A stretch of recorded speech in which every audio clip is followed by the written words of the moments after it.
This must be the place. Professor Ubier's house. Looks pretty creepy. I'd been away from Paris and hadn't seen Nico for nearly 6 months. I wanted to celebrate our reunion, but she had other plans. An appointment with an archaeologist. Something to do with a Mayan stone she came across while researching a story. The guy who answered the door didn't look much like an archaeologist to me. I had a bad feeling about this.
I glanced over the books, vaguely hoping to find a copy of How to Deal with Poisonous Spiders while tied to a chair. No such luck. But I noticed one corner of the bookcase was supported by a loose block of wood.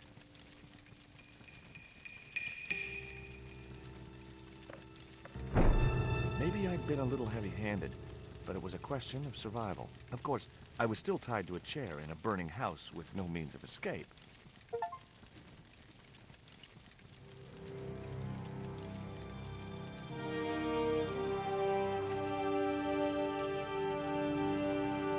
One mighty bound, our hero was free. Now, I had to deal with that fire.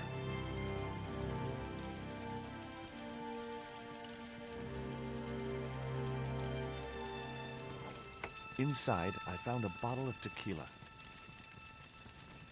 Normally, I didn't drink strong spirits, but today was far from normal. Ew. Disgusting. Not only did the tequila burn like hell, I just managed to stop myself from swallowing the worm.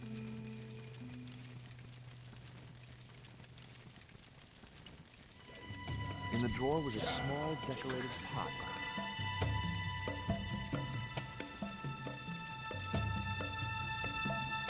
There was something short, fleshy, and it was the worm from the bottle of tequila. The pot contained a key. It looked like a house.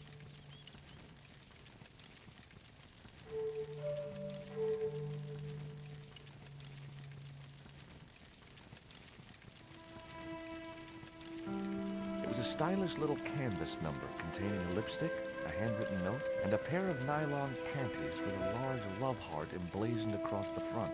It occurred to me that Nico's tastes must have really changed while I was away. Well, they could be useful.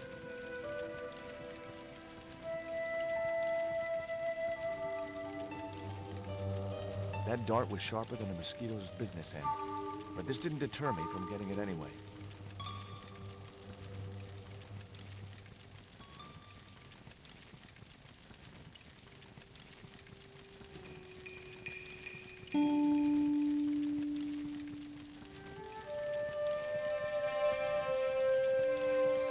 There was no pressure in the siphon.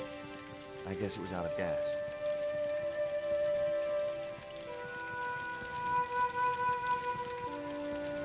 The cabinet was locked. The key was way too large to fit into that tiny...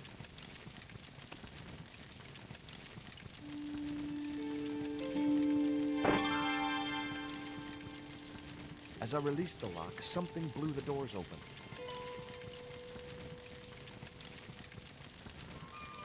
That cylinder was hot. I couldn't pick it up with my bare hands. The panties I'd found in Nico's bag were just what I needed to wrap around the hot cylinder.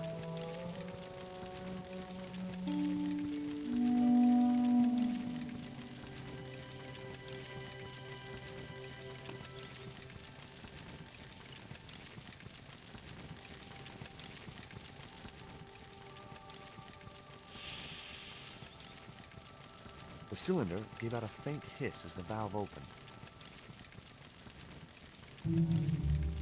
What? Now I had one primed up and ready to use extinguisher.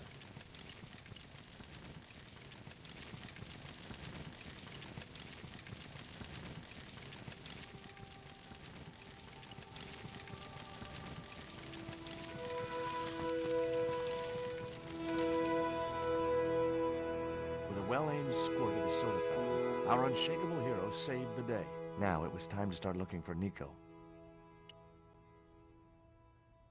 I wasn't gonna burn myself on that red-hot doorknob, and it wasn't the time for subtlety.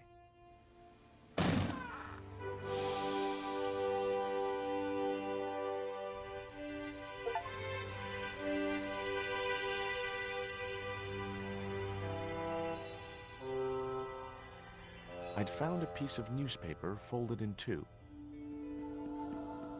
It referred to a forthcoming eclipse of the sun. Unfortunately, it wouldn't be visible from Europe. The best place to view the eclipse would be Mexico. It was the newspaper clipping referring to the imminent eclipse. Wrapped inside it was another small piece of paper. It was a bank statement for Ubier's account from an automatic telling machine. The last 5 withdrawals were for large amounts, and all made in Marseille. I guess I had no business reading the note, but I figured it might give me a clue to what Nico was involved in. It was from Andre Lobineau, the history student Nico had known at college. The letter was sentimental mush, and revealed that the exotic lingerie, as he called it, was a gift from him. It gave his telephone number. Lobineau figured himself as a rival for Nico's affections, but I couldn't believe that that creep was in the running. Much as I disliked him, Lobineau might be my only hope of finding Nico.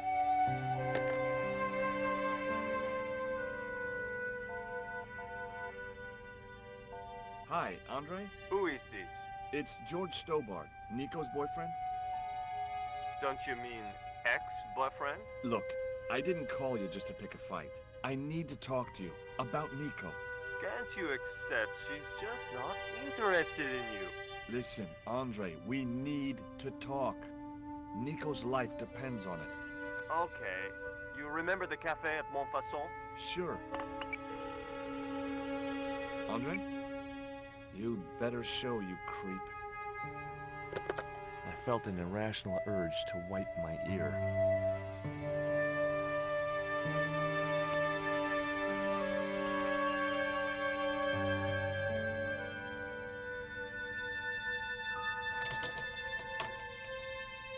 I unlocked the door. I wasn't looking forward to meeting Lobineau again, but he was my only link with Nico.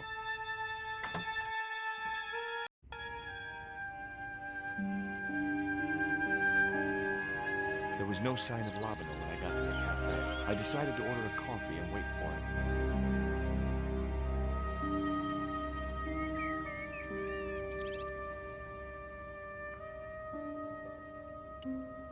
Pardon me, but don't I know you? Huh? You were here the day I found the catacombs. I was? Ah, yes. I remember you. Yeah. Are you still in the police force? No, not anymore. I'm a man of leisure. And what brings you back to Paris? My girlfriend. What it is to be young and in love, when share a bottle of wine with me? Hey, listen, I'd love to, but I need to keep a clear head. So my company isn't good enough for you. Why did you leave the police? I was forced to retire. The golden handshake. Only in my case, it was more copper than gold. How come? I was made a scapegoat to cover up the department's inefficiencies. Have you ever heard of a Professor Oubier? No, monsieur. I don't recall the name. Well, apparently he's an expert on Mayan art and history. A little out of my field of experience, monsieur. If he'd been a serial killer or a sodomite, I might have been able to help.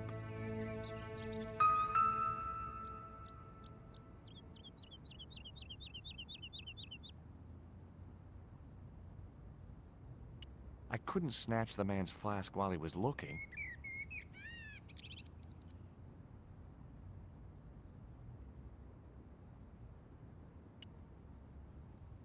Oh, garçon. He ignored me. I'm sure it was deliberate.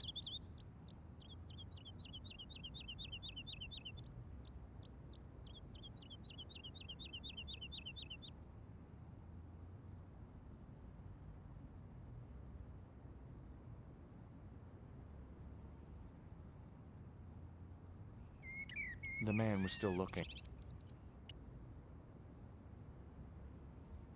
What's that you're drinking? It's wine. What do you make of this news cutting? Orphanage supplied fast food chain? No, it's the article above that. Oh! Total eclipse of the sun. Well, that's very dull in comparison. I don't know anything about eclipses. Tell me what you make of this note. From my years of experience, I gained a pretty good insight into handwriting. I'd say that note was written by a compulsive, obsessive type with an Oedipus complex. Hey, you got just about everything apart from the ponytail. What do you make of this dart? I remember a case where the victim was killed with just such a device. The poison acted in seconds, causing his body to swell up like an inflatable life raft.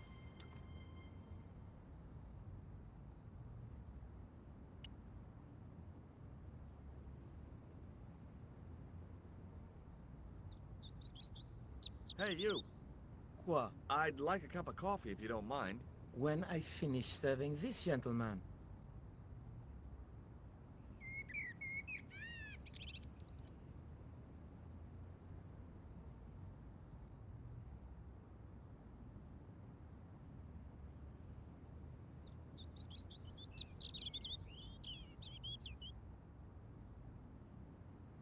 Un café. Thanks. What does that guy keep pouring out of this flask? Absinthe. Absinthe? I thought that was highly dangerous and outlawed in France. It is. Don't look at me, I didn't sell it to him. Do you know a guy called André Lobineau? Oui, I know him. What of it? Well, I'm supposed to meet him here. Did I miss him? No, I have not seen him today.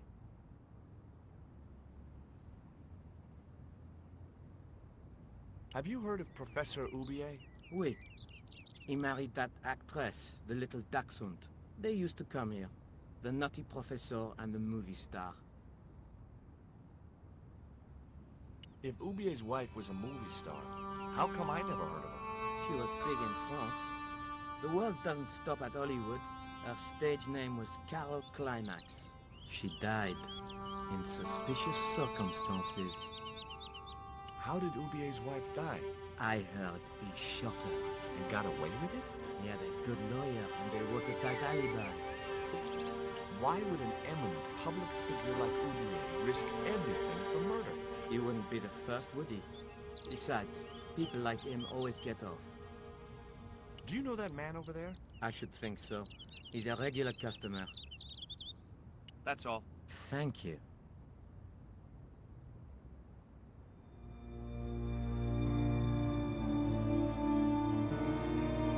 Well, this is a surprise, surely.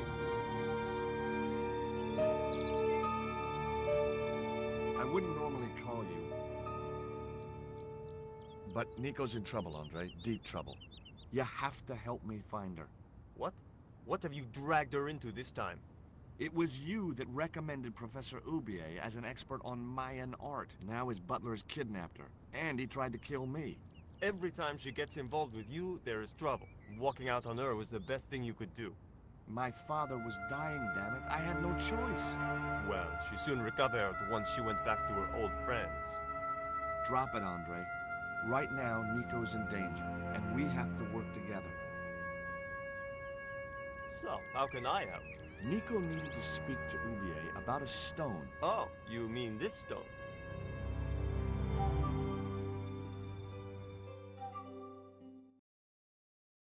So that's what all the trouble's about. Precisely. Nicole told me to guard it with my life. Oh, it's worth more than that, surely. Oh, very funny. What's funny is that your life really is on the line. What are you talking about? The stone is a Mayan artifact, dummy, and the guy who kidnapped Nico was from Central America. It was the stone they were after. Oh my god, you mean I could be in danger too? What do you suppose the carving on the stone means? I don't know. I haven't shown it to anyone. Why don't you just give it to me? I don't want your death on my conscience, George. Where did Nico get the stone? I'm not sure I should tell you. Oh, you should. It was something to do with smuggling. Why didn't Nico take the stone to Ubier? I don't know. Perhaps she suspected something like this would happen. If she's been hurt, Andre, I'll break every bone in your body. No, that's typical of you. Do you think I don't care what happens to Nicole? It occurred to me that slugs don't have bones to break, but I kept that thought to myself.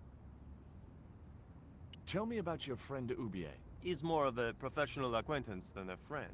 I see. So you don't really know him at all? No, I don't. Does Ubier employ a guy from Central America? Maybe. I don't know. What do you think this is, Andre? I don't know. I'll give you a clue. It's got more backbone than you. You think you're amusing, don't you?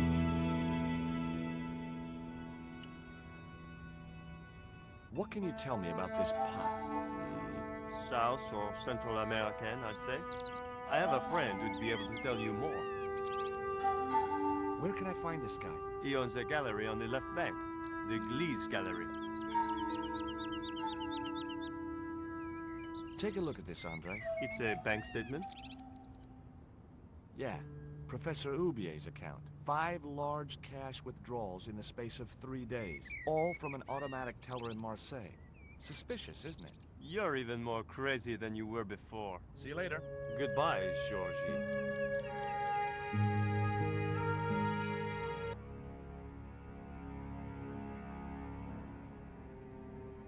I've had enough of your games, Kala. Tell me what you've done with my stone.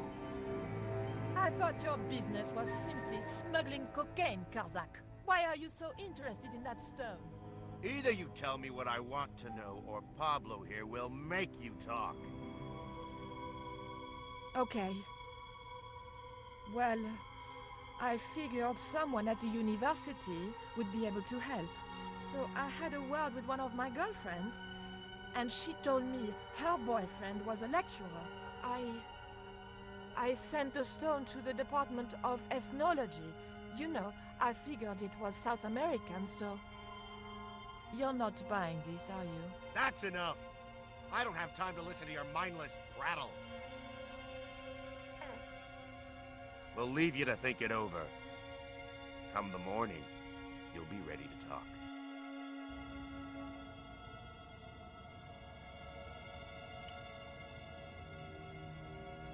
Do you miss being a gendarme?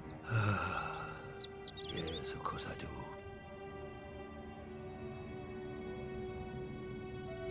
When I wore that uniform, I commanded respect. Not anymore.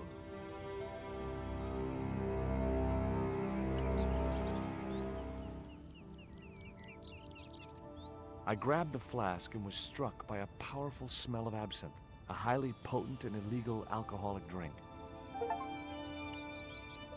Excuse me. What?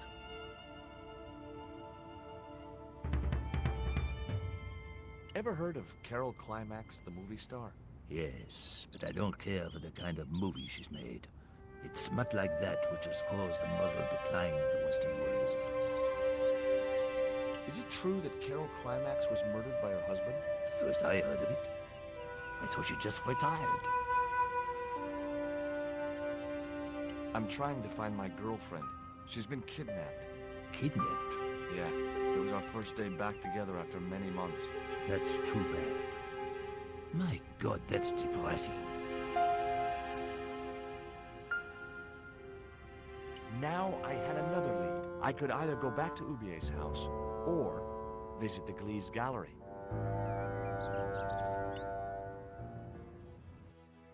The Glee's gallery had style and class, but very few customers.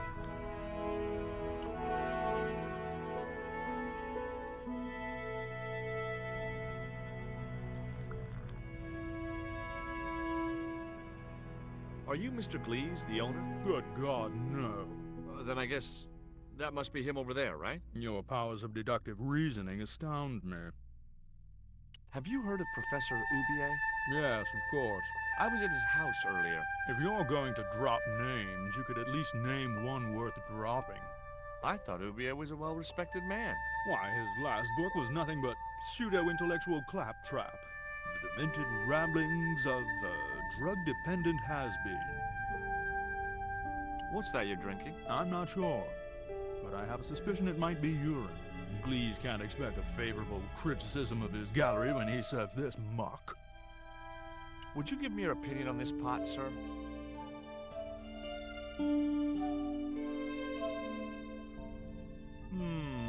Yes. Very rapouche. Rapouche? Hideous. What the hell do you think you're doing? You smashed my pot. Certainly, it was not only worthless, it was ugly and offensive. To you, maybe. Believe me, I was doing you a favor. I wasn't going to waste any more breath talking to that pompous blimp. Maybe I could turn the situation to my advantage, and at the same time, get my revenge.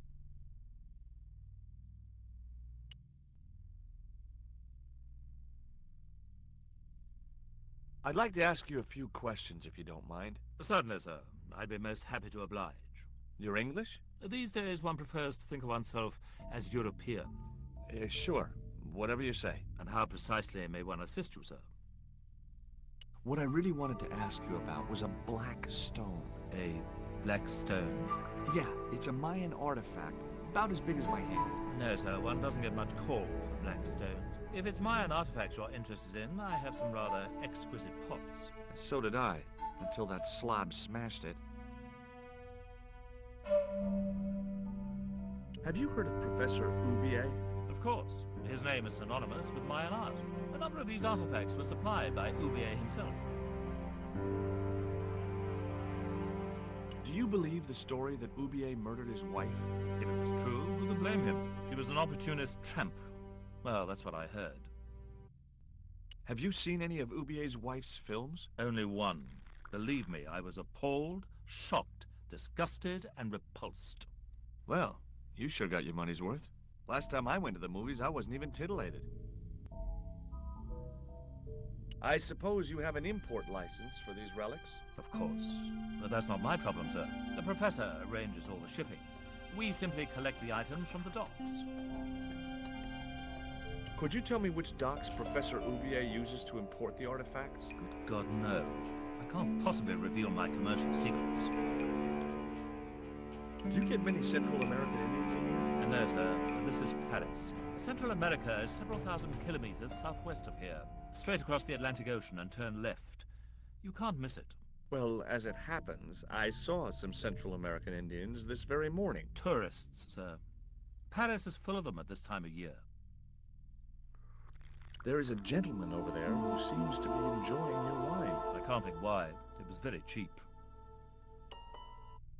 I found this news story referring to a total eclipse of the sun. Really, sir?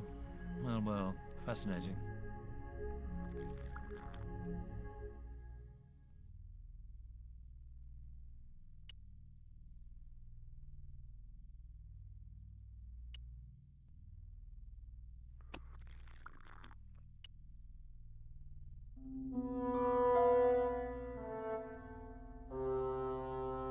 splashed a little absinthe into the glass and hoped he wouldn't notice the change of color.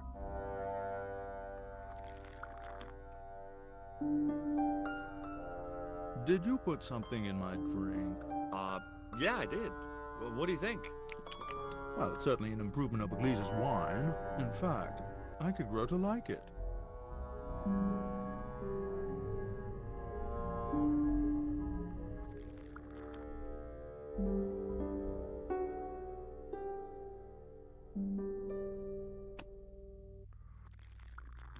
Allow me.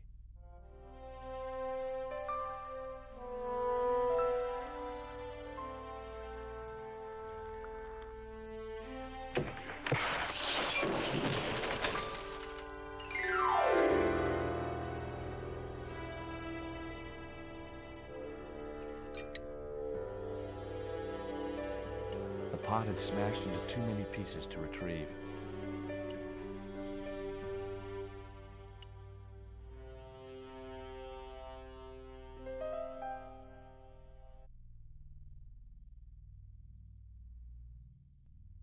There was nothing in the case but styrofoam packing, but pasted on the side was the remains of a label.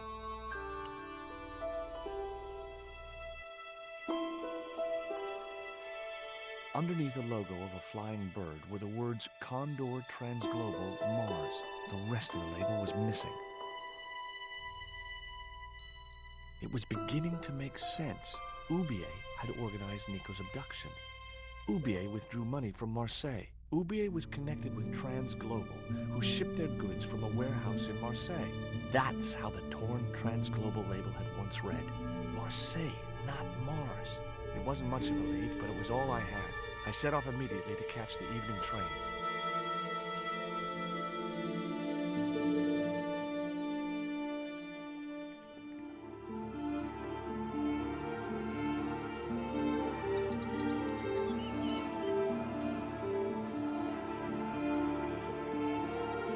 It was almost dawn when I arrived in Marseille. I traced Condor Transglobal to a desolate dockside.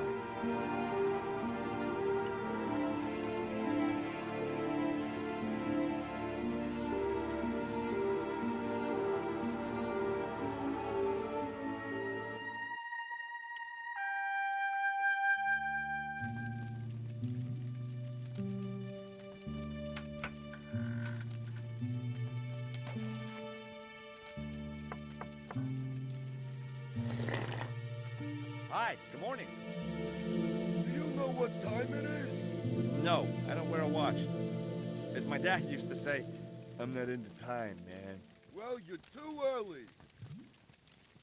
What time is it anyhow? The big hand's on the floor. Why aren't you in bed? I can explain everything. Never mind, I ain't that interested. What time do you open the gates? 7. Do you mind if I hang out here till the docks open? Please yourself, but you'll have a long wait. It's Sunday, and tomorrow is the start of the national holiday. Everything is closed for a month. Well, wouldn't you just know it? Does that dog belong to you? Nah, he comes with the job. I just feed him every now and then. More then than now, I'd say. What's the dog's name? 20. It's unusual for a dog. It's his registration number. Security dog number 20. That animal doesn't seem too hot for a guard dog. No? You haven't seen him in action. Doesn't look like he has the energy to wag his tail. Just like my wife. She's like a slug in a coma until she's annoyed. Then, she's like a tiger with a rat up its ass. Sweet. Ever heard of Condor Transglobal? Sure. They have a warehouse here. Well, could I take a look? Not until after the holidays. Come back in a month. I have to make a delivery to Condor Transglobal. Where's your rig? About half a mile down the road. And you walked here? Jeez, are you some kind of nut? Nah, it was easy. I just put one foot in front of the other. Are you gonna let me make my delivery? Not without the paperwork. You get the papers, you make your delivery, and I get a fat backhander. I was getting nowhere with the story about being a trucker. I'm looking for a young woman. At the docks? What kind of woman do you have in mind? You don't understand. It's my girlfriend I'm trying to find. Well, I ain't seen her, and you should tell her the docks ain't no place for a young lady. They're dirty and they're dangerous. I'm certain my girlfriend was brought here when she was abducted. What? Your girl was kidnapped? Yeah. Struck down by an Indian with a poisoned dart. A poison dart, huh? I could tell he didn't believe me. Have you ever heard of Professor Oubier? Me? None of my friends are professors or anything like that. I have these very exotic panties. Take them away, you pervert! What's cooking? Beans. You know a man can live on nothing but beans. Not this one. Don't you ever get tired of eating beans? Sure I do. What do you take me for? And what's the alternative? Peas. I can't eat them too often, though. They play hell with my digestion. Have you ever considered changing your diet? What's wrong with beans and beer? You need me to tell you? You're pumping out enough methane here to fill a dirigible. Take a look at this letter. That's sick. Did you write it? Oh, no. No, it's a letter from my girlfriend's admirer. If I was you, I'd smack him in the mouth. Well, that's not my style, but thanks for the advice. Do you know what kind of business Condor's involved in? I'll pay to guard the gate. Their business is none of mine. I gotta go now, but I'll be back. Can't wait.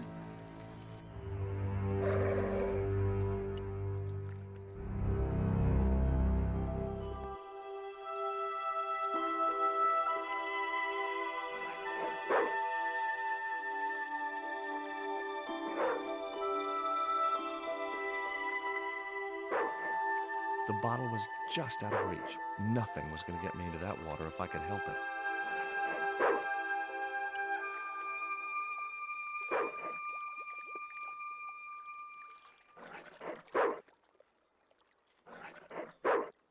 The stick had a hook on one end. I figured it was a boat hook for hooking boats.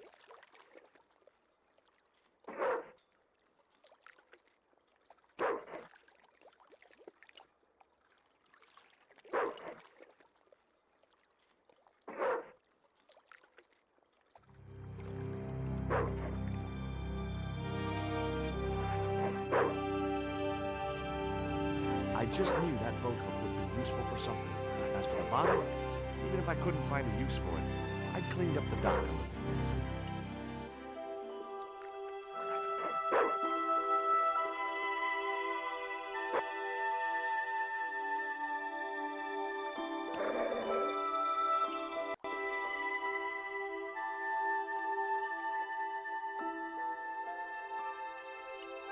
Ouch! That's hot. The bottle was half filled with water. Maybe it would cool the cone down enough to touch it.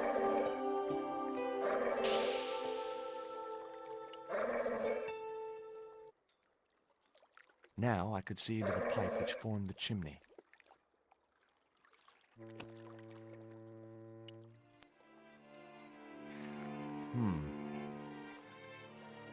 The bottle had blocked the chimney, and the hut was filling up with smoke.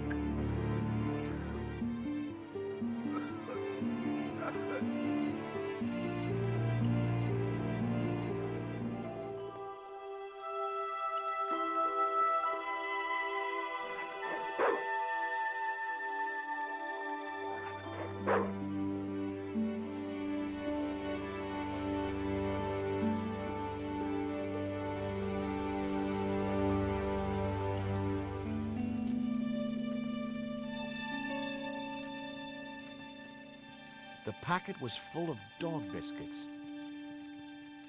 Someone had once told me a piece of coal brought you luck.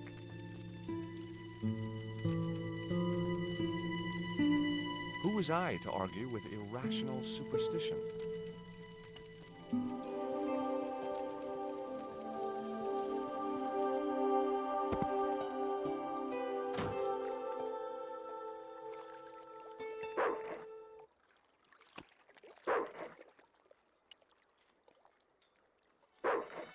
Hey, 20. Come and get it, boy.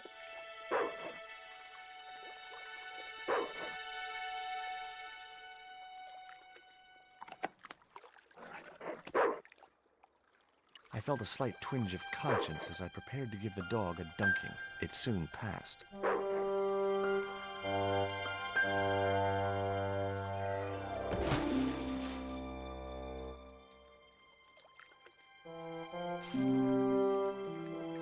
As I'd expected, the dog could swim like a... well, like a dog.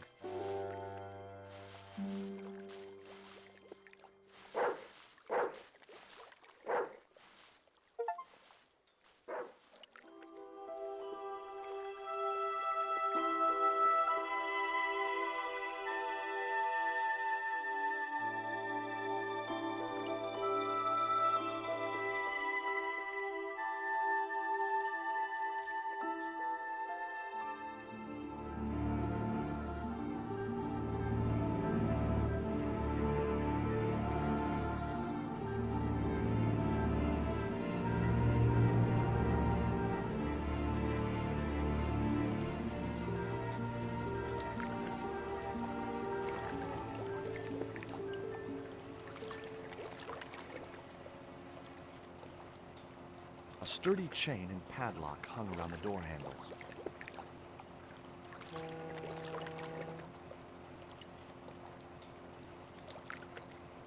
The sign looked as if it was firmly attached to the wall. Anyway, I didn't really want it as a souvenir.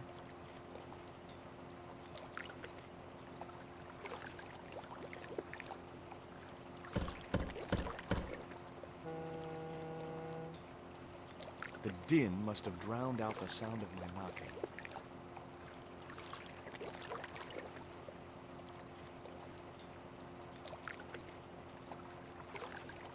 Maybe there was a way in up there.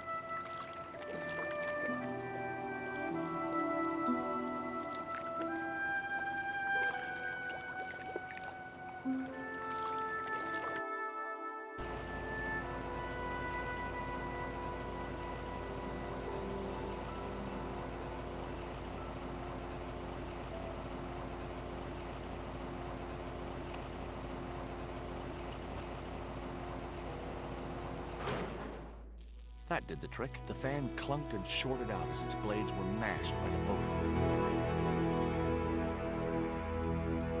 Hey, you make any more noise, I break your arms. That bully needed to be taught a lesson. Garzak's already mad because we didn't get the stone.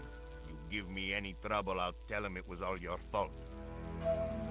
Karzak? That must be his boss.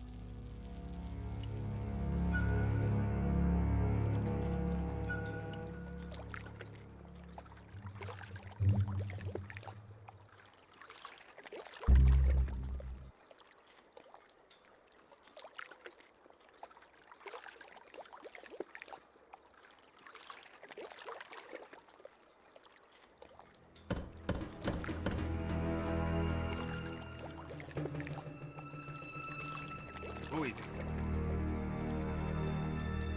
Is this Condor Transglobal? Nobody here. Go away.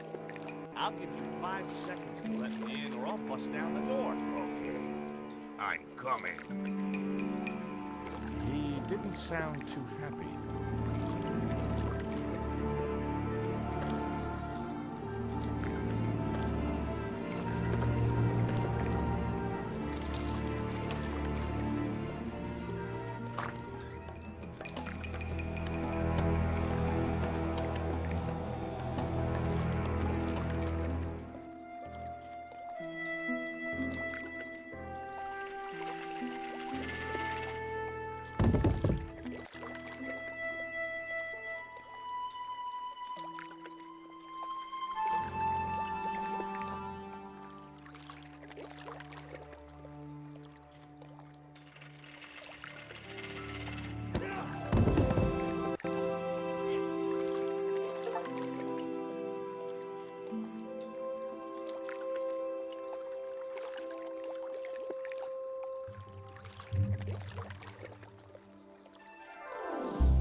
interesting thing I found was a small brass key.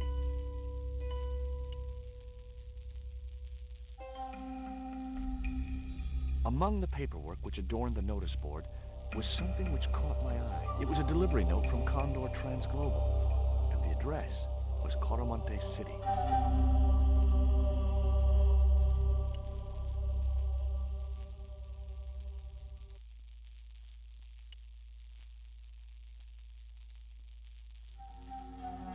Whoa! Don't shoot! The little guy had a blowpipe. That confirmed my suspicions about what had happened to Nico. I waited for him to shoot me, but it didn't happen. Instead, he seemed to want to tell me something. What? What do you want? He seemed excited, almost desperate. What did he want so bad? Hi. I'm not going to hurt you. Quaramonte! Is that where you're from? Coromante City? Quaramonte! Quaramonte! Okay. What have you done with my girlfriend? Huh? I am not leaving without her. Where is she? He didn't appear to understand me. Do you know what this is? Peito. Lotseka peito. Hinyakot lago hinomutu. Tell me what you've done with Nico, and I'll share these biscuits with you. I knew it sounded lame, trying to bargain with a box of doggy snacks.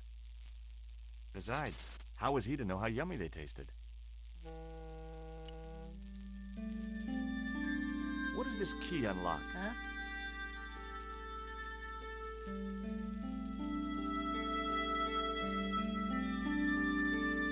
Hey, you're manacled. Who did this? That big thug? I'm gonna set you free, okay?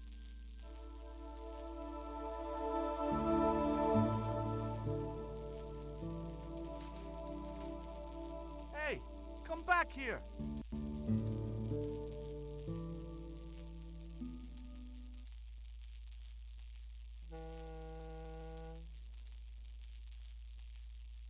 The little guy had gone to ground amongst the stack of crates.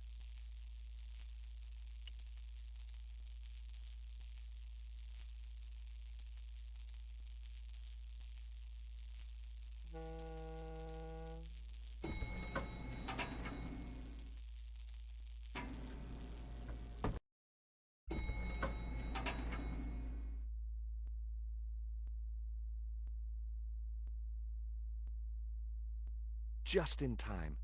Interrupting the beam of light kept the doors from closing and stopped anyone from using the elevator. But what now?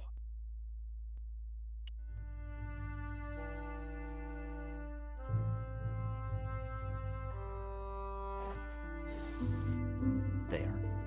That would keep the doors from closing.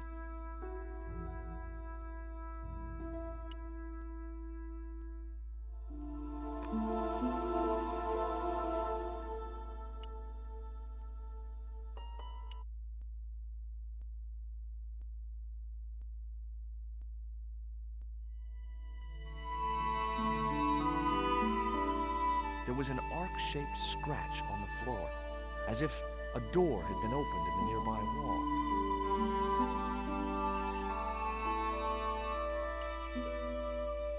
My fingers traced the outline of a secret door in the wall. Then I found a small round stud, which was set flush to the surrounding wooden paneling.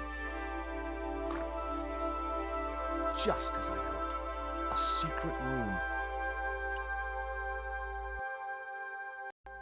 Nico!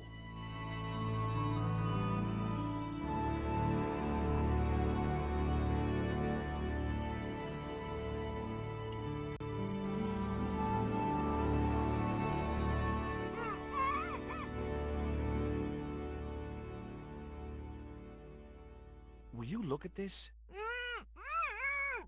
It was a small statue of a kneeling figure in an ornate headdress. The head was hideous, with huge staring eyes set in a decomposing face. Hey! Somebody's marketing Labano dolls.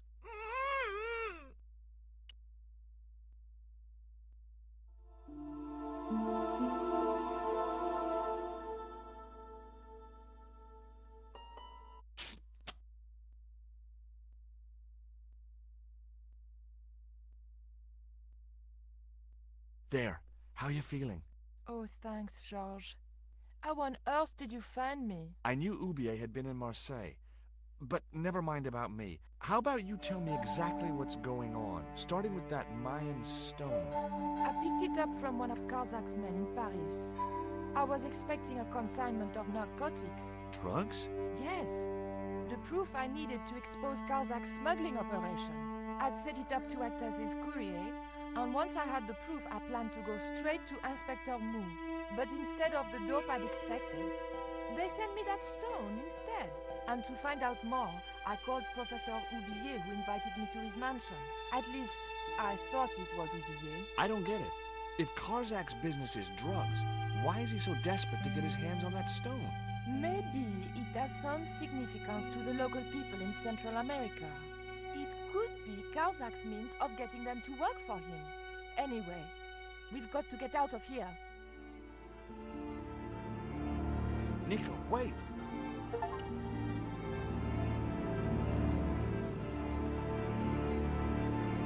I decided to keep the masking tape.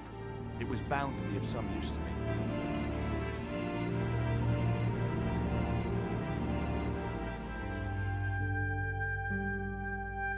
We can't use the elevator.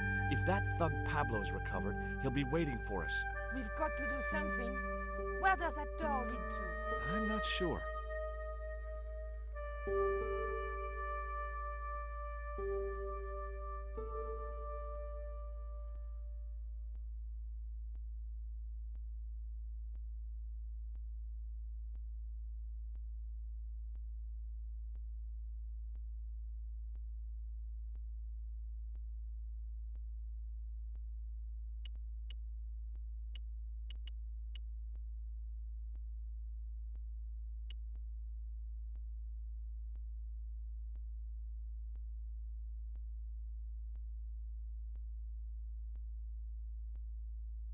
Okay, tell me what you know about Condor. Condor Transglobal exports Aztec and Mayan relics from Central America to Europe.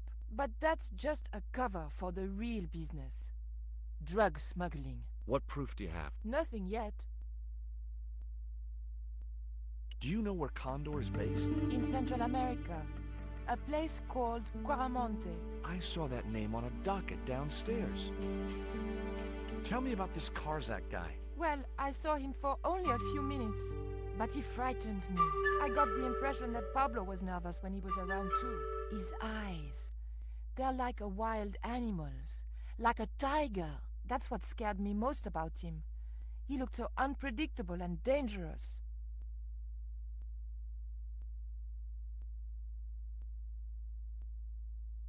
Did you know Ubier's wife was a film star? No, I didn't know he was married.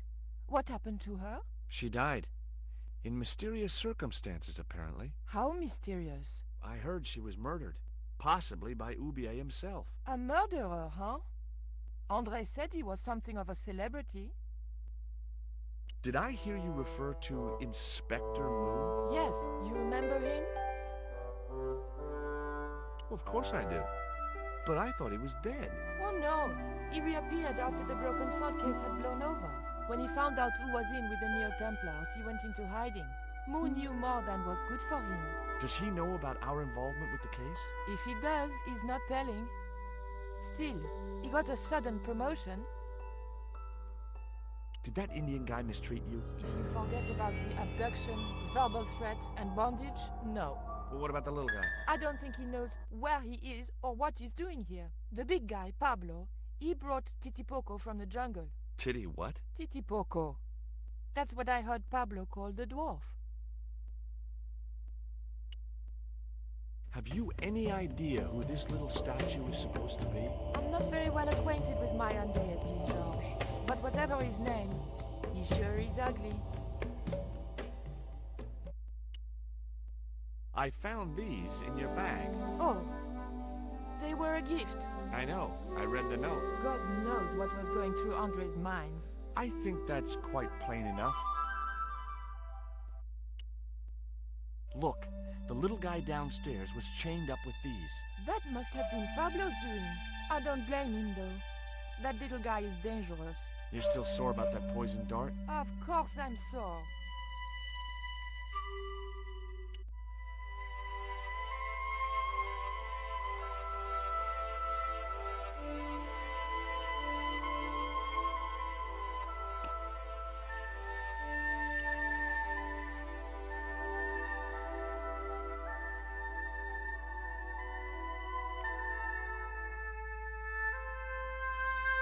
Hopefully, the tape would prevent those doors from closing and stop the Indian from being able to call the elevator.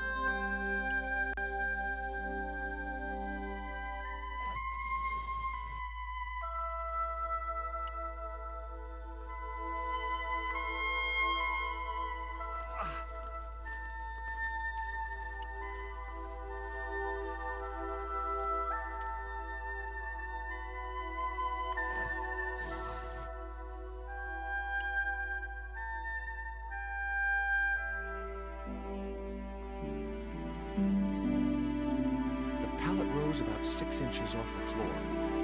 They said a silent prayer to whoever had discovered the power of hydraulics. What on earth are you doing? Trying to raise the statue so I can hook it to that pulley. Is that really going to help us? I like to keep myself occupied in times of stress.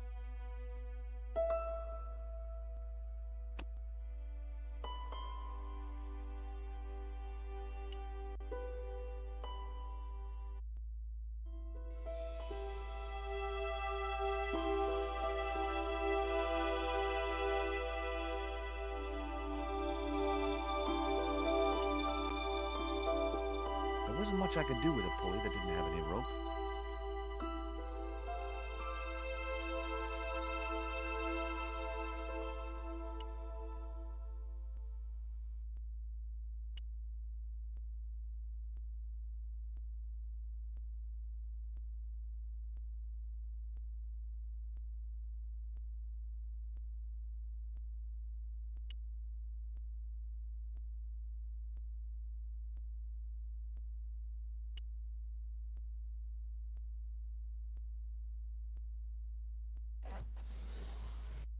It was too heavy for me to move on my own.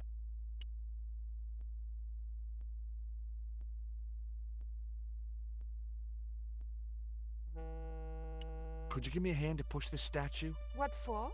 This, my dear, is our passport to freedom. If you say so, dear.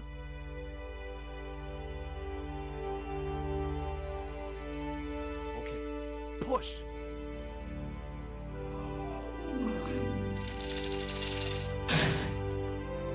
Great teamwork.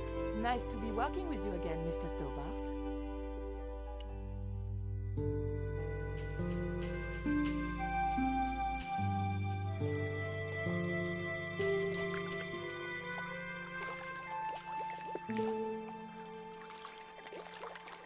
I thought about hanging from the cable with my bare hands, but it was too far to the other end of the cable to escape that way.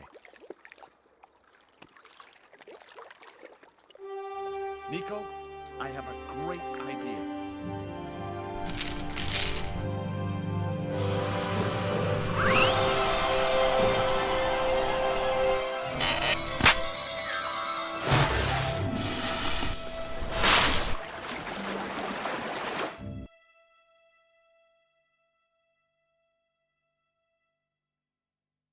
George, where have you been? Never mind that. Do you have the Mayan stone? Maybe I have, but, Don't argue, André. Give the stone to George. well, of course. If you say so, Nicole. Thank you so much, André.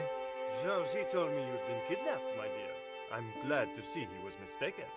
Oh, but it was true. If it hadn't been for George, I wouldn't be here now. It's not finished yet. Karzak's thugs will be back for that stone, you can bet. The best lead that we have is Coromonte City. Coromonte is in Central America. That's where Ubier gets his artifacts. That's all we needed to know. Come on, George.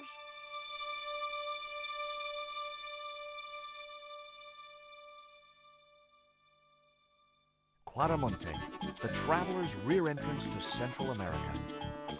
Well, that's how it was translated in the brochure. We didn't know what we were looking for, but the offices of Condor Transglobal seemed a good place to start.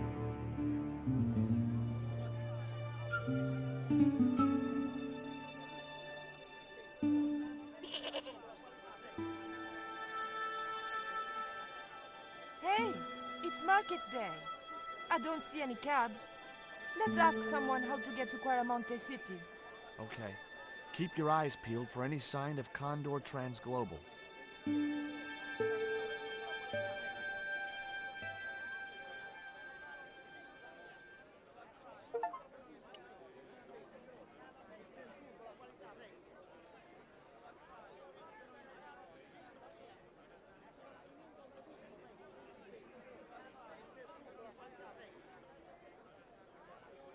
Hey, cheer up, guys. What's with the long faces? Our pipe player has been arrested and thrown in jail. Poor Miguel. He never broke the law in his life. Why was Miguel put in jail?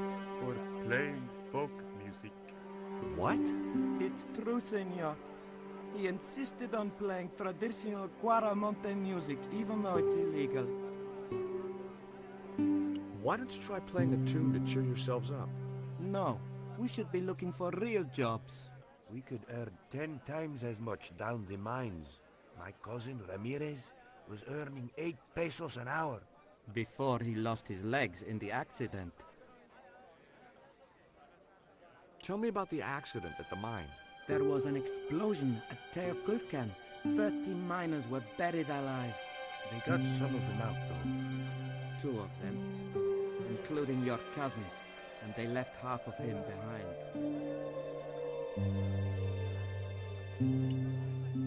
Have you any idea what this is? No, senor. Me neither.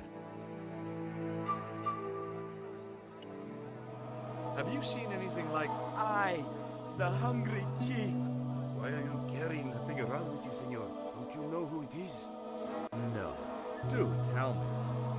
It's Tezcatlipoca, god of death and blood.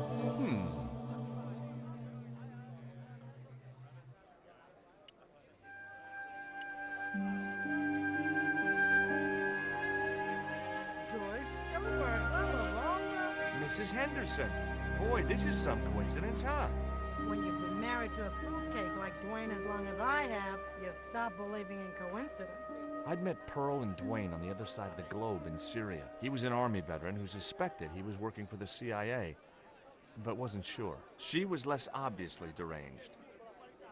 Is Dwayne here with you, Mrs. Henderson? Why, sure, I couldn't leave him home alone. Since Dwayne came back from the war, we couldn't bear to be apart. So, where is he now? We ain't speaking. Why aren't you speaking to Dwayne? Because he's an old spoil-sport sourpuss. I want to visit one of those old pyramid places, but Dwayne says he has to stay in town. Right. And you don't want to go on your own. Well, there's no point in going to the pyramid if there's no one around to take my picture. Is Dwayne still working for the CIA? If he is, he doesn't know it. He's what they call a snoozer. Don't you mean a sleeper? No, this is different. He used to think he worked for them, but the psychotherapy cured him of that. What he doesn't realize is that now he really does work for them. At least that's the way I understood it. What brings you to Quaramonte, Pearl? What takes me just about anywhere. The market. You drove 2,000 miles to go shopping? Shopping is my role in the economy of the great design. What do you make of this stone, Pearl? Oh, that's pretty. What's that thing supposed to be, a rabbit? I believe it's a coyote. Well, it sure is cute. I was surprised she didn't ask me where she could buy one. What do you make of this statue, Pearl? Hoo-wee, that's a spitting image of Dwayne's brother Sheridan. A little less body hair, maybe, but it's him all right. Catch you later, Pearl.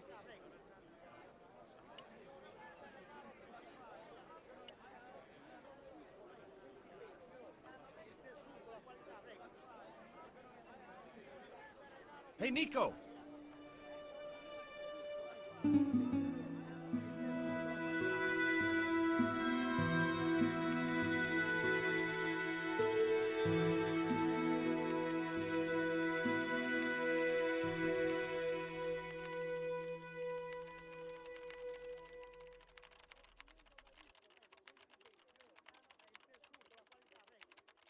Hola, señora. Hi. We were wondering... I was talking to the lady, Chico. Hi, my name is Nicole Collard. Concha Garcia. How can I help you, sister? The corporation I represent is considering a major investment in Quaramonte. Your advice, as the head of an obviously successful concern, is precisely what I'm after. My assistant, Mr. Stobbart, has a few questions he'd like to ask you. Have you heard of a man named Karzak? No? Who is he? He's the reason we came to Quaramonte. We think he's running a drug ring. Well, I hope you find him, but I've never heard the name before. Can you tell me about the accident at the mine? Accident? It was sabotage. Somebody wanted my mine closed down for good. Do you have any evidence that the mine was sabotaged? Not yet, but I'll get to the bottom of it. There'd been trouble at that mine for several months. The workforce was getting smaller every day. Someone had started a rumor among the men that the mine was cursed. Now the entire operation has been closed down. Where's the site of the mine? Several days upriver at a remote area known as Teoculcan.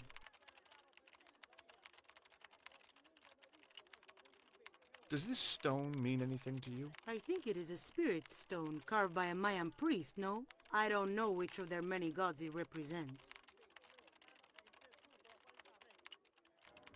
Can you tell me anything about this statue? It is Tezcatlipoca, the god of death and pestilence. That fetish would be considered by many to be a bad omen. Do you recognize the icon on this label? Condor Transglobal. Did the company operate here in Quaramonte? Yes, they ran an old container ship, the Mayan Princess. Do you know who owned Condor Transglobal? I've no idea.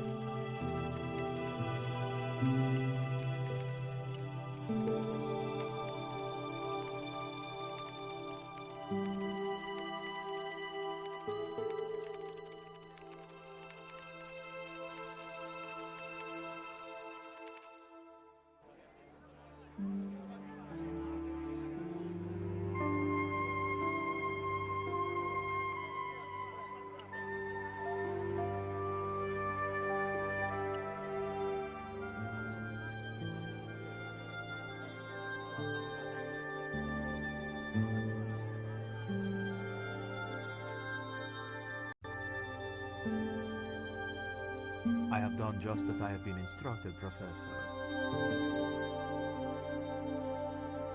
With the mine closed down, there'll be no one around to observe your excavations.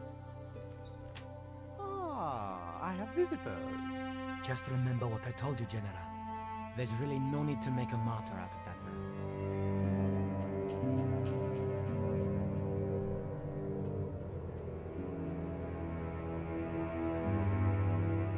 I'm sorry to keep you waiting, Senor. Welcome to Quaramonte. Thanks. My name's George Stobbart from California. But what is this? An angel come down to earth. Nicole Collard. Enchantée, mon général.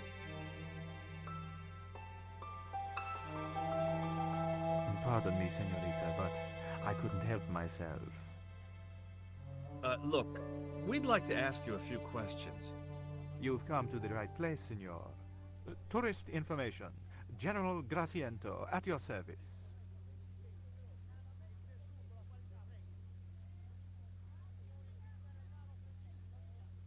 This is the tourist office? It says police on the sign outside. It is both, senor. I am a man of many parts. I can see that, General. Have you heard of a guy called Karzak? No. No, I never heard of him. I hear there was an accident at the mine a few months ago. That's correct. A lot of men killed, weren't there? A few. 30? Barely 1% of the working population. Is it true there's a restriction on music in Quaramonte? Yes, there is. An emergency measure introduced by Nuestra Senora. Folk music is a link with the past for some of these people. Take away their musical roots and what do they got left? Easy listening. You think easy listening could replace a musical heritage hundreds of years old? Why not? It happened in your country. Are there any ruins around the city? Of course, Signor. Quarmonte has everything.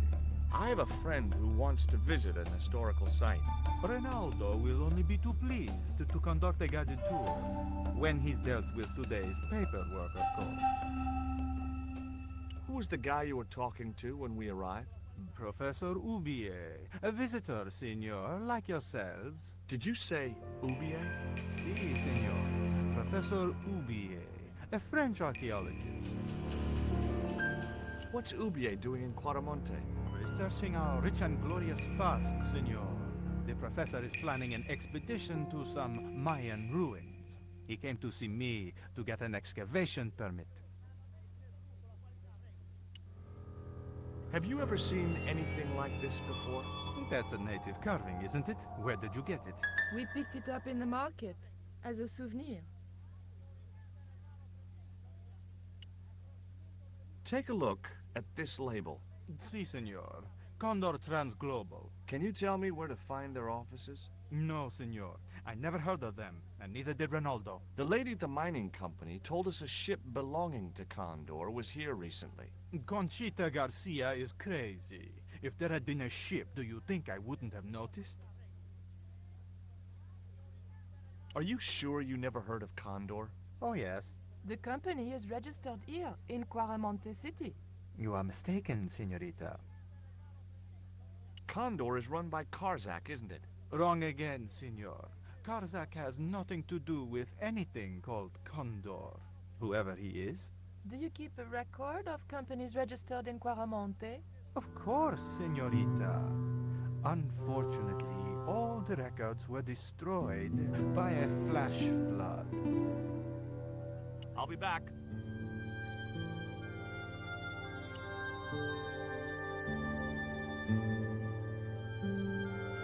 Hi, I'm George Stobbart. Hello, senor. How can I help you? Are there any ancient pyramids near Quarmonte? Si, senor. But it's not very impressive. It's in ruins. That's perfect. Would you be willing to give a guided tour of the ruins? I can't. The General would have a fit if I left all this paperwork. Do you recognize this statue? Skeptical? The night wind. Take it away, senor. That stone is cursed. So long.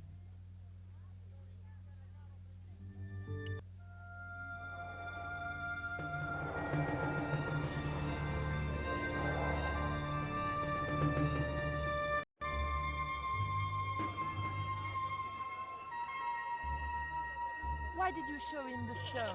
I thought maybe he might know something about it. Well, he does now, for sure. He knows we have it.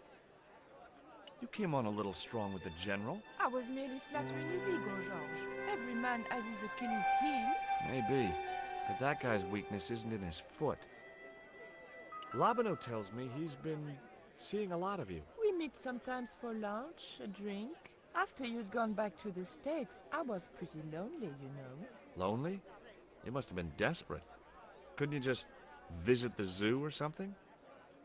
That man we saw talking to the General was Oubier. Didn't you recognize him? I never met him, remember? The guy I called in Paris claimed to be Oubier, but he sounded nothing like the man in the police station. Maybe the professor really is innocent. Nah, it's too much of a coincidence that he's here in Quarmonte. Do you have any theories about this stone? I think that the design represents a dog, a Mexican dog. So, this is the sacred Chihuahua stone? Sheesh.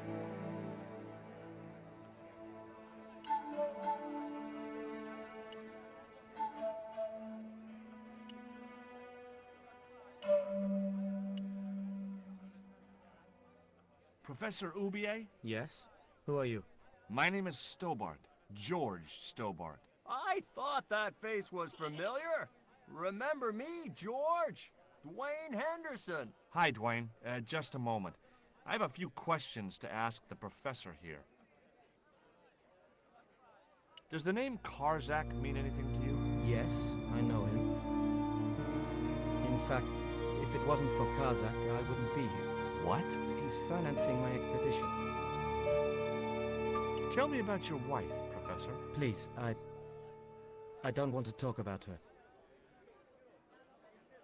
Maybe you don't, but I do. Why was she known as the Little Dachshund? It was just a silly pet name I used to call her. Somehow some damned reporter found out.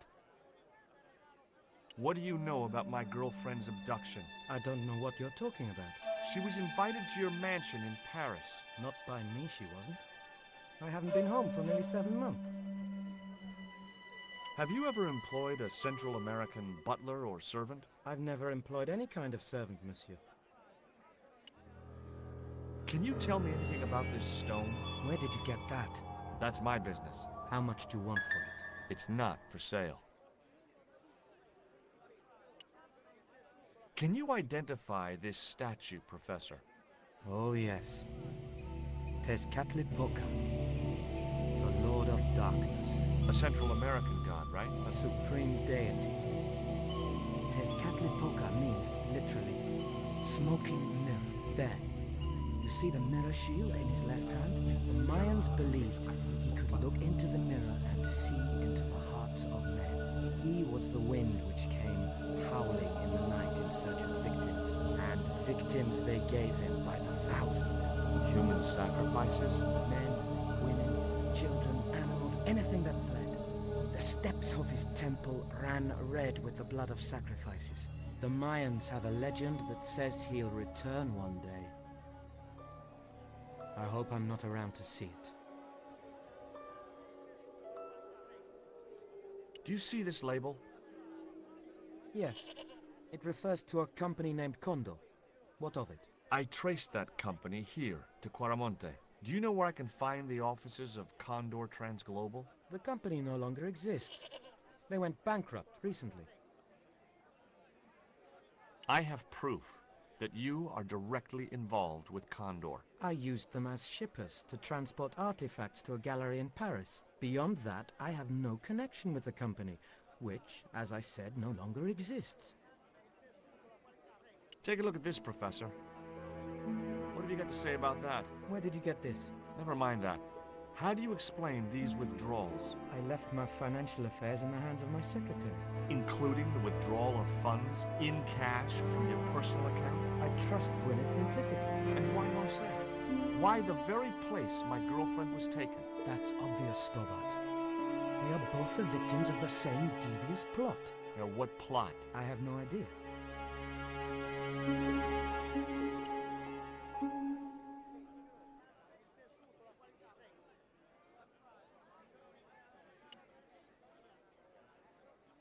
Are you still working for... you know who? Who's that, George? You know I'm retired. Oh, nothing. Forget it. I confused you with somebody else. Oh, I do that all the time.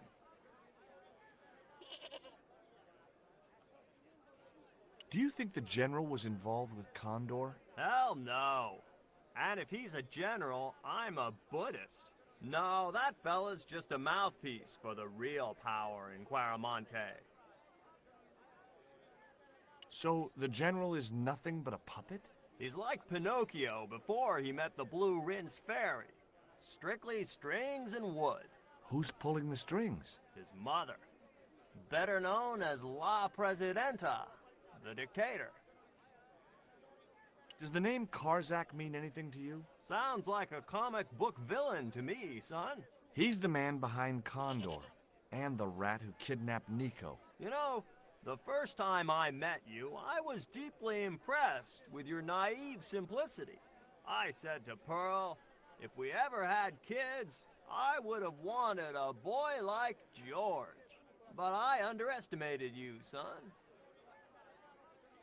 Did you know that traditional music is illegal in Caramonte? Is that so? Seems reasonable to me.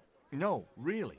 The leader of the band in the square has been imprisoned just because of the music he played. I don't know who you've been talking to, but that fella, Miguel, he's an agitator.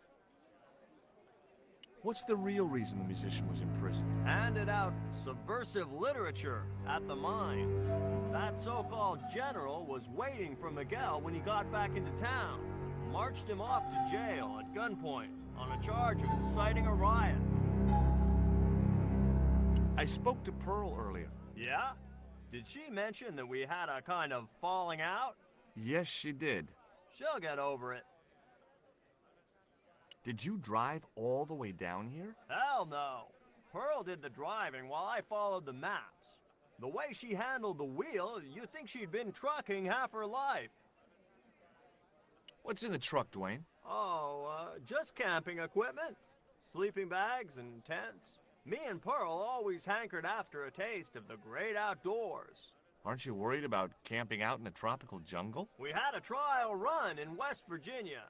This'll be a breeze in comparison. Do you know anything about a shipping company called Condor Transglobal? I never heard of it, son.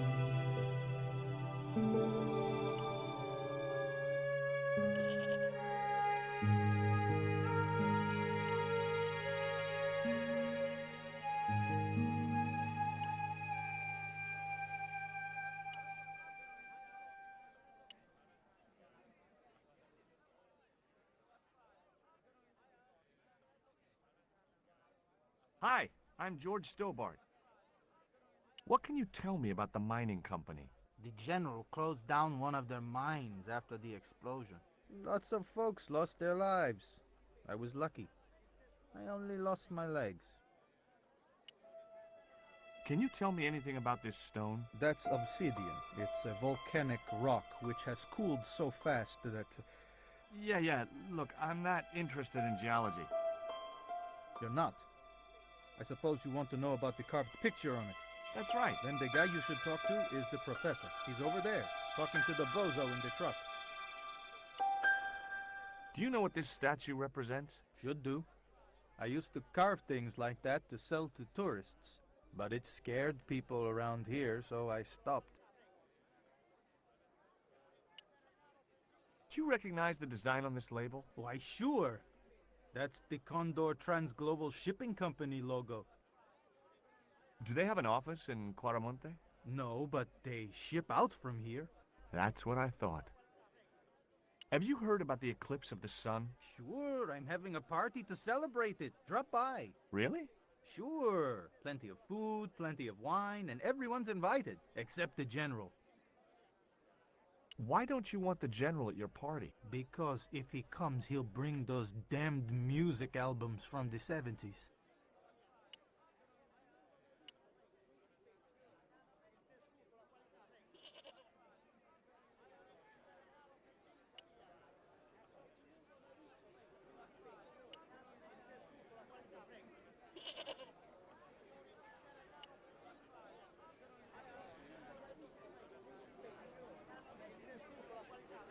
Have you met the guy who calls himself the General?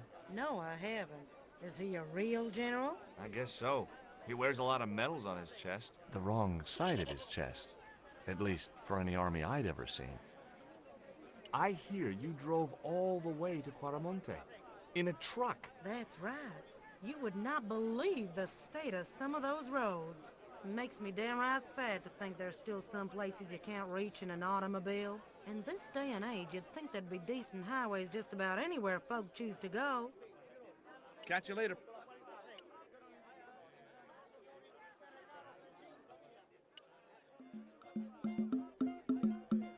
The cell was vacant.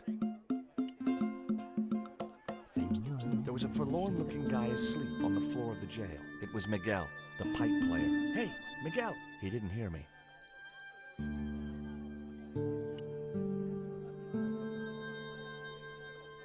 Hey, Nico!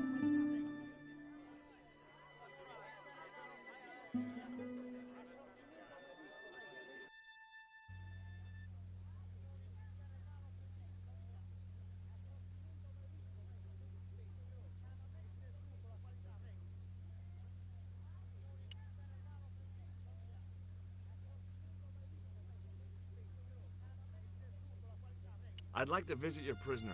Condemned prisoners aren't allowed visitors. Condemned? To death. He is to be executed. Knowing my luck, I will probably have to shoot him myself. Amnesty International's gonna hear about this. I thought Miguel was arrested for playing the wrong kind of music. Si, senor, he was. And that carries the death penalty? No. You think we're crazy? While being questioned, he confessed to being an anti-government agent. So long.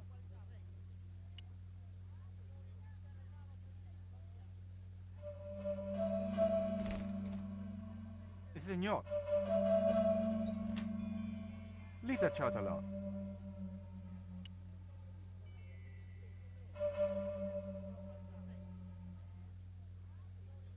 Do you have a map of Quaramonte? A map? I'm sorry, senor, but I don't. What about the one on the wall? Ah, that is an archaeological survey map, senor. Not suitable for tourists.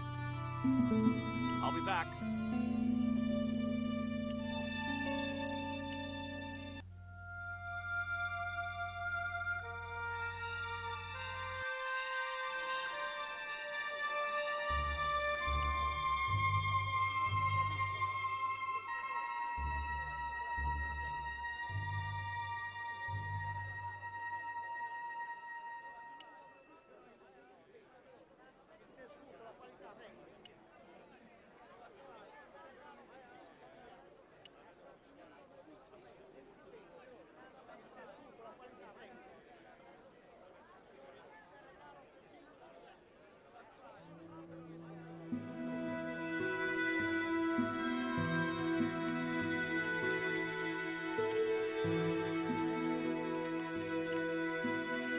Professor Ubier?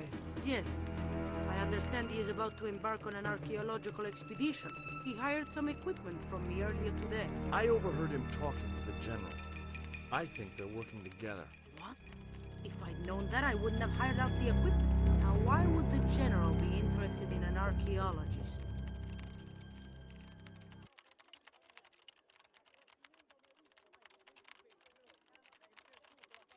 Keep out of there. That's where the explosives are stored.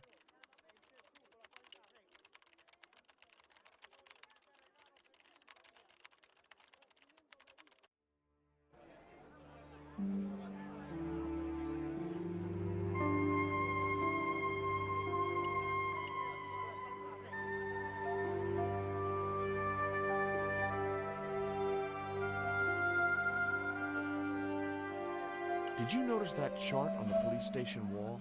Yes, it looked like a map to me, but I couldn't make out the details. Whatever it was, the general didn't want us to see it. Take a look at this. Mon Dieu! Where did you get that kind of money? It's not mine. I found that statement at Ubier's house.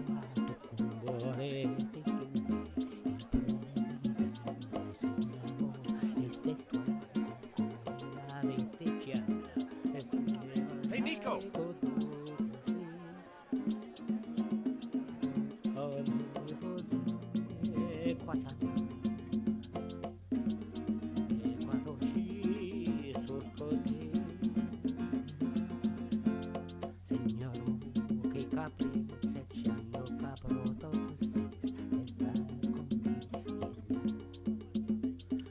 Do you know anything about the forthcoming eclipse, General? Such things do not interest me, senor. I'll be back.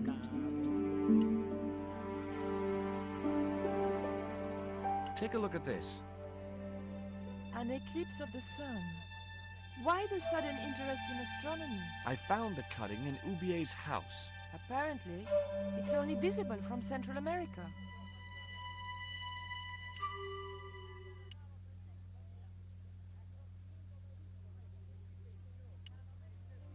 What do you think of these panties, General? Oh boy, fabuloso. They're yours if you'll tell me all you know about Karzak. I told you, I never heard of the guy. Do I get the panties now? I told you all I know. You told me nothing. Would you like a biscuit? Are you trying to bribe me? Well, every man has his price.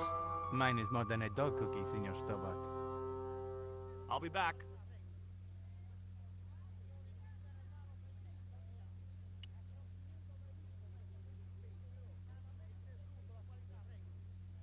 Senor.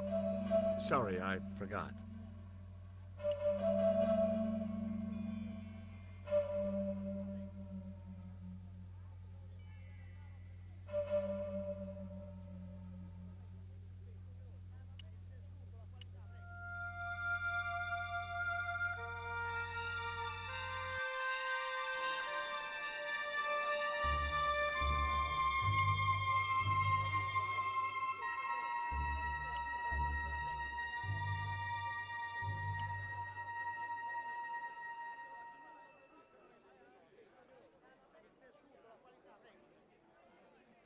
Maybe I'm wrong, but you seemed kind of evasive when I asked you about what you had in that truck before. Damn right I was being evasive. I couldn't talk in front of the foreign nationals, see? George, I'm on a top-secret classified mission for Uncle Sam. This truck is a rolling bomb.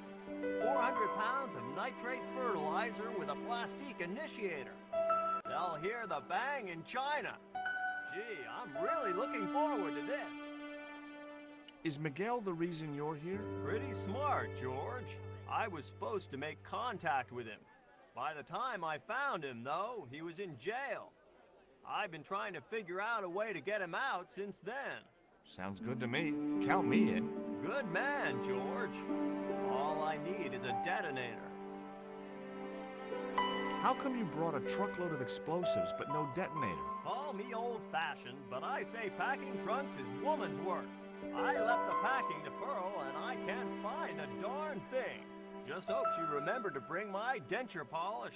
I'd sure hate to arrive back in the States with tar on my teeth. Have you really never heard of Condor?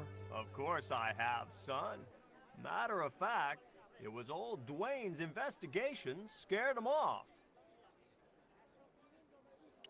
Did you find any evidence of Condor's drug smuggling operations? Drugs? Hell no! Condor was a cover for the illegal export of Mayan artifacts. So who was behind Condor Transglobal? It was registered in the name of Edan. Did you get the guy? I don't think he ever existed. Edan backwards spells Nady, Spanish for nobody.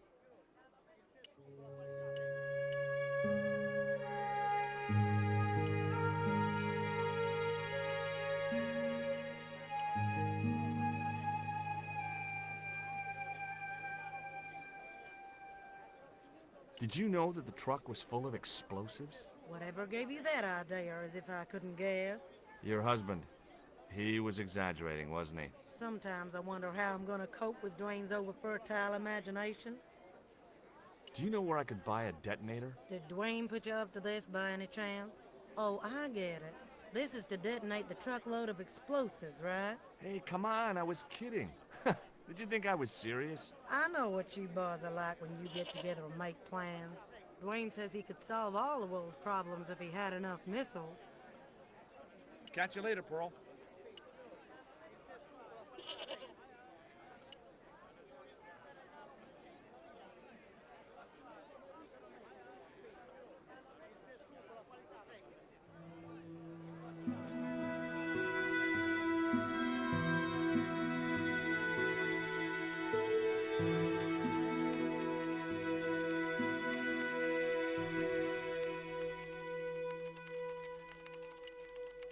Do you have any kind of detonating device in stock? Sure. They're kept in that cupboard. I don't suppose you have one spare? I can't simply give you a device like that, no without a damn good reason. The General has a chart in his office, which he was discussing with Ubier. Perhaps that chart will tell us where they're heading. Maybe, but I can't get anywhere near it while the General and his sidekick are there.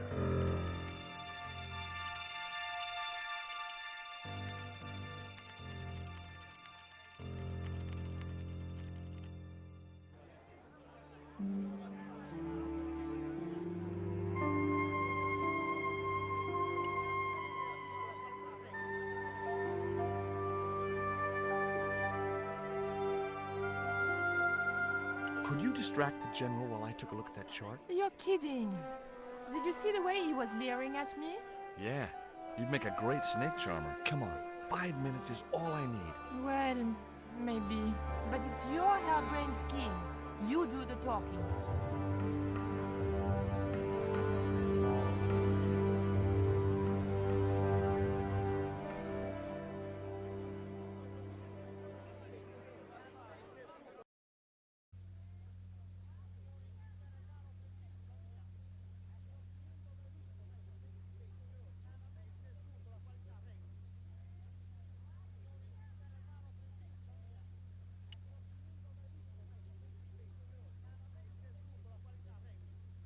My girlfriend has a favor she wants to ask you, General.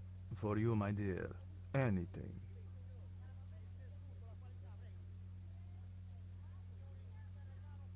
I've changed my mind. Oh, no, you haven't. She's embarrassed about asking you for an interview, General. An interview with me? Fabuloso! Well, I want to write a story about you. You hear that, Ronaldo? An exclusive glossy spread about your beloved general. Si, Signor General. Look after things here. I'm going back to my apartment and I don't want to be disturbed. I'll get you for this, George Stobbart. Don't worry. If you're gone for more than a couple of hours, I'll come and get you. A couple of hours?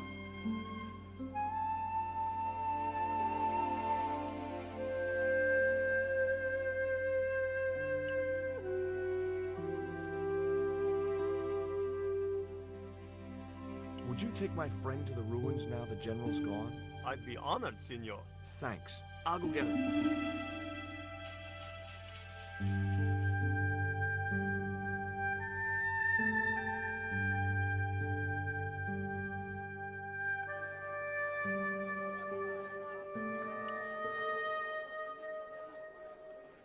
I've made the arrangements for your visit to the temple, Pearl. Oh, that's just great, George. Why don't you come too, honey? I'd love to, but right now I have to save the world.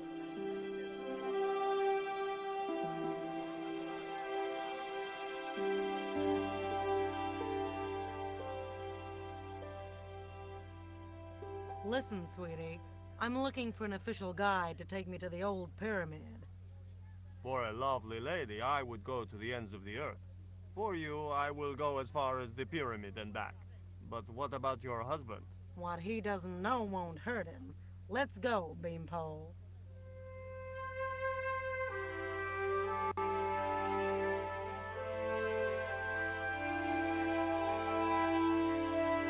As Pearl and Ronaldo set out for the ruined pyramid, I prepared to search the police station.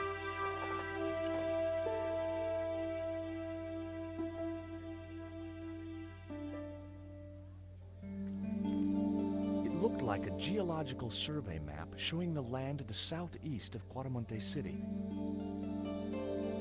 About 60 miles inland and upstream was an area marked Teoculcan.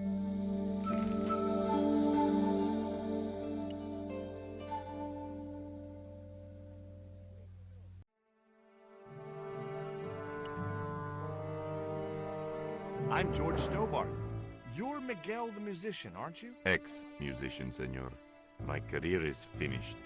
Going to jail could be the boost your career needed. Senor, I would rather die than live with this shame. Have you heard of a guy called Karzak? Yes. The old man spoke of him. The foreigner? Professor Ubier? That's right. This man Karzak is Ubier's boss. Why is that noose hanging from the bars? Ronaldo strung it up for me to hang myself. Don't cry for me, Senor Stobbart. When I am dead, the goddess will take my soul to rest in paradise.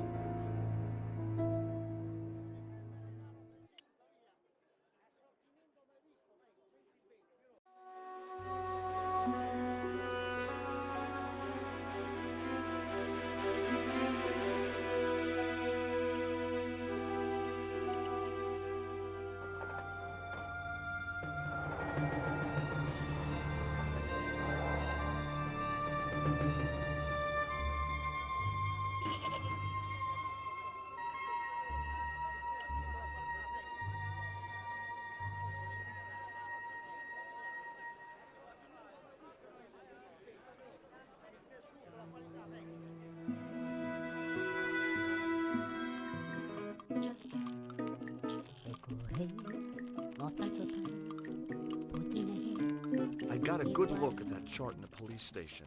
It's a map of Quaramonte. Does it tell us where Ubier is heading? Yeah, a place called Teoculcan. That's the site of the mine. I wonder why they're being so secretive about Ubier's plans. One thing's for sure. If the general's involved, they're up to no good. I'd like to talk to that musician Miguel. Take the detonator and get him out of that jail.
Here is the detonator, Dwayne.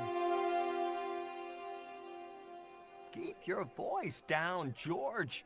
You want everyone to know. You'd best go and warn Miguel that the U.S. cavalry's on the way. Okay.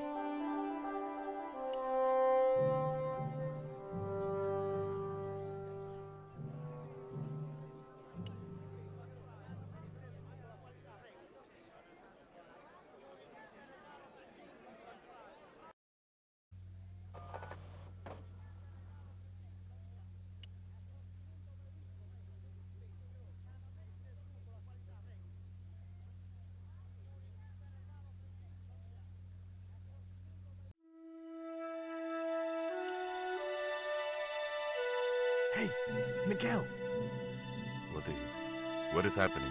we're getting out of here. Who's we? They've sent the Delta Force?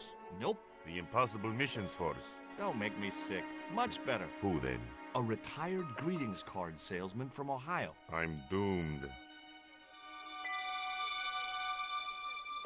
You're not the only one. I should have known you'd be trouble the moment I saw you. Look, I can explain everything. Get in that cell, now. And what if I refuse? He'll shoot you. Okay, here I am, going quietly into the cell.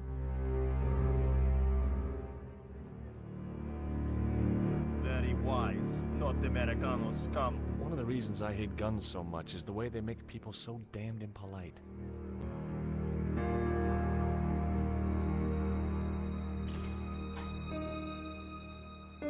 I hope you're enjoying your vacation, Senor Stobbart. Go polish your weapon, Ronaldo.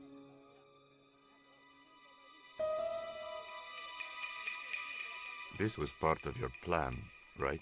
Well, in a manner of speaking, no. I was all out of ideas. It was up to Nico now. So, here we are. You've changed. I thought I would slip into something more comfortable. The stench of cheap cologne rolled over me like tear gas.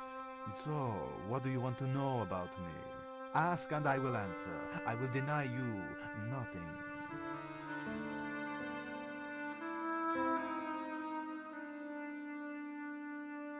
I am a very giving person. How nice for your friends. Your eyes are glittering like stars. His damn cologne was making my eyes water. I was running out of sofa.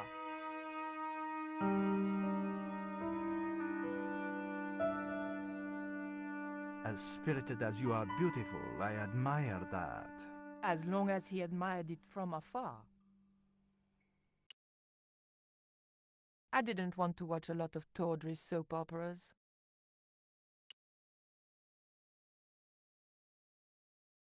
I didn't want the lava lamp.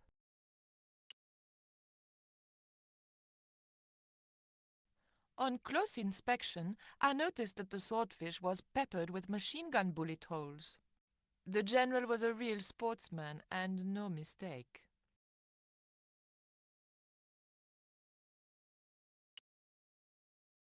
I didn't want the picture.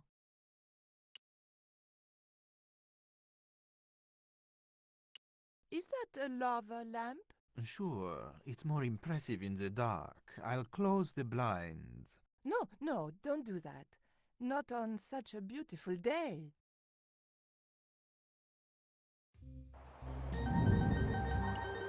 I, love your TV. Oh, yeah, cool, no? Big fish. Catch it yourself? Catch it. Fishing poles are for children. Then how did... Are those bullet holes? 2 magazines on full automatic. It put up quite a fight. Who's the guy with the hat and the fat cigar? My mother.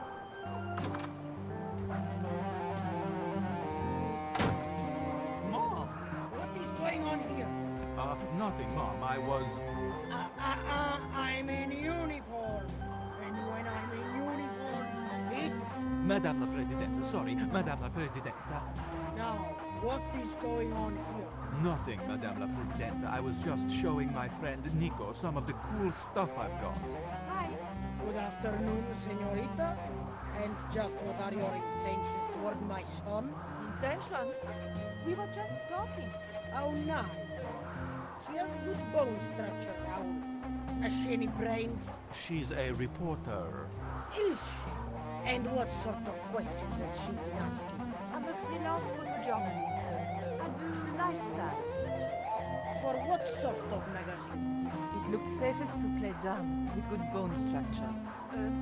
Haya, lifestyle of the super rich and vainglorious, Envy magazine. Excellent. Raoul, you've chosen well for a change. It was pretty obvious who pulled the strings around here. I hope George was making good use of the time I was buying him. And then it goes, pa pa pa pa pa pa pa pa pa pa. And when you were in this band of yours, you used to play that song for 2 hours? Yeah, we were really famous at our college. Still, ours wasn't as good as the original version. I have never heard that song before, yet I have no doubt that this must be true. Hey! Psst. Hey, George! Dwayne Henderson. Boy, am I ever glad to see you. Get to the American consul and tell him I've been imprisoned without charge. Get real, George. He was the previous occupant of that cell you're in. We're gonna have to use good old American know-how to get you out of there. Uh-oh. That, and this truck full of explosives I've got here. Dwayne, listen to me. You'll kill all of us. You're such a naysayer, George. It'll go like clockwork. Negative to negative, it's positive to you gotta get the bare copper wire here. Let me just, damn. All right, I'll just hook that up. All right, there we go. Okay, just a minute. I've got to get to a safe distance. Quick, Miguel, hit the mattress. You have strange customs up north. Here we go. Too late. Are we dead yet? Horse shit. What happened to the explosives? There ain't no explosives. My dumbass supplier must have given me organic fertilizer instead of chemical. All I got here is 400 pounds of lightly fried horse apples. That's a lovely image, Dwayne. Never mind, I'll think of something.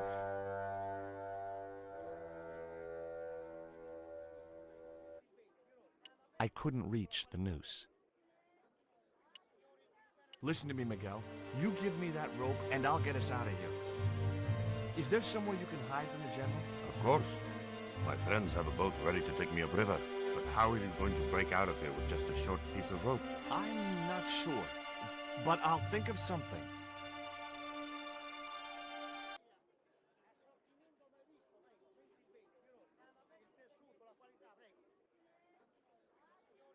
If your plan doesn't work, will you let me hang myself in peace?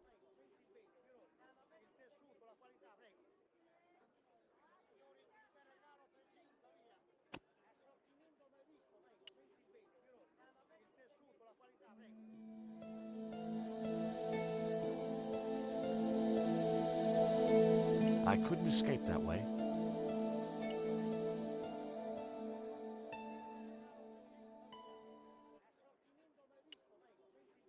I couldn't escape that way.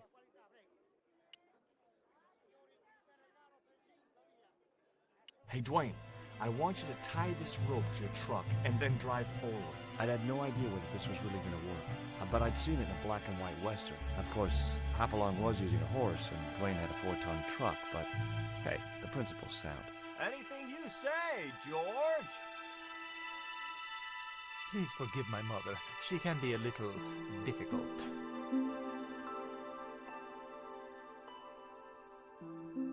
Oh, my feet, Raoul!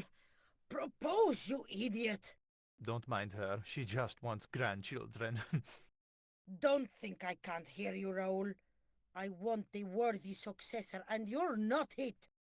Propose now, or I'll do it for you. Look, Nico, we haven't known each other very long, but... What the hell was that? I didn't know what was going on, but Georges had to be involved in it somewhere.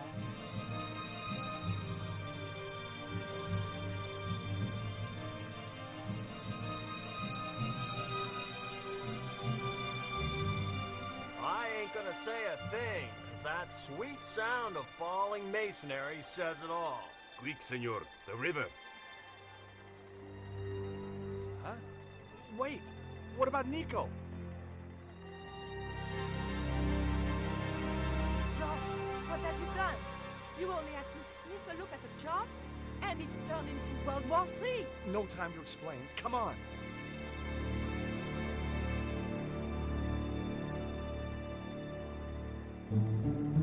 Don't move, terrorist scum.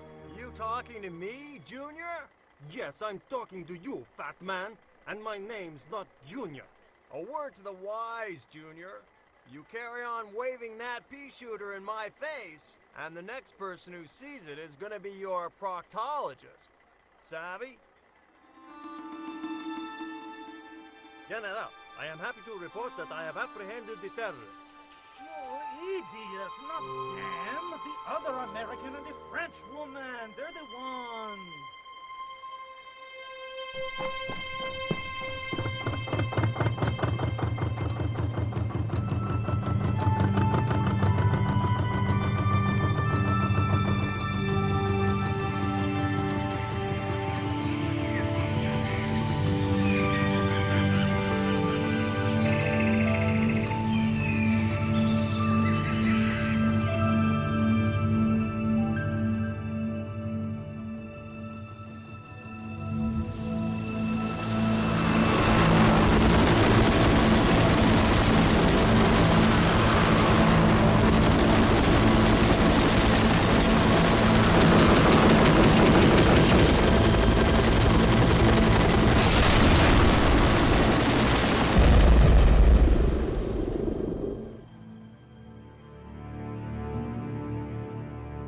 When I recovered consciousness, I was alone, washed up on the riverbank.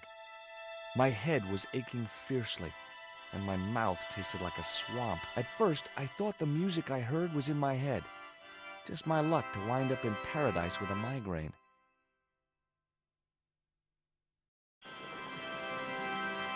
But I followed the sound and discovered a treehouse in a nearby clearing. That vine rope could be useful. The machine was broken.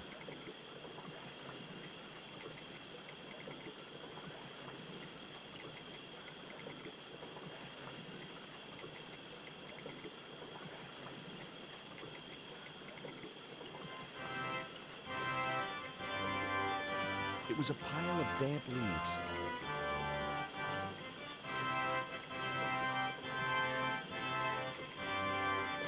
It was heavy. I guess that was intentional.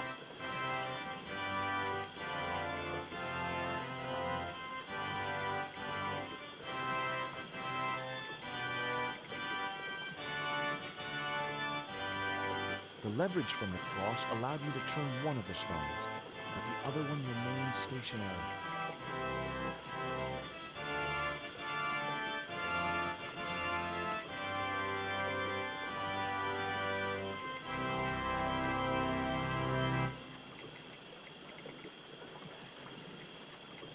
The vine provided a drive belt to connect the two stones.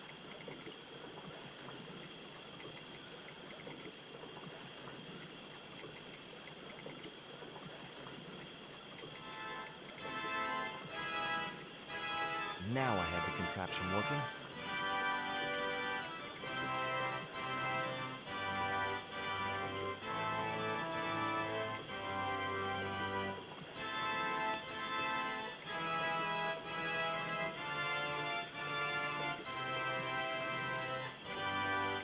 I placed the bank statement over the damp leaves.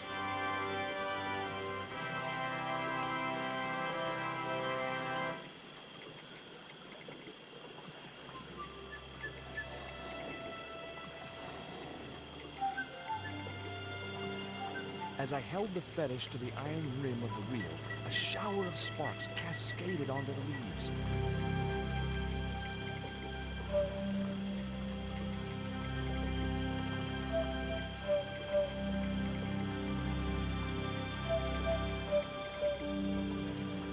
Quick, man! Put out that fire! I've got a sick woman up here. Sorry, Father, but I needed to attract your attention.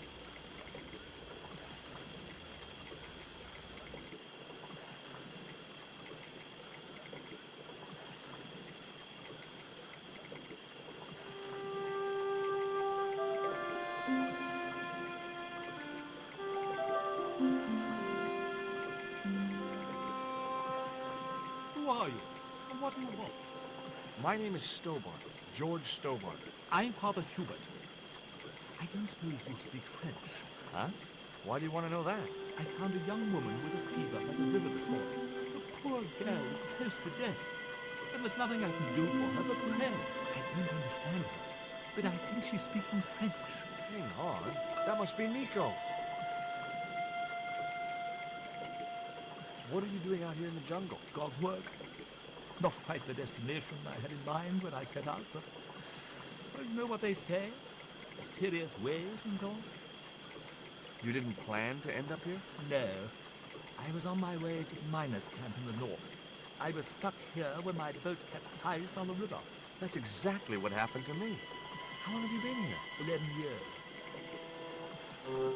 That's my girlfriend you've got in your treehouse. What's the matter with her? She's been bitten by a venomous river snake. But can't you do something for her? There's a cure, isn't there? I ran out of penicillin and morphine years ago, but the local people speak of a root which they believe will counteract the poison. Where can I find this root? I don't know, but maybe the shaman of the village can tell us. Will you show me the way to the village? Me? Oh, but I can't. Can't? Nico's life depends on it. You're right. Of course I should, despite my own guilt and shame. But I can't go as a representative of God with a creased collar. A creased collar? You mean you put your personal attire higher than the life of a sick woman? I will not go to that village looking anything but my best. Give me your collar. I'm sure I can find a way to press it. Thank you, my son. In the meantime, I must contemplate my sermon. There was obviously more than a creased collar bothering the priest.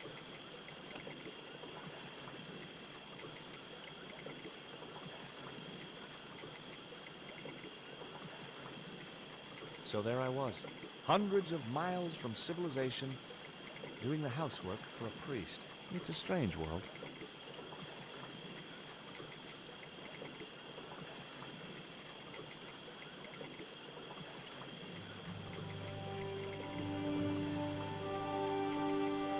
The press worked surprisingly well on the collar.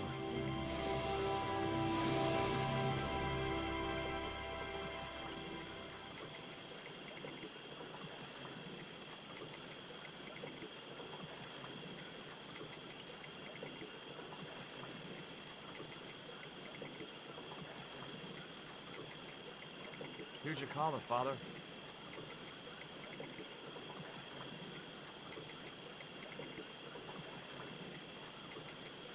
Thank you, George.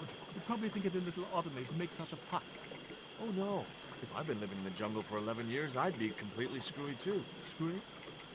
Yes, perhaps I am. Ever since my last visit to that village.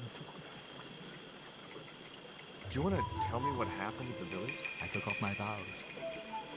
I let myself be overwhelmed by the beauty of this unspoiled paradise, and in a moment of weakness, animal passion reared its rampant head. You know, you should be writing romantic novels. Did you experience some kind of a physical liaison at the village?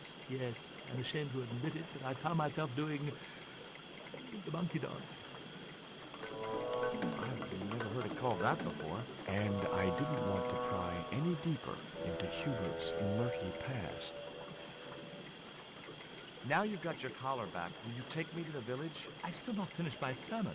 Look, Father, I still don't know why you're so reluctant to visit that village, and it's none of my business. Whatever the reason, it can't be more important than saving Nico's life. You're right. I must be crazy. We must make haste if we're to reach the village before nightfall. By the time we reached the village, it was sunset.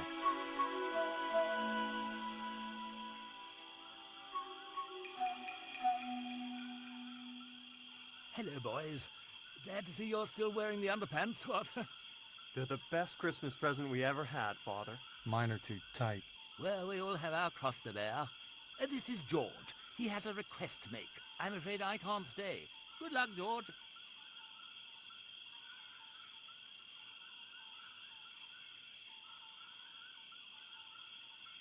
That's a relief. I never feel comfortable with him about. Me neither. These damn pants keep riding right up my butt. So, what do you want? My girlfriend has been bitten by a snake. So, everyone in my family has been bitten by snakes. I was bitten by a dormouse once. She's real sick. I hoped your wise man might have medicine. Wise man? You must have the wrong village. Father Hubert said there was a wise man in the village who could help me.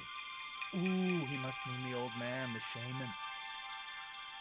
Are you going to stand by and let my girlfriend die? Of course not. What do you think we are, savages? We'll start the preparations for a cremation feast. I'd like to see the shaman, please. You can't just go walking in there and demand to speak to the shaman. Why not? You have to observe the protocol. The shaman demands tribute. Tribute? You mean like a gift? That's right. The eternal question. What do you give a man who has everything? Give me a clue. What kind of things does your shaman like? Does he have a hobby, a favorite sport? You insult us. The shaman lives on a higher plane. Oh, right. Maybe a book would be more suitable. Or a jigsaw puzzle? Don't you just hate choosing presents for people you don't know? Here, he'll like these biscuits. If you say so.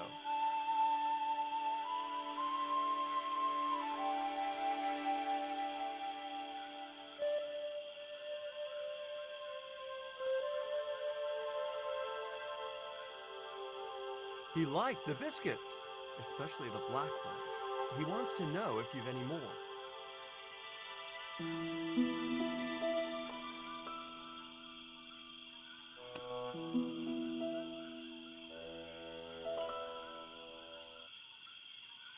I put the statue in the empty box.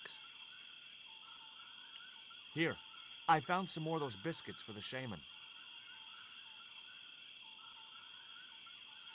I'll give them to him.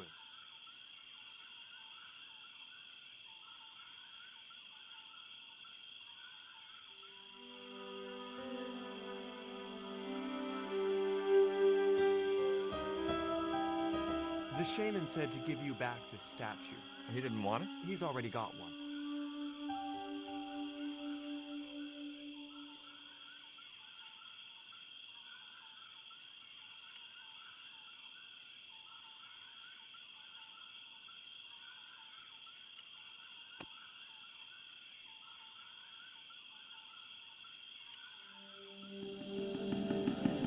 I put the Mayan stone in the empty box. Here, I found some more of those biscuits for the shaman. I'll give them to him.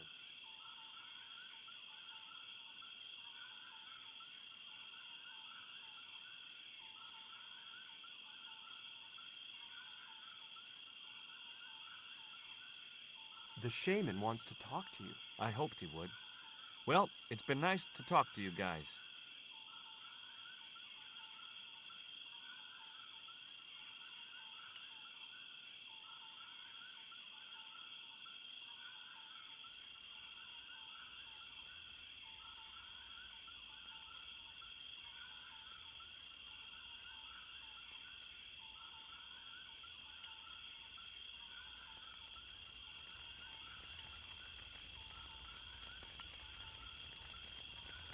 Hi, my name's George Stobbart.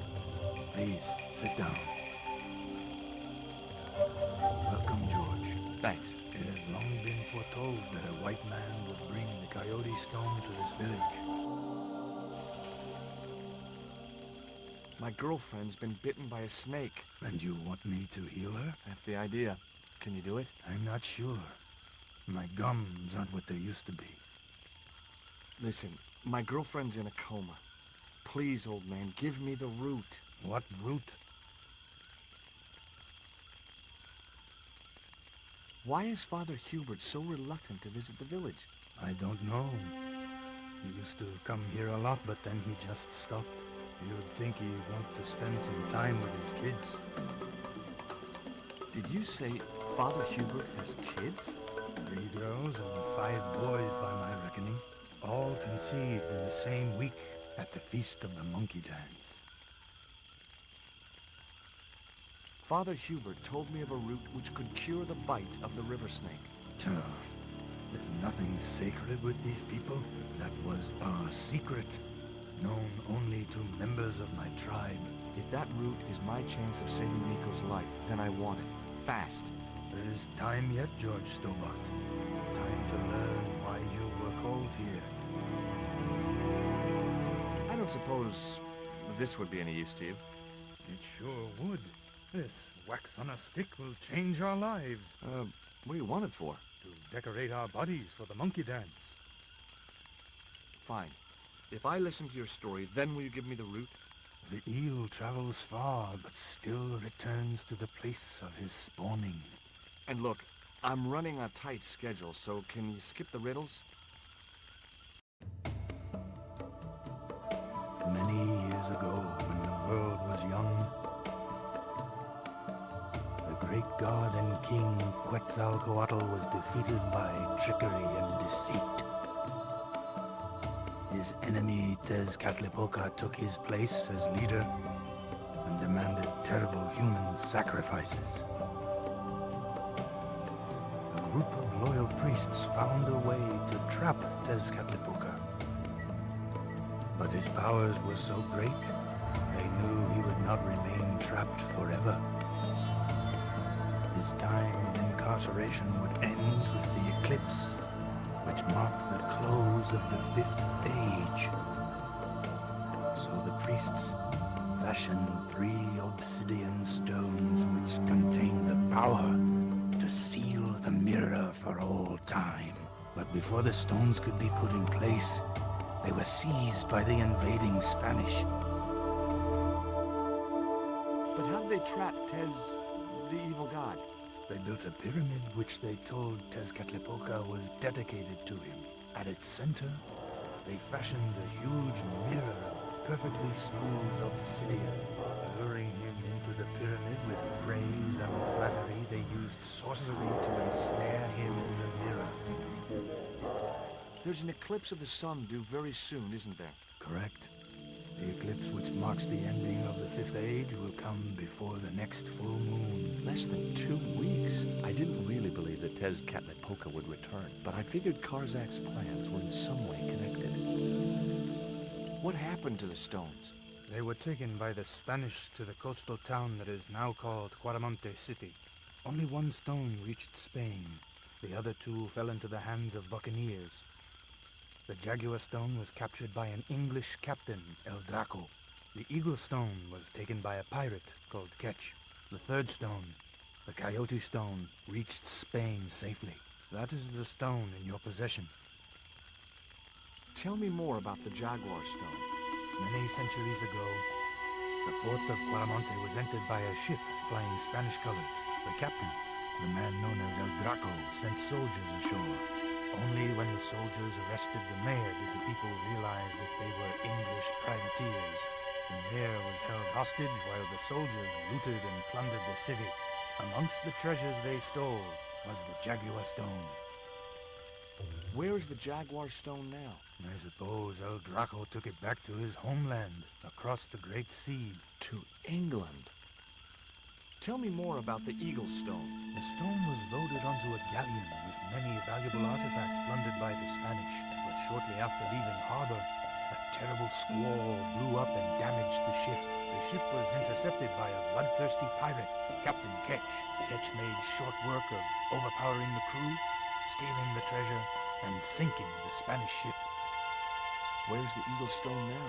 Nobody knows for sure. Ketch retired from piracy and bought an island in the Caribbean. What do I do when I find the stones? Bring them here to me and I shall prepare you. The stones must be taken to the heart of the pyramid.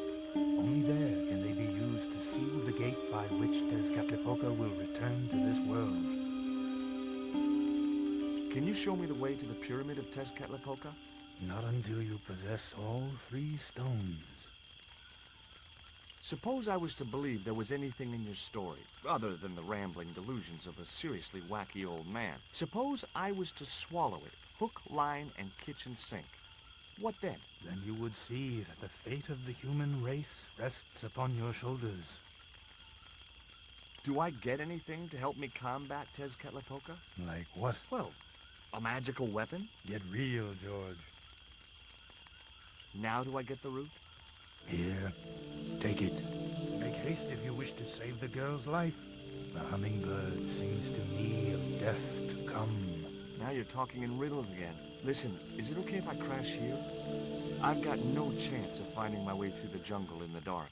You're welcome, but you probably won't get much sleep. Tonight's the night of the monkey dance.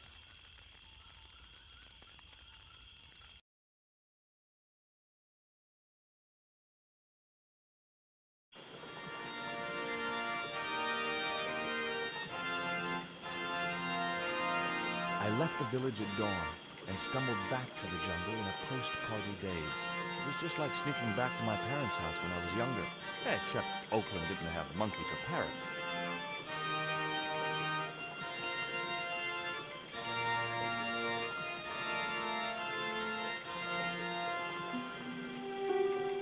The cone was ideal as a makeshift container.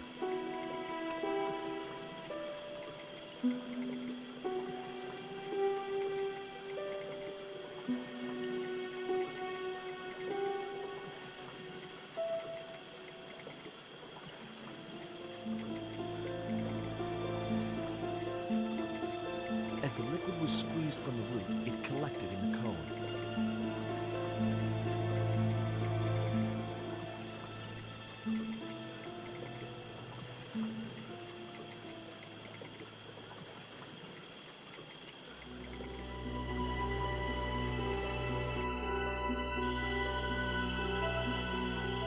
Look, Hubert, the antidote.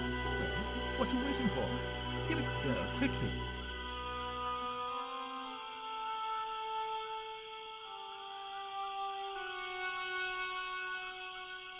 Nico.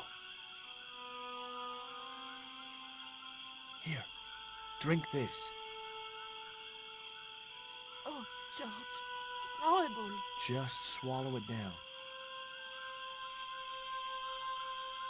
Okay, try and rest now, darling. You'll need all your strength when we go after the other 2 stones. Other stones? What other stones? What have you gotten me into now, George Stobbart? The patient is sounding more like her old self already.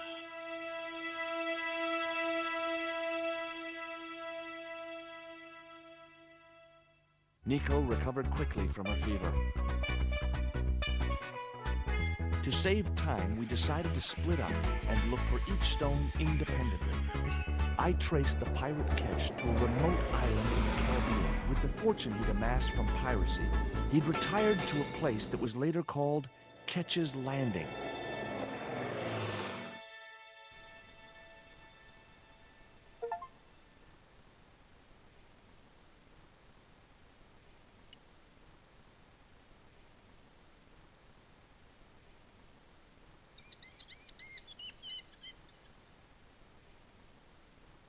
Hi, is this Ketch's Landing? Yeah, that's right. My name's George Stobbart.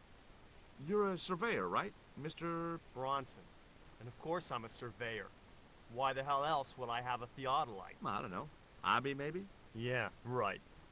What brings you here, anyway? I'm searching for an ancient Mayan artifact. What is it? Some kind of jewel? No, it's obsidian. A black stone with supposedly mystic powers. You're nuts. This is similar to the stone I'm looking for. What makes you think you'll find it here? Because when the stones were stolen in the 17th century... Hold it! The stones have been lost for 300 years? Approximately. And you're hoping to find them again? You're nuts. And why here? A wise old Indian shaman told me he saw the stones in a vision. Ha ha. That's rich. Listen, I got work to do, okay?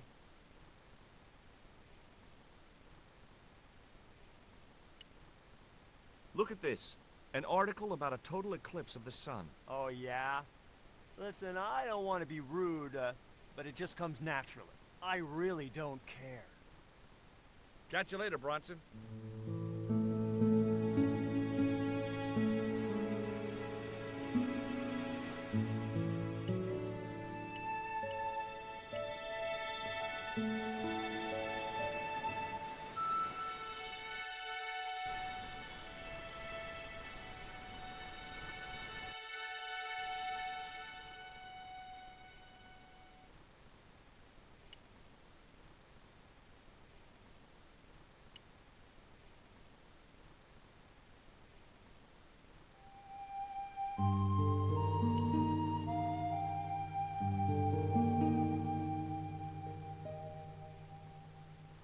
You want to buy some fish? Nah, I don't like fish. What's your name? Rio. It means river. What about you? George. It means... well, it's just a name. Is it true that Captain Ketch lived around here? That's right. That's his house up on the hill. It's a museum now. Yeah? That's exactly what I need. Thanks, kid. You won't get inside, you know. The old ladies close it down. What do you know about Captain Ketch? Just what everybody knows around here. He was a pirate and get himself hung. No school today? No, sir. What about your education? I can fish, sail, and swim. I've been looking after myself since I was 6, and I'm bilingual. Aren't you a little overqualified for a beach bum? Well, you know, there's a lot of competition. Who are these old ladies you mentioned? Miss Frost and Miss Mina Ketch. How come the old ladies closed the museum? It's Bronson's doing. Him have the plans for redeveloping the museum. They're going to regret it, you know. The man's a crook. Do you know anything about pirate treasure? Man, that's all stories. There's no such thing as a real pirate treasure. Do you know anything about a forthcoming eclipse? No, but that explains why the weather's about to get real bad. Rio, it's a beautiful day. There's no more than a whisker of cloud in the sky. Trust me, man, it's going to get real bad.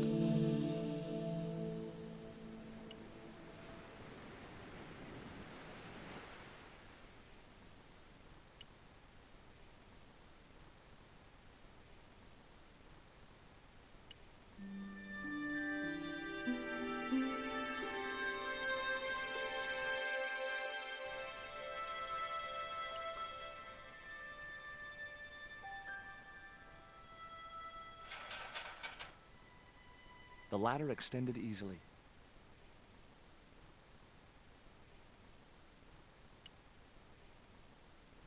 You there?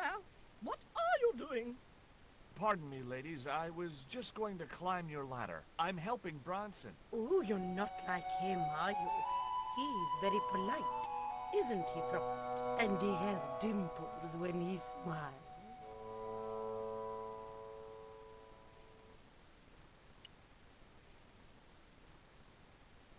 Hi, my name's George Stobbart. Good afternoon, Mr. Stobbart. Would you care for tea? No, thank you, ma'am. I don't like tea.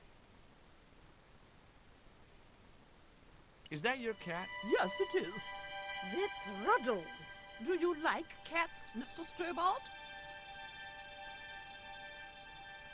I love them. They're so cute with their claws and their little puckered butts. Aren't they, though? Don't encourage him, Mina.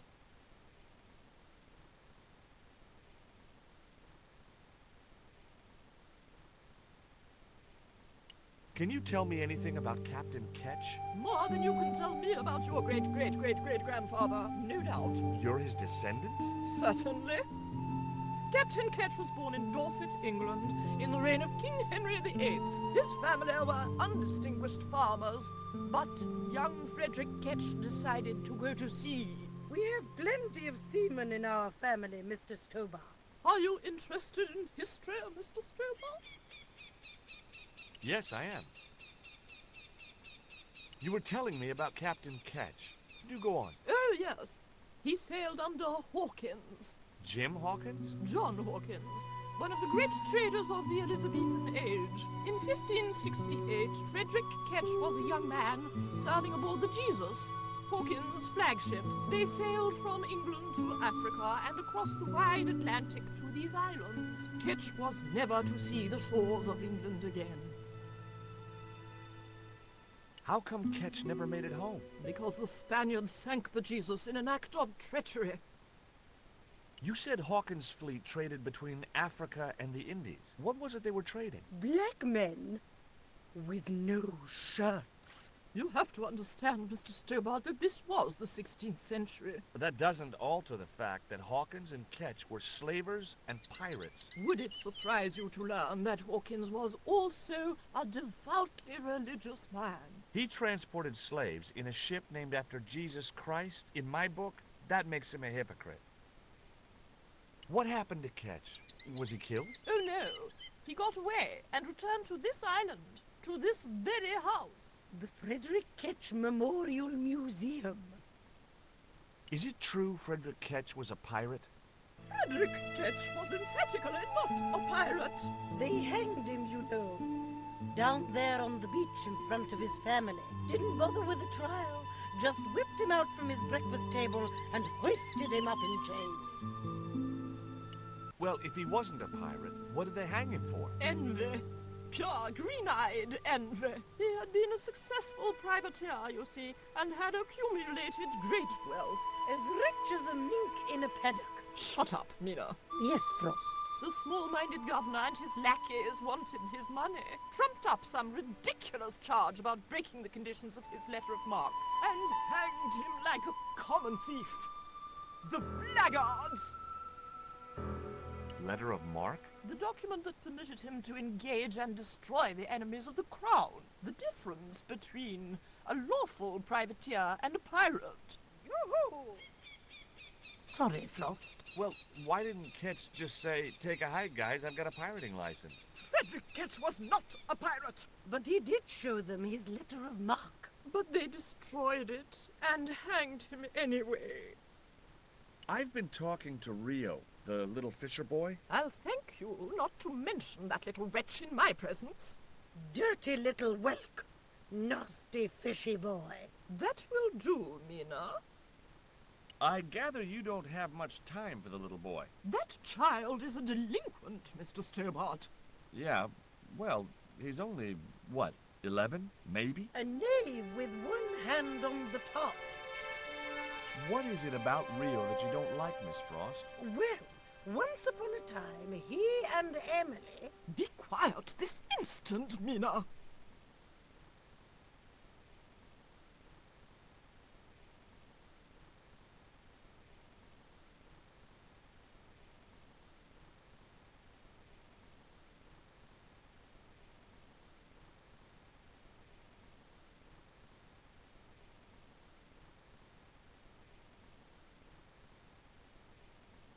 What can you tell me about Emily? Emily? What business can she be of yours? Her parents were killed in a typhoon.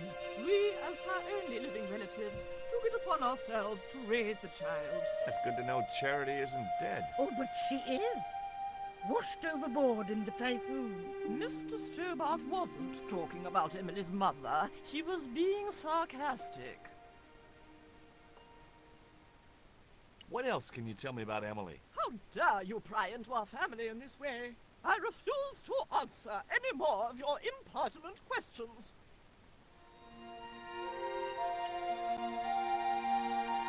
Hi, Puss. Wanna play? Hey, cat. Watch where you're putting those claws.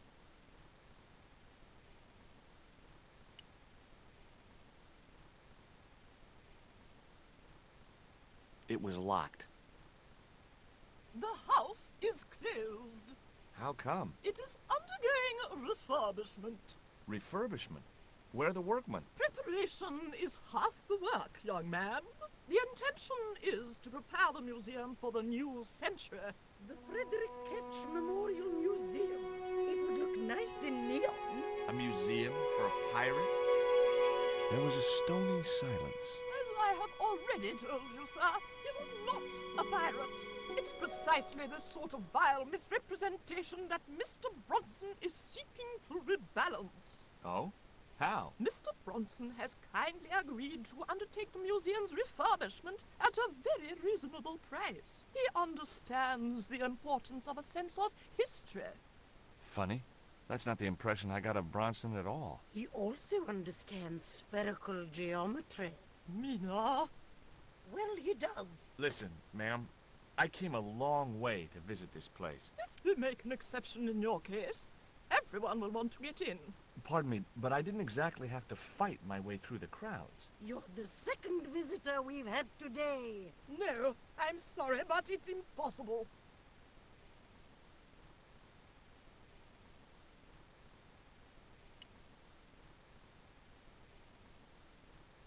You're really fond of that cat, aren't you? He is our companion and our solace. I thought about catnapping the little monster until they let me in, but it wasn't my style. Maybe there was some other way I could use their affection for the cat to get me into the house. Okay, it was time for diversionary tactics. I thought I saw a little girl down on the beach. You must be mistaken. He must be mistaken. Mustn't he, Frost? I'm sure I'm not. A little girl and that young fisher boy. What? It's not possible. What were they doing? Oh, the kinds of things that all little boys and girls get up to at their age. When I was a little girl, we used to play cows and milkmaids. Woe betide you if you're lying to us, Mr. Stobbart. Heaven help you.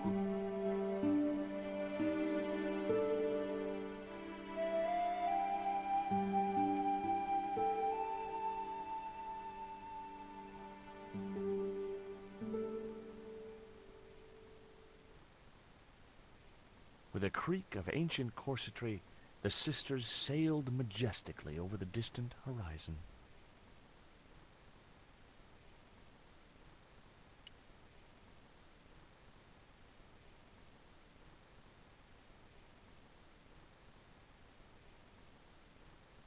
It was locked.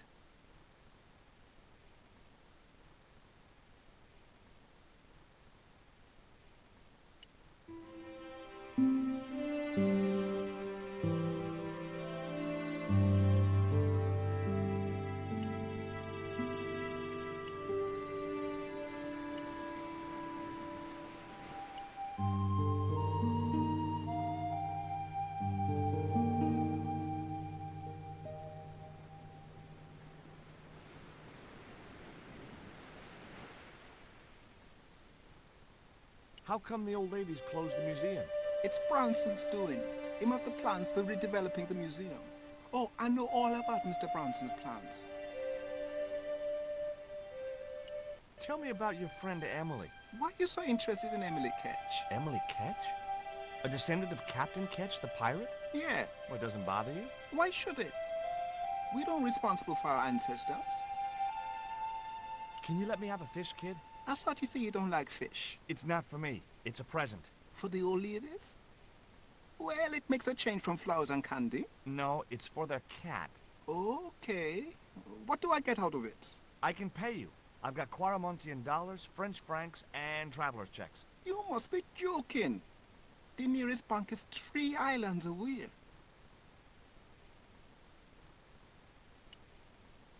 Will you give me a fish if I give you these real... Are these ugly, tasteless nylon panties worth a fish? No, man.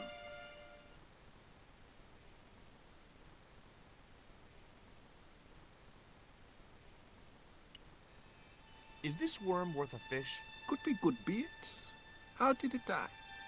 I think it drowned in tequila. Just like my Uncle Gabriel. Yeah, I'll have that.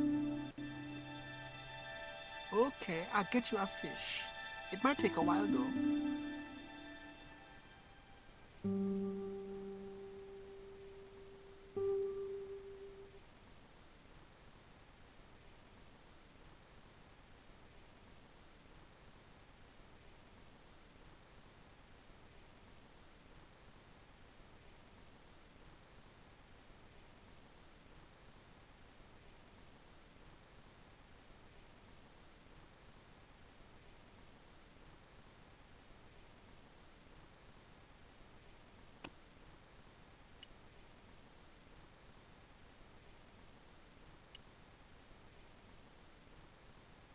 Did you see the weird sisters come by here? Did I?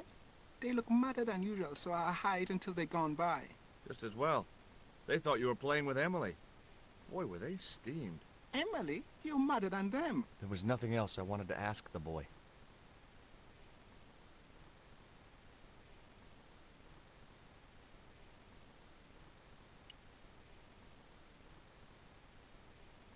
No luck with a fish? No, man. They don't want bite. That's 'cause they know there's a storm brewing. Storm? I don't think so. Hey! I caught a bite! You have? It's a big one! A real big one! Reel him in, Rio. Jeez, it must be a whale or something.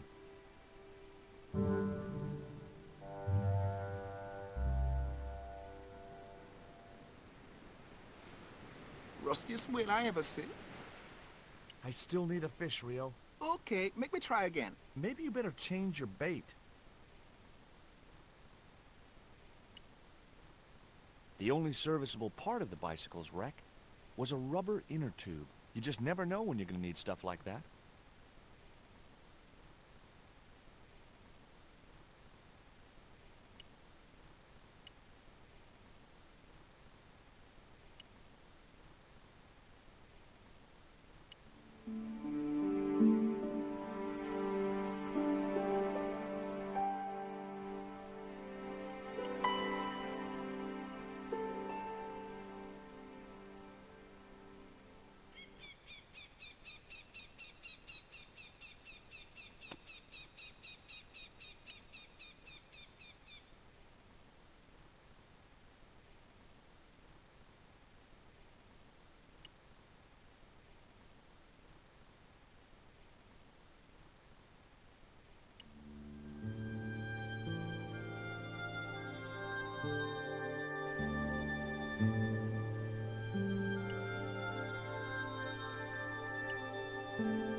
There's your fish, my man. I can't put it in my pocket while it's flapping about like that. No problem.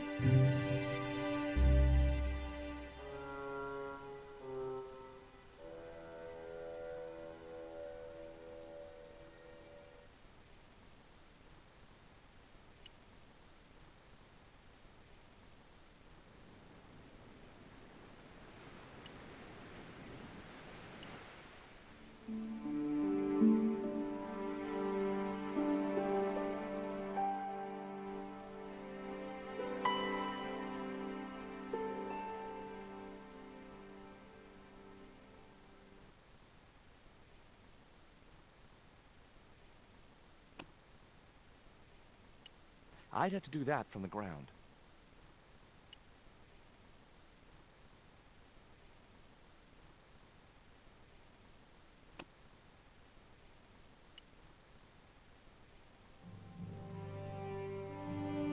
That should get the old cat dancing.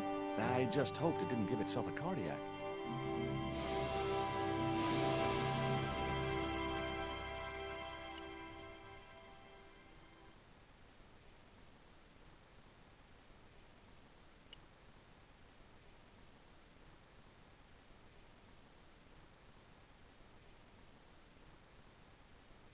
I didn't have a flag on me, so the flagpole would have to stay bare.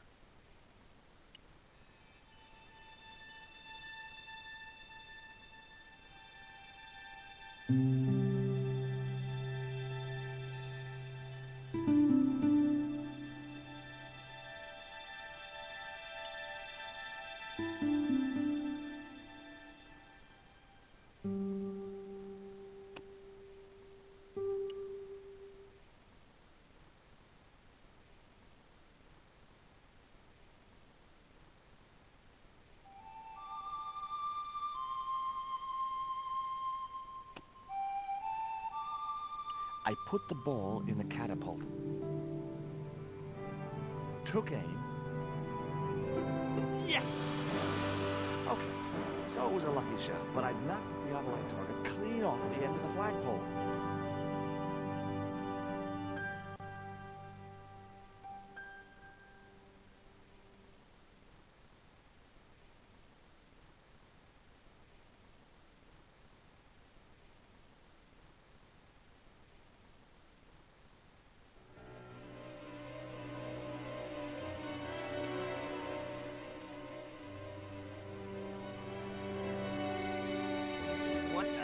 hell's going on here? Hi, Bronson. Nice to see you, too. You again. Have you been screwing around with my theodolite target? Where is it? I had to climb out of the window to put that one on. Damn it, I'm gonna have to go through all that again. Not this time. The house is locked up and the sisters aren't here. Hell's teeth! I'll have to put the spare target on the other flagpole. A whole morning's work wasted. I'm gonna fix all this, and then I'm gonna fix you, you hear? Yeah? Fine. I'll be waiting.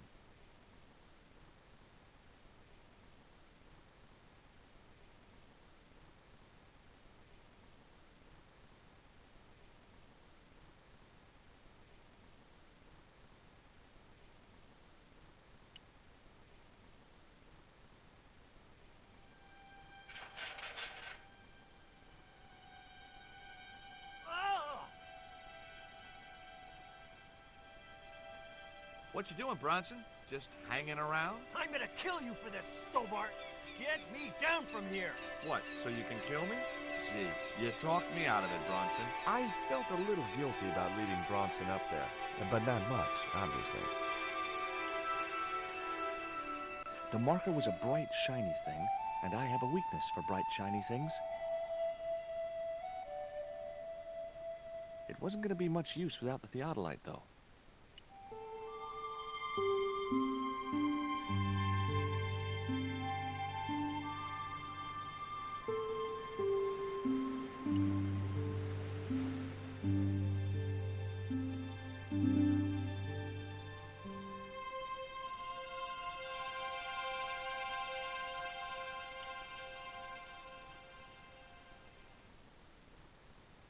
With Bronson out of the way, I could finally get a clear look at the plans.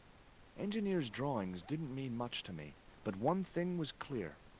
These plans were for a 5-story, 200-roomed, luxury, pirate-themed hotel. Another stain on the bedspread of paradise.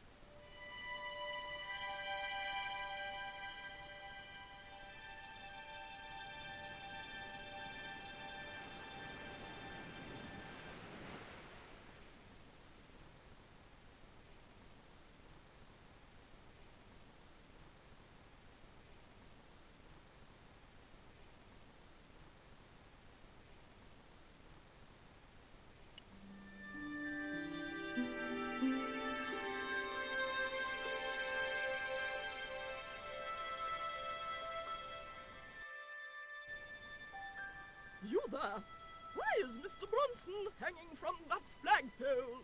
He climbed up there of his own accord. Then help him, you stupid man! Quickly, before he falls!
Hi.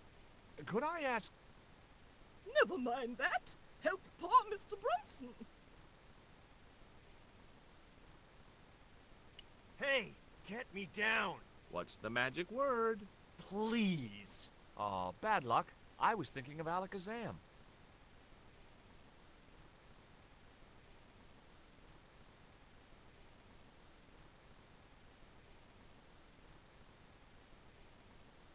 I've got your plans, Bronson. I know about the hotel. So what? This is between me and the dames. Those sweet old ladies trusted you. This isn't what they wanted. Oh, people like them don't know what they want. Instead of wasting their money on this mausoleum, I can turn it to profit. But you should have discussed it with them first. If I was to let you down, will you promise to come clean about your plan? Sure I will. And you'll come to a tasteful compromise with Miss Frost and Miss Mina? Taste? What's taste got to do with architecture? Oh, dear. You'll have to stay where you are until you see sense. You rat. Catch you later, Bronson.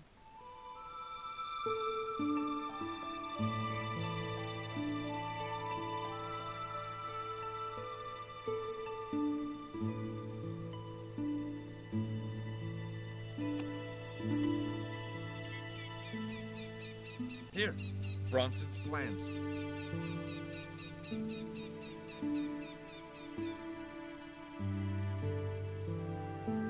This means nothing to me. She's not wearing her reading glasses. Ah, wait. Yes, I see now. I see it all too clearly. That man is planning to build a huge hotel. Bronson is a confidence trickster. Mina, we have been duped. I'm glad we didn't sign his contract.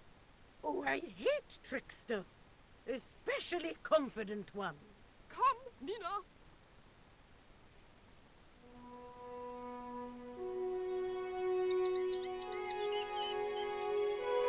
Mr. Bronson, you may consider yourself persona non grata. Yes. Cave Canum. Kindly disentangle yourself from our flagpole and eject yourself from our property this very minute. Disentangle. Eject. Hey, cut that out, you crazy old bat. How dare you? Mina isn't crazy, she's just engagingly eccentric. Yeah, as a bedbug. Ouch! Lovely as this little vista is, I'd be really grateful if you could let me into the museum now. Certainly, young man. We are most grateful to you for exposing this scoundrel, Mina, the lock.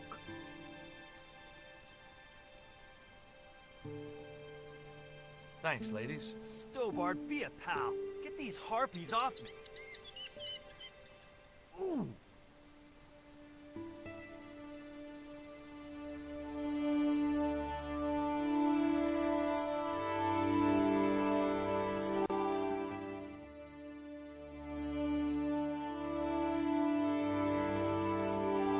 While George was basking in the sun-drenched Caribbean, I went to Travle.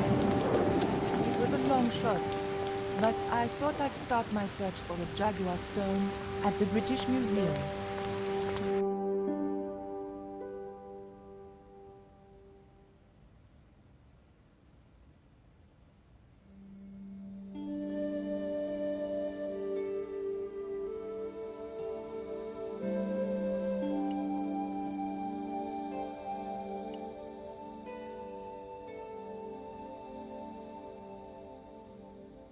It was a stone identical in size and style to the Coyote stone. However, this stone bore the image of a jaguar.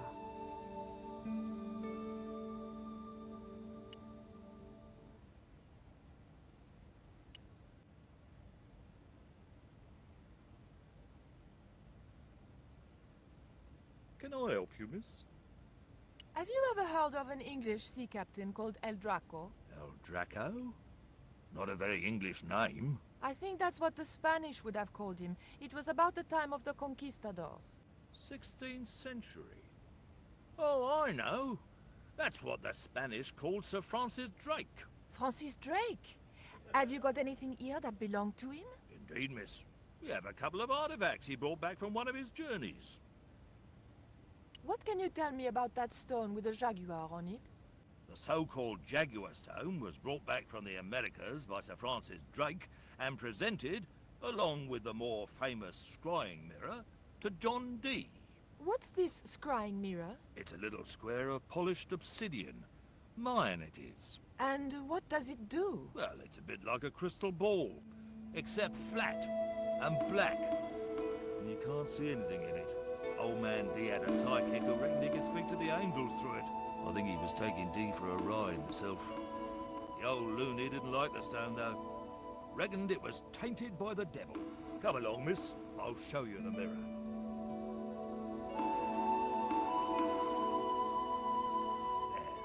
John Dee's famous crying mirror, given to him by Francis Drake.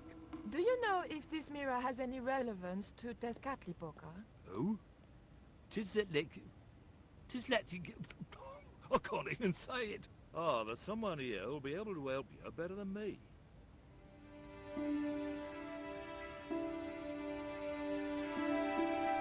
This young lady has some questions to ask, Professor. I think she's from France. Professor Roubillier? Eh?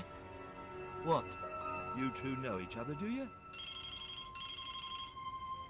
Excuse me, the telephone.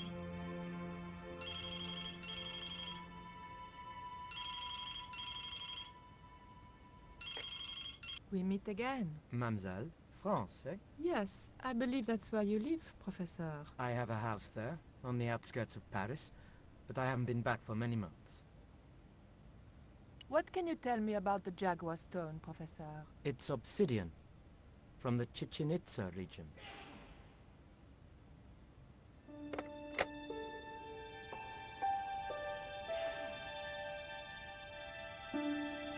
Professor Roubillier, your taxi's here. If you'll excuse me, I have some urgent business to attend to at the docks.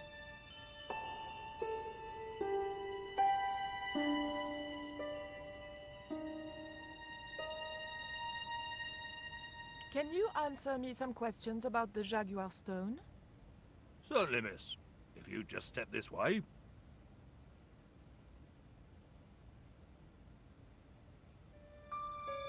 It's gone.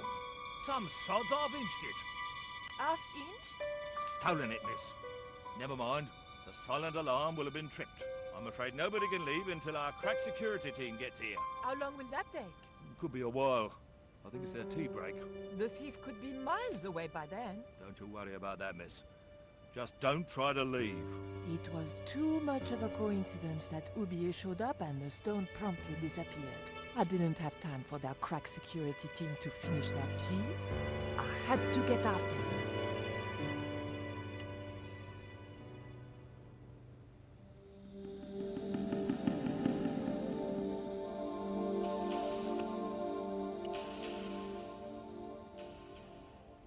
There was nothing very useful in my bag, just a single hair clip.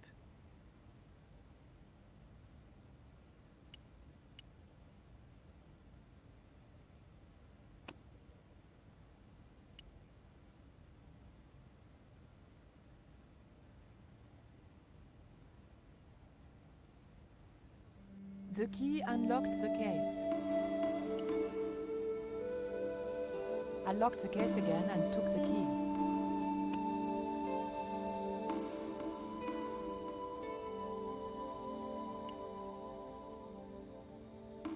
The key unlocked the case.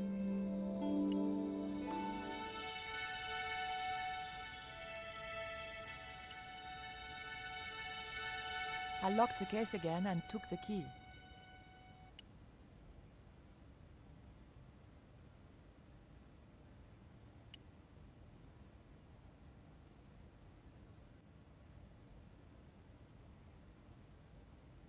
Take a look at this.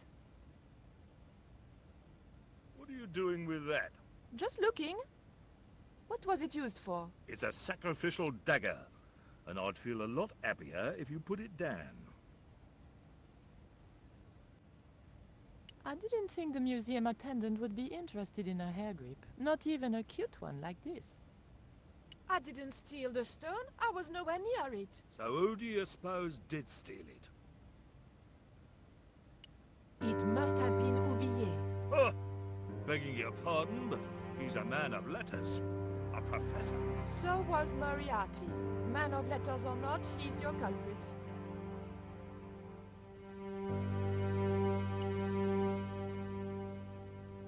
Look at this. The thief left this key in the cabinet. Oh dear. Oh dear, oh dear, oh dear. That makes the theft an inside job, right? Oh dear. In other words, the thief was Professor Roubillier. Well, let's leave that for the police to decide, shall we? I better phone them right away.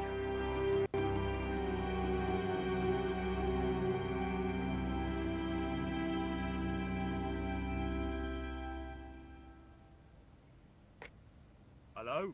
I knew I had nothing to worry about if the police were called. Yes, I'll hold. But I had to catch up with Oublier, and fast.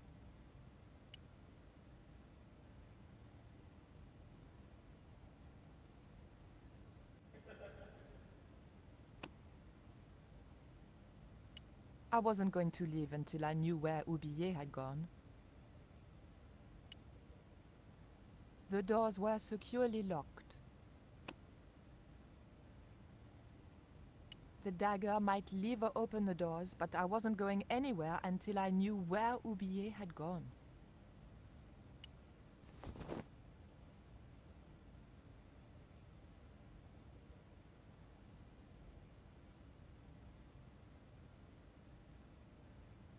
You'll have to be quick, miss. I'm on the phone. Don't you think it's suspicious that Oublier has urgent business at the docks? Not in the slightest, young lady. He's gone to oversee the unloading of cargo, an exhibition of Mayan sculpture on loan from Mexico City. What's the name of the ship? The Xibalba Princess.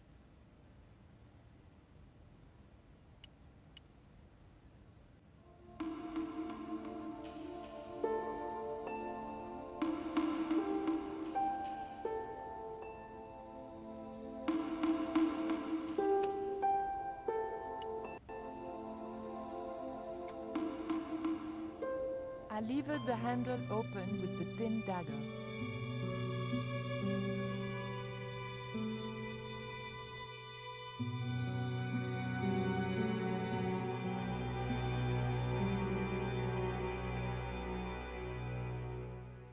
The room had been decorated to resemble the interior of a sailing ship. It was disturbingly effective. March 20th. 1670 fix. Engaged frigate off Fan Salvador? It was garbage. Huh. I guess being a pirate didn't require too many academic qualifications. The passage went on to describe how Ketch had got wind of the approach of a fleet of English ships. It seemed the new governor had not shared his predecessor's views on Ketch's activities. They were out for his blood. Sailed to that place where I made secure my fortune. I returned safe in the knowledge that the governor shall not discover that which I had hidden. For is it not writ that 'tis easier for a camel to pass through the eye of a needle?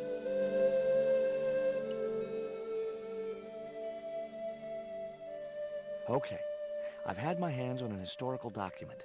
Now what?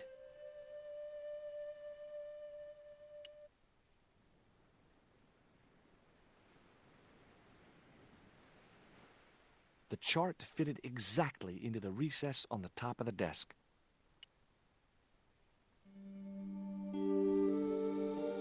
That might come in useful, in ticklish situations.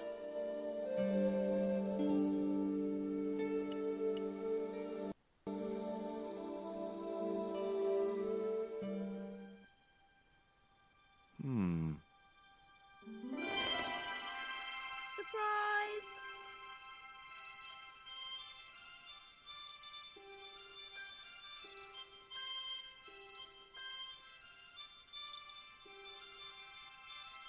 What the? Who are you? I'm Emily. What were you doing in there, Emily? Hiding. What are you doing here? Grown-up stuff. Grown-ups? I'm never gonna grow up, I'm not. You shouldn't be here. What's your name? I'm George. Pleased to meet you, Jaws. George. Jaws? Jeez. Make your mind up. What can you tell me about Captain Ketch? That's him on the wall, in the picture. Yeah? Boy, that's interesting. He was a sailor captain. This is his house. Why don't you go play with Rio? I'm not allowed. How come? 'Cause Aunt Frost says I'm not allowed out of the house. That's why, Mr. Nosy Beak. Too bad. Why don't you ask your other aunt if you can play with Rio? Aunt Mina's cuckoo. Aunt Frost says so. She says when the Lord handed out common sense, Aunt Mina was off getting double portions of chin. That Rio's a smart kid. He helped me outwit Bronson. Rio is clever. He can spit ever so far. I bet you can't keep this piece of coal in your mouth for the next half hour. Could too. I could keep it in my mouth for hours and hours and hours. Yeah? Go on then. Prove it. Don't want to. And if you try to make me, I'll tell Aunt Mina. Look, an ancient Mayan stone. Is that a magic stone? Well, I don't know about that. No.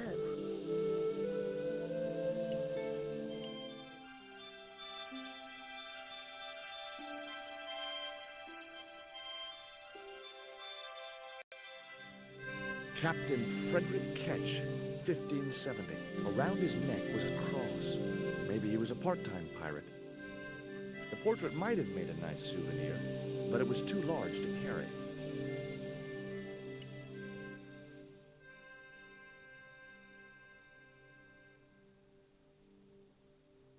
Holding that lantern, I felt kinda biblical. Like Jesus or Florence Nightingale.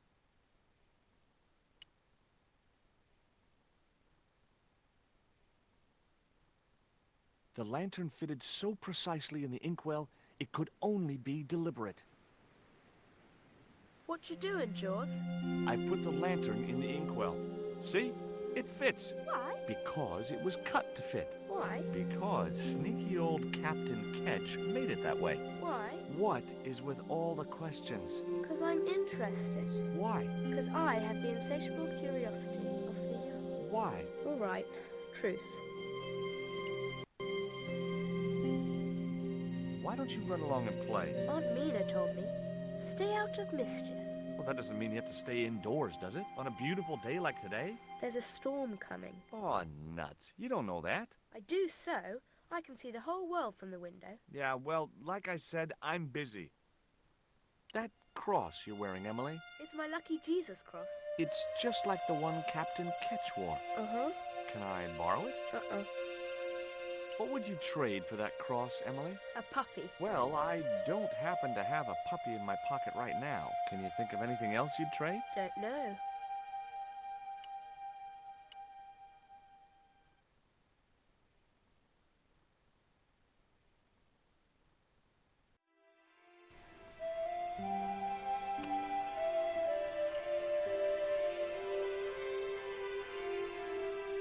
The cat made short work of the feather, tearing it into a blizzard of small pieces.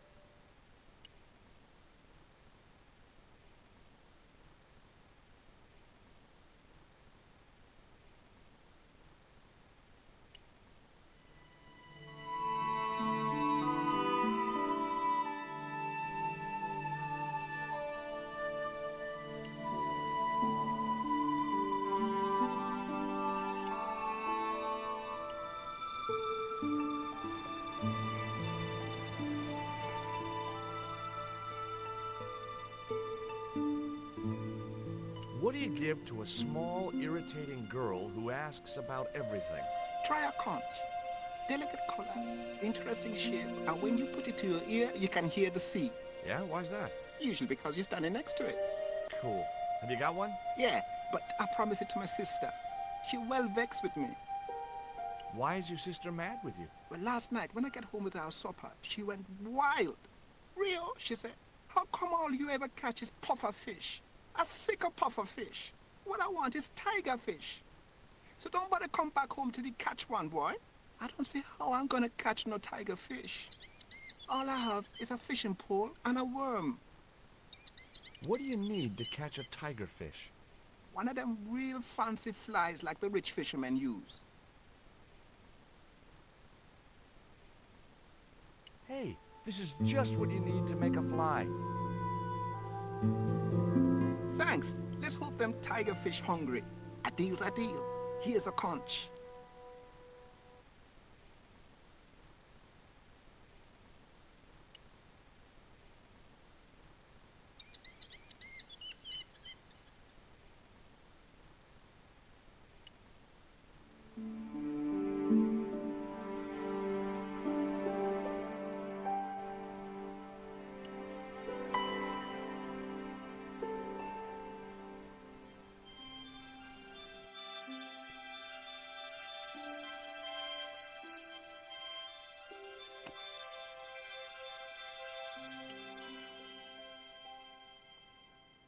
Here, I've got a conch.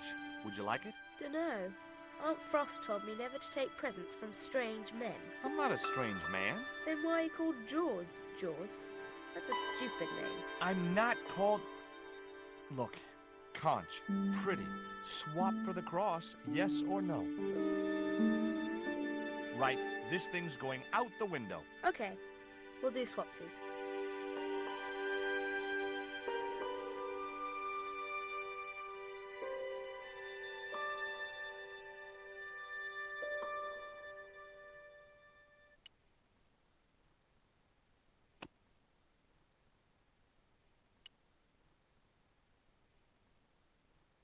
Ketch's cross slipped snugly into the penholder.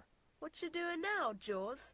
Knock it off, will ya? There's something you ought to know. I don't buy cute or lost puppy. I've put your cross in this little hole in the desk. Why? Impulse, mainly, with a dash of irrational intuition. Silly. Only women have intuition. The lantern cast a strong light over the desktop. The light cast a shadow of the cross. And the shadow fell precisely over a small, unnamed island shaped like a skull.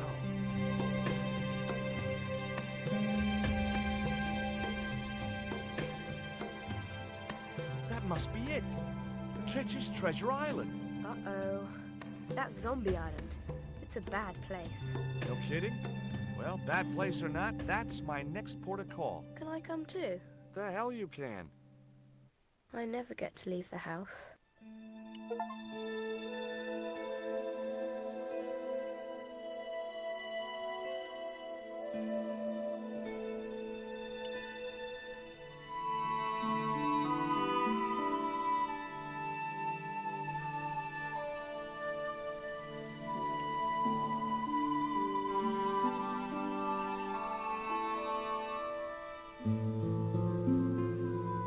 I didn't know the first thing about...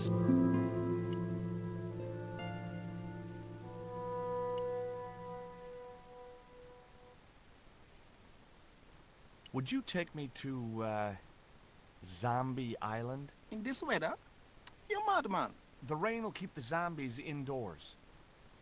Just say I did meet a zombie. What would you do? There ain't no zombies on Zombie Island. At least, not anymore. It's uninhabited. Good. What do you mean, not anymore? You still want to go? I guess. Well, I ain't had no luck with them tiger fish. And with the mood my sister is in, I'll be safer with the zombies.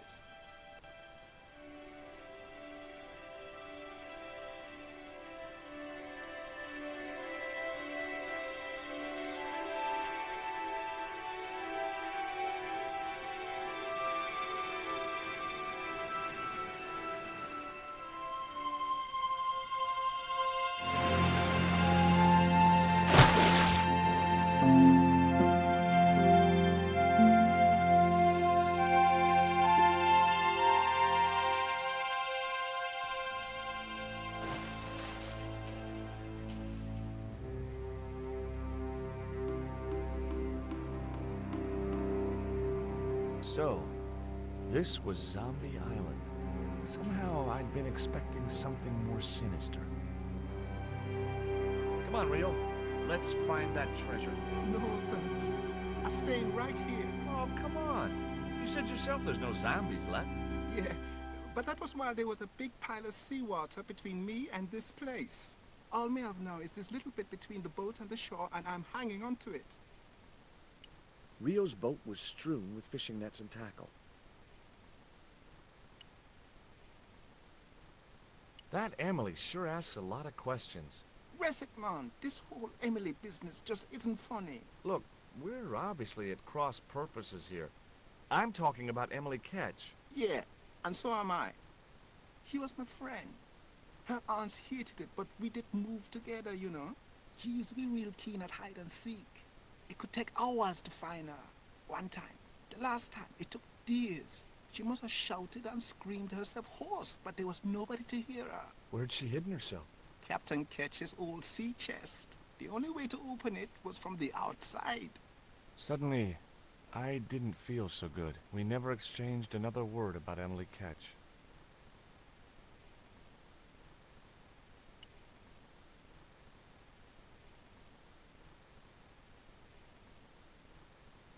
It was too high.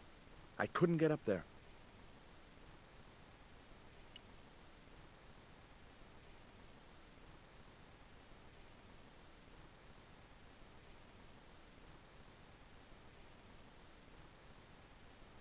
Could I borrow your net? Yeah, man, no problem.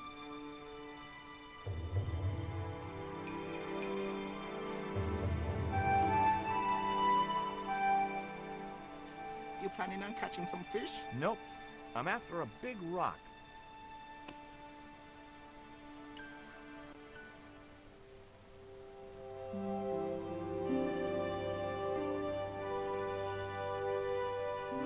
Well, here I go.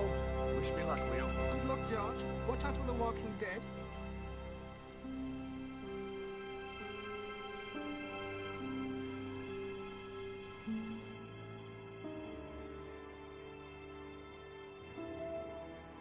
I stumbled down dark stairwells for what seemed like forever, until suddenly I found myself, wow, in an abandoned London Underground station. This place must have been closed down decades ago.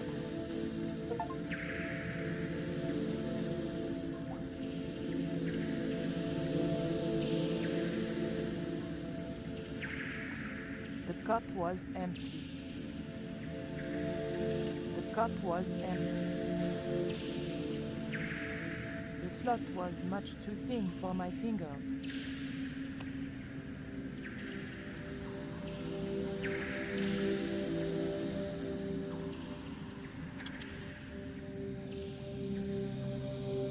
I pushed the hair clip into the slot and whatever was stuck there disappeared into the machine.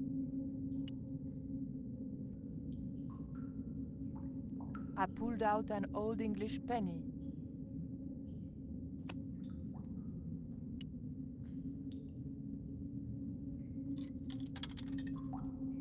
An ancient bar of chocolate dropped into the tray at the bottom of the machine. And as a special bonus, the penny dropped through to the reject bucket.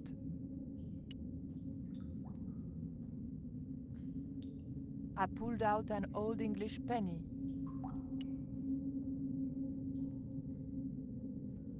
I took the ancient bar of chocolate.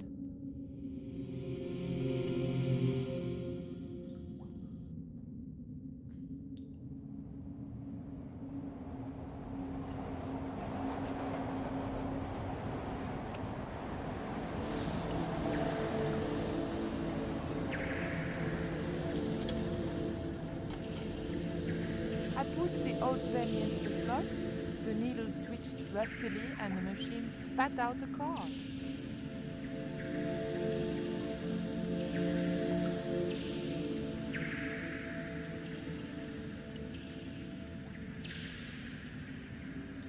It looked just like the modern one.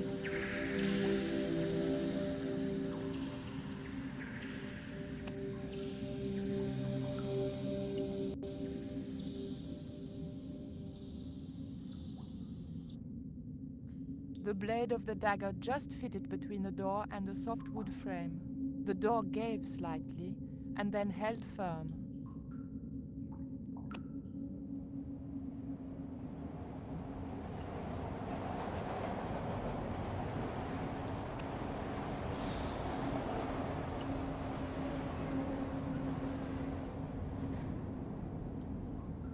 I remembered my student days when I regularly forgot my house keys. A wiggle with the thick card between the frame and the lock, and the latch lifted. If I closed the cupboard, the ticket might not open it again.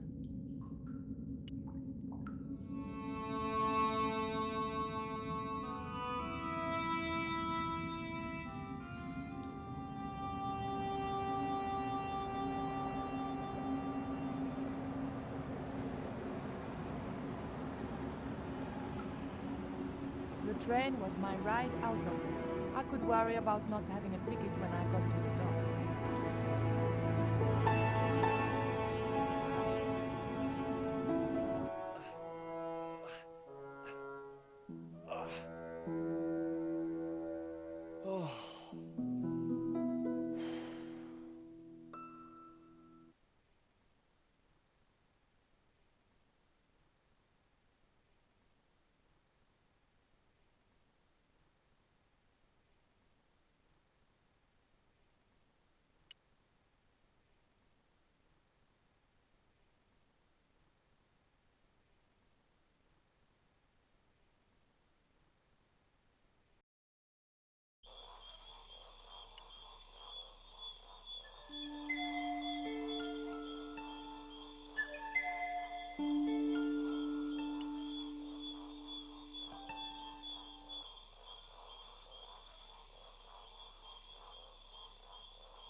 end of the reed had been neatly bitten off. Now I knew what was living in there. A long-toothed, snarling, furry wild thing.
The boar's expression said, "Forget it."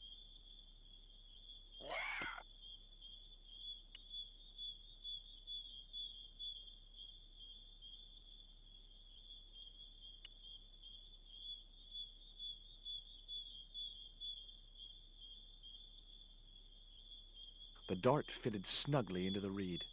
Great. I was tooled up and dangerous.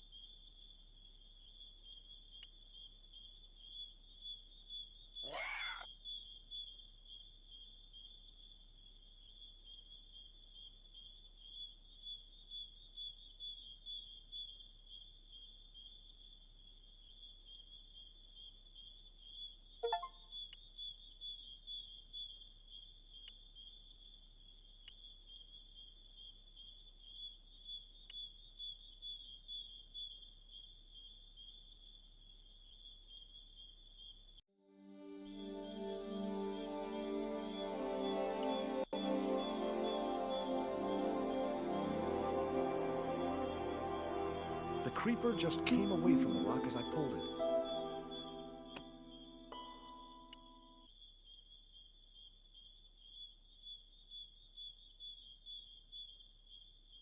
The marker clipped firmly onto the net.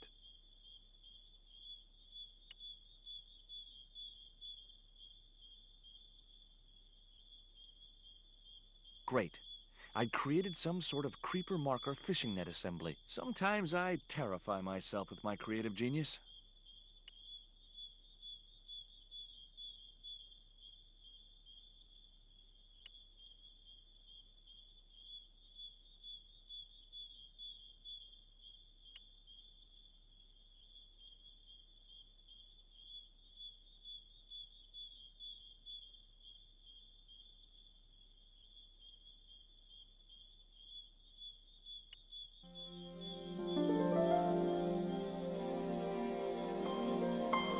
I'd successfully got the marker into a position near the top of the needle simply by using the kind of lateral thinking that can get you institutionalized.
If I jumped, I could just about reach the branch. Climbing the tree wasn't going to help any in this situation.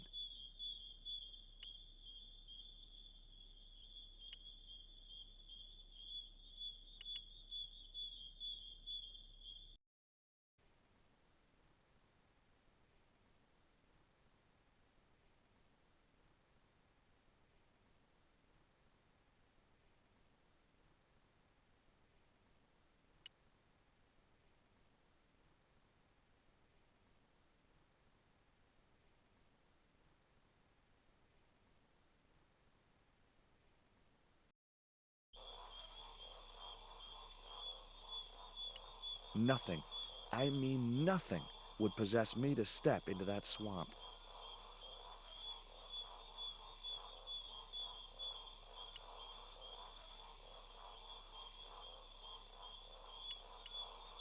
Oh no, I wasn't going in there.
Hold on. I've been here before. Haven't I?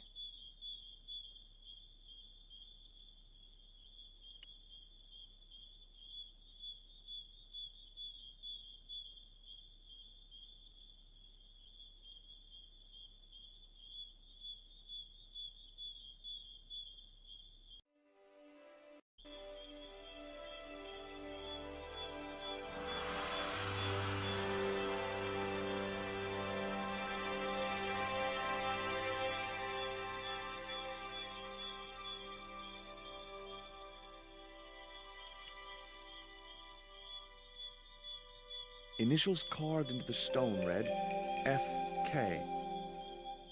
Frederick Ketch had been here.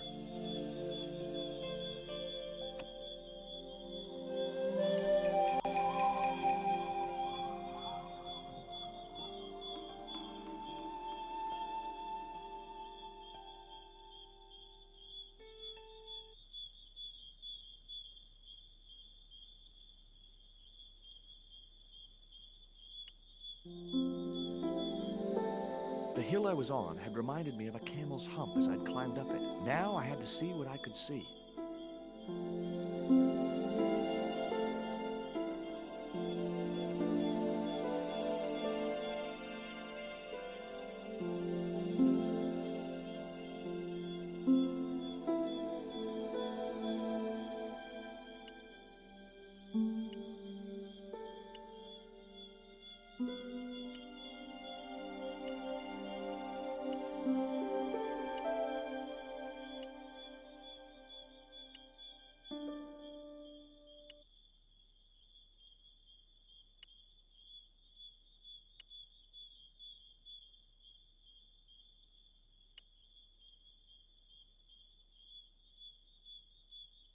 It was the marker which I had raised up the needle of rock.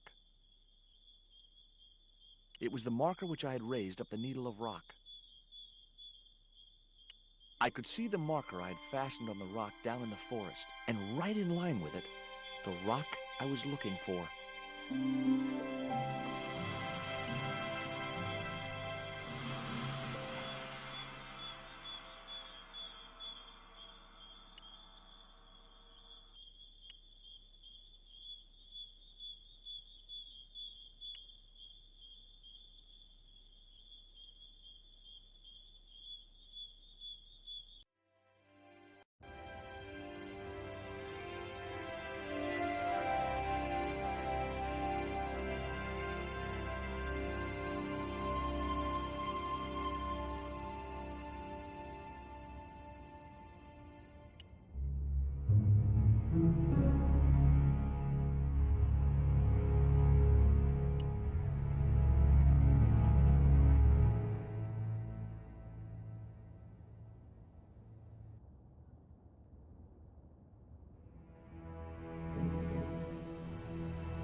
The tactical advantage of hiding in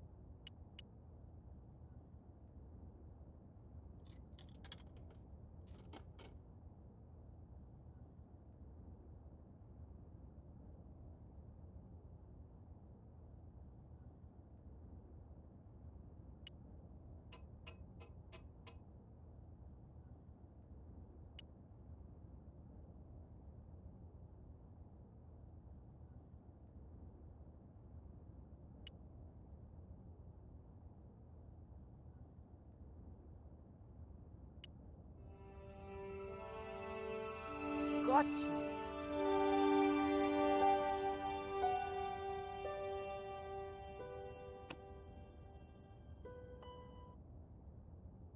It was a very old bar of chocolate with a row of boys pictured on the wrapper.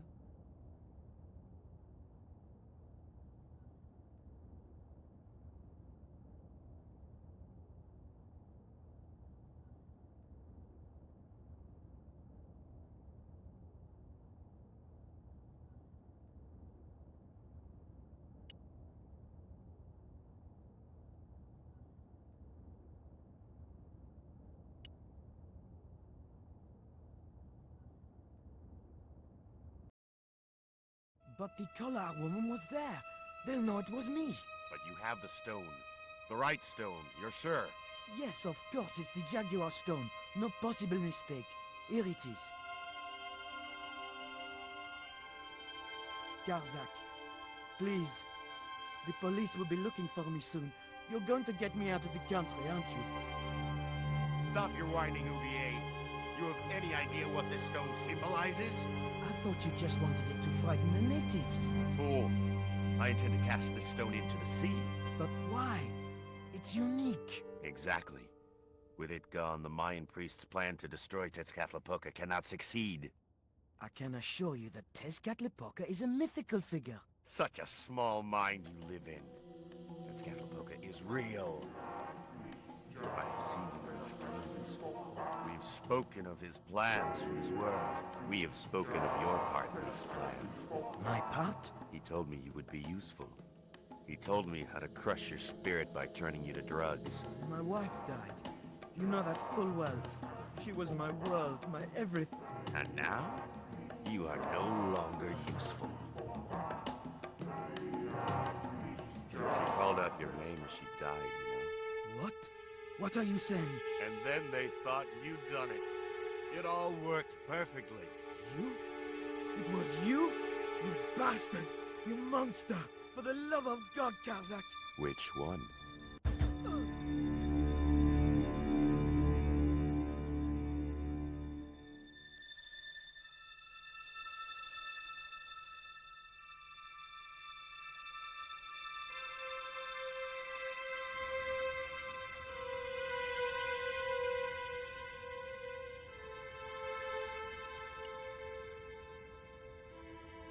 There were no signs of life, but I checked that Ubiye really was beyond help.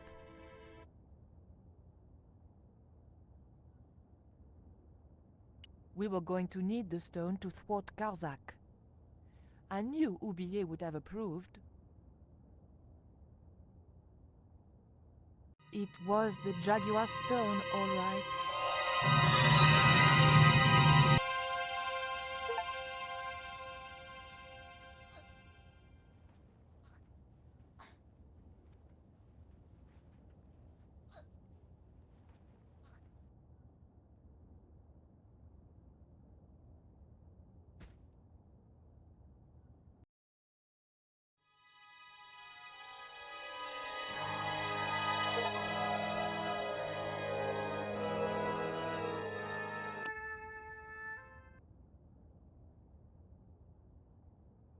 We were going to need the stone to thwart Karzak. I knew Ubiye would have approved. It was the Jaguar stone, all right.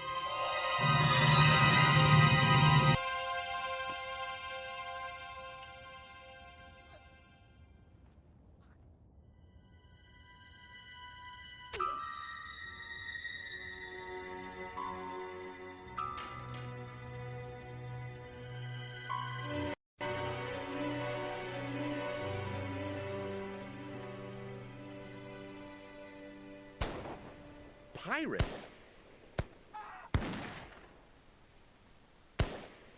I was about to make good my escape when... Cut! Who the hell are you? I can explain everything. Don't bother.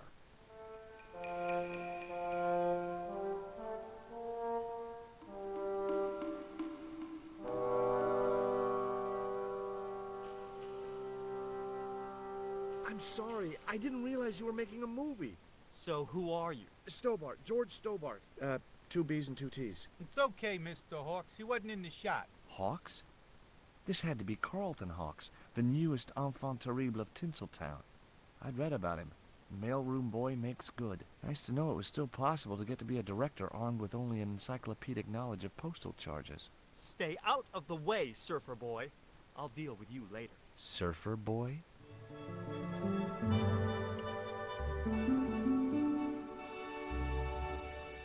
Hi there, George Stobbart. Uh-huh. Yeah. Haiku McEwen.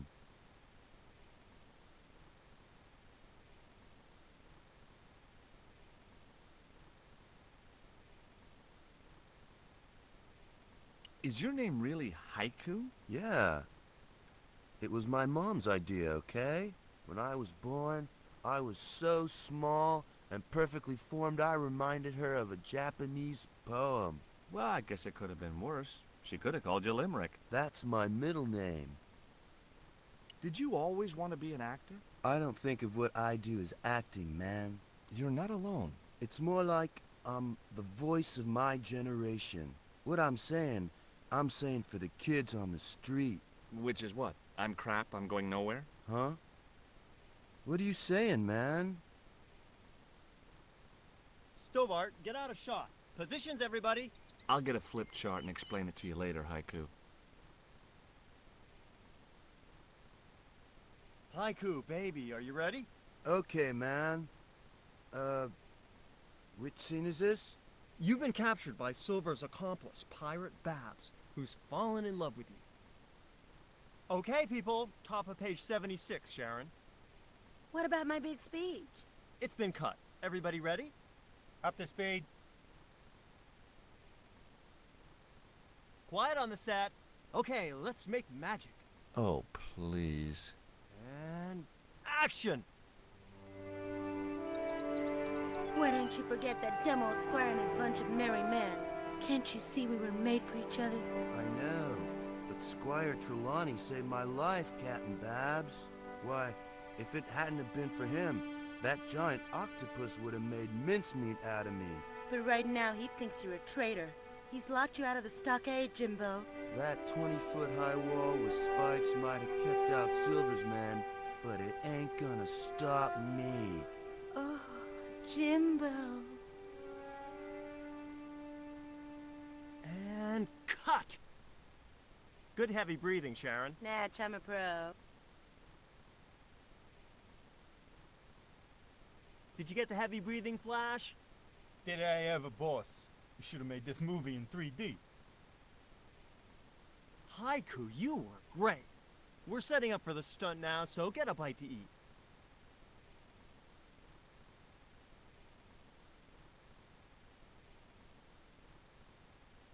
Savage, on set, damn it.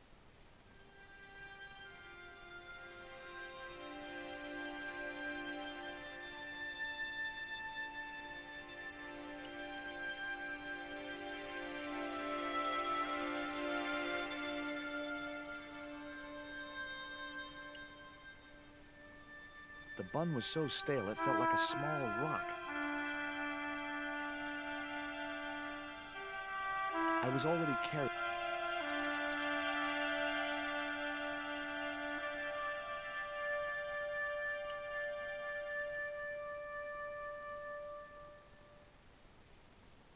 I didn't want another one of the pancakes in my pocket.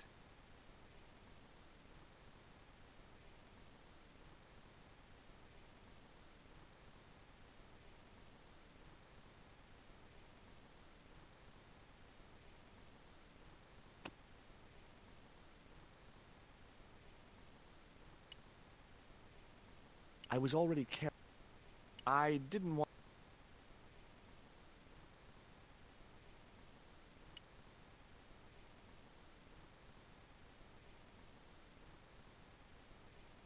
As I walked towards the bush, it started buzzing angrily.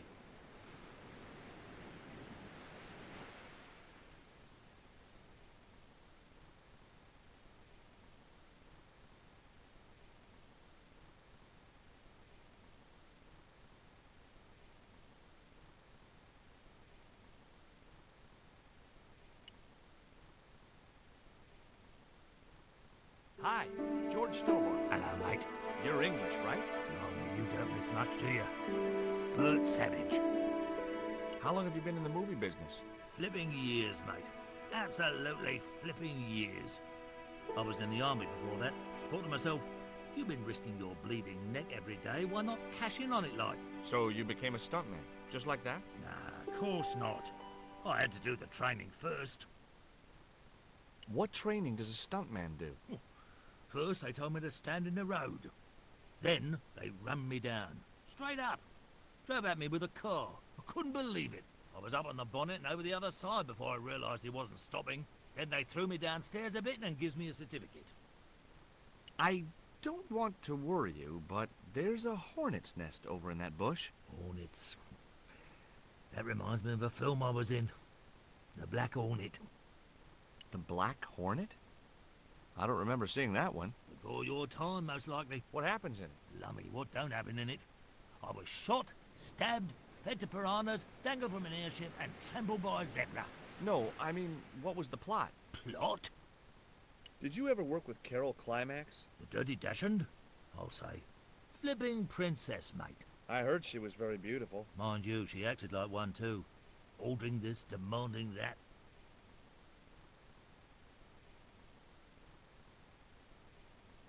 Did you ever meet Bertrand Oubier? Meet him? No. I saw him a few times, though. He didn't like his wife being in films.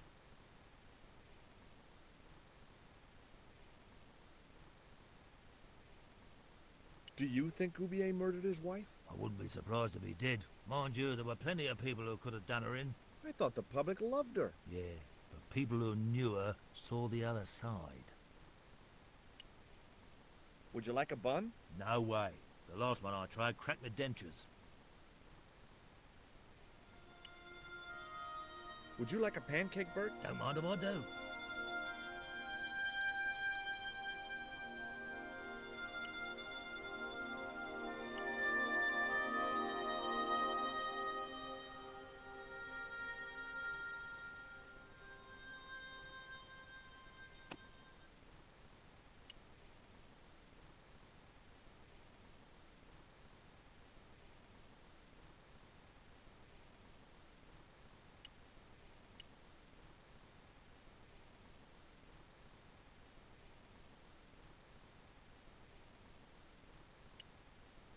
Another pancake, Bert? Yeah, go on.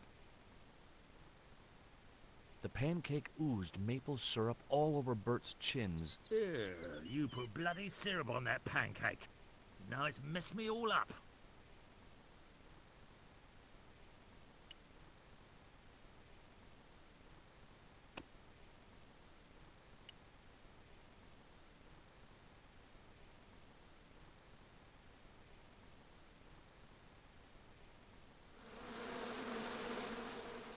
Those hornets were not pleased.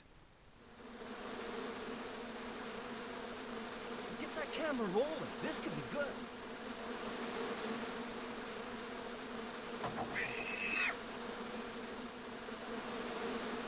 Cut and printed. That was brilliant, folks.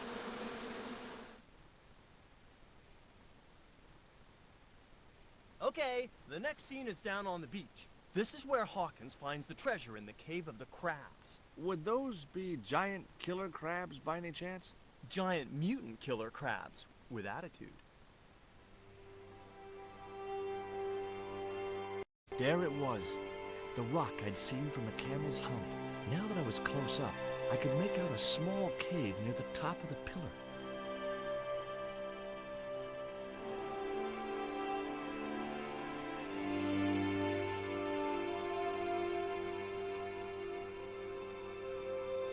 Hey, you! Travle! Who, me?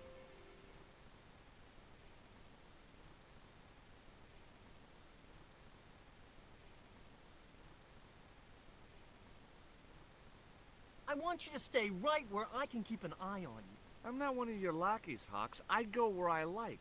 Not here, you don't. The movie company has rented this island for the duration. You're trespassing. Do as you're told or you're gone.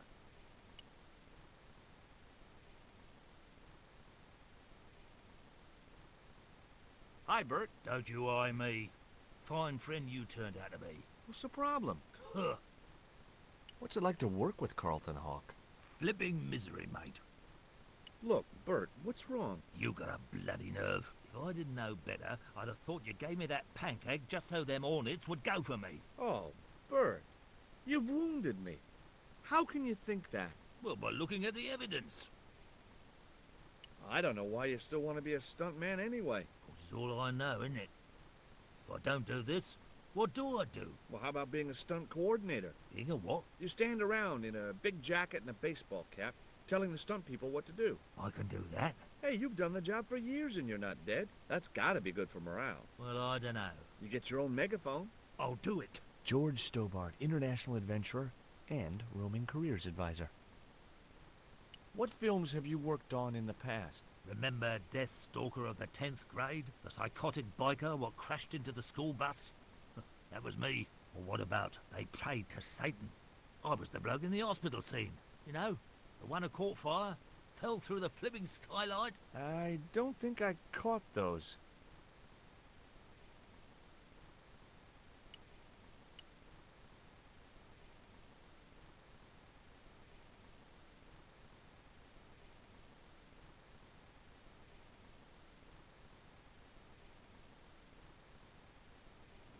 I was talking to Mr. Savage, the stuntman.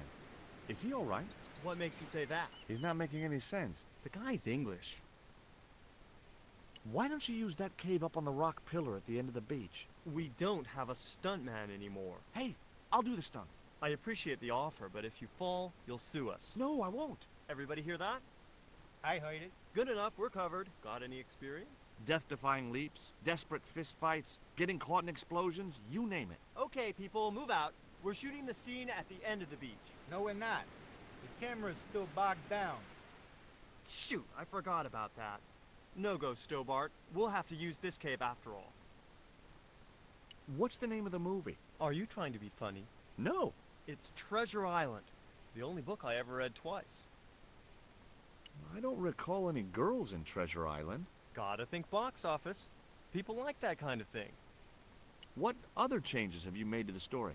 Just a few minor details. You haven't written out Long John Silver. Are you questioning my integrity as an artist? Of course Silver's still in it. We've even hung on to Captain Flint. His parrot. His trained attack falcon. Why do you think Blind Pew's blind? Did you say you've changed the ending of the story? That's right. Do they find the treasure? Yeah, but that comes later, after they've escaped the volcanic eruption. A volcano? Sure. Krakatoa. All the millions spent on a movie, and nobody thinks to buy an atlas. Who's playing Jim Hawkins? Haiku McEwen. Oh, don't tell me you've never heard of him. I don't go to the movies too often. Jeez. Haiku is only the hottest teen star in Hollywood. That's why we're on such a tight schedule. Gotta film the close-ups before he hits puberty. You don't look happy. Why should I be happy? Look at that cave. It's supposed to be where the treasure is. So? Look at it. It's crap. Does that look like the sort of place anybody would hide treasure? I should have had props build me a proper damn cave. A cinematic cave. What do you mean, a cinematic cave? One with drama. Danger. One that looks like the mouth of a big stone skull would be cool, but I'd settle for drama and danger. Who's the leading lady? Don't you recognize her? That's Sharon Kowalski. Oh, right. I'd never heard of her.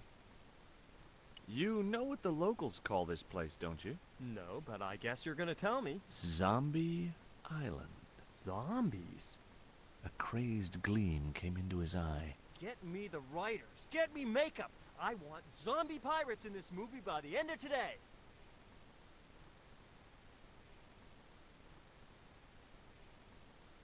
Hi, I'm George Stobbart. My name's Harris. Most people call me Flash. You're the cameraman, right? That's right. Why'd they call you Flash? You used to be a stills photographer? Nope. I decided not to pursue the subject.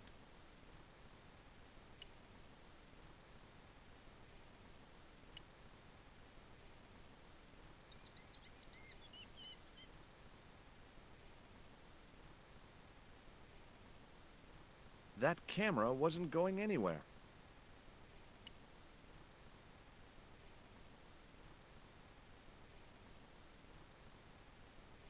What do you think of Haiku McEwen? What's to think?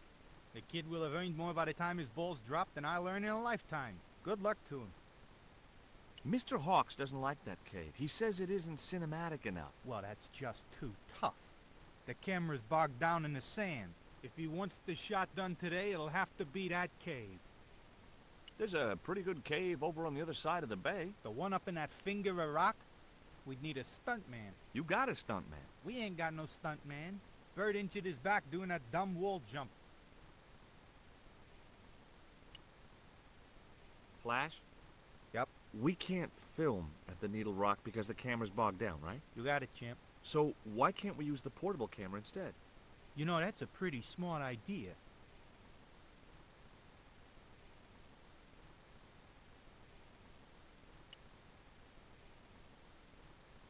I've been talking to the cameraman. He's got a portable camera. So? So you can use the cave in that rock pillar at the end of the beach.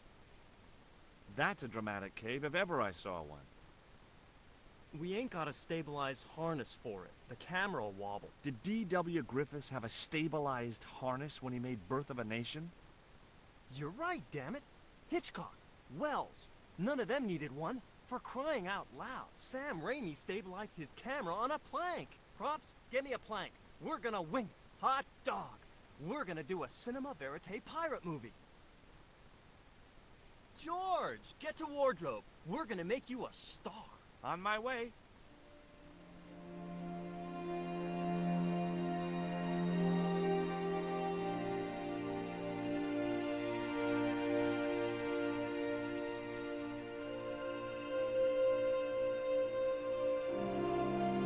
Ready when you are, Mr. Hawks.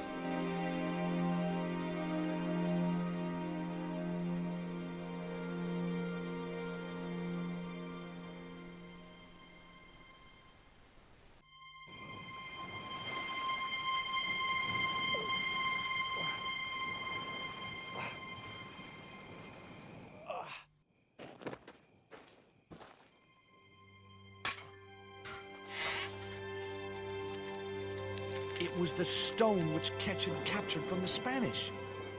The Eagle Stone.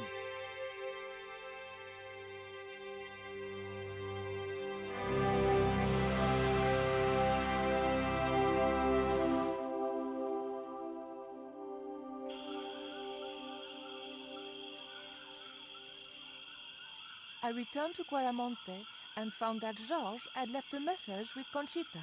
He'd already left for the Indian village, so I hurried to catch up with him. When I arrived, I found a scene of desolation.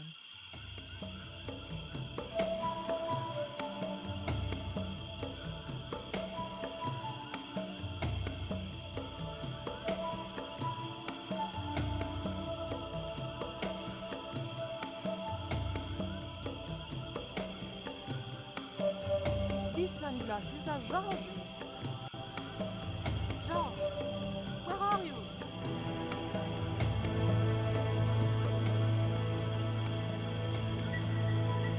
Titipoco, I'm almost glad to see you.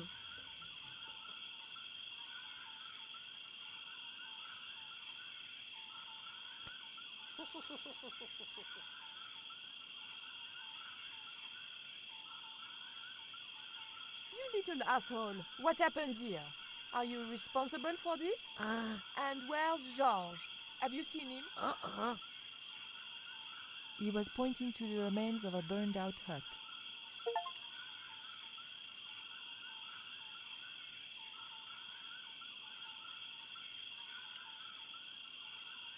These are Georges' shades, right? Has he been here? Georges! Where is he now?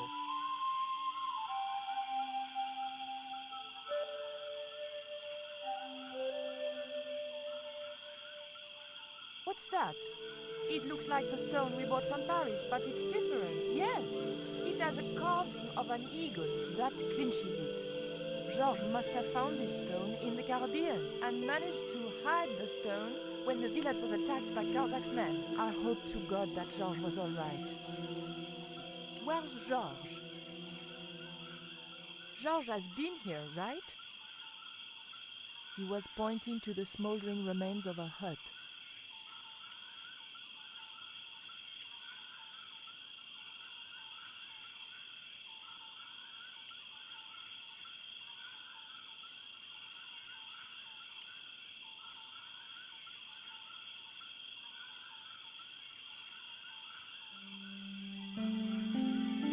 Maybe Georges can make use of the...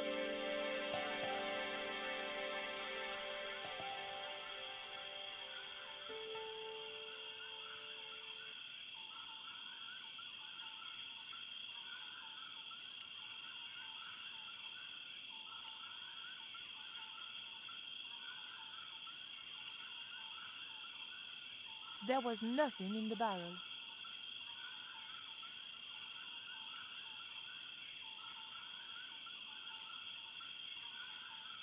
It was too hot to pick up.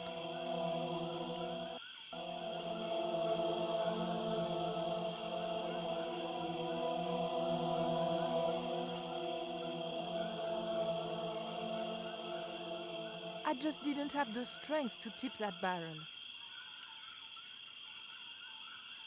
Hey, Shorty, make yourself useful and help me with this barrel.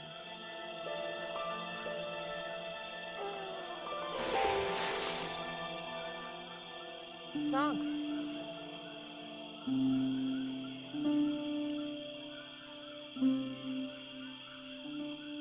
I recognize that.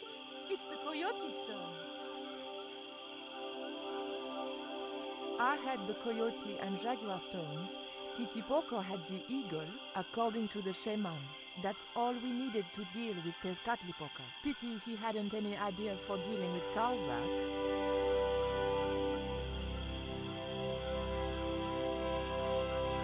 What is it? Where are you pointing?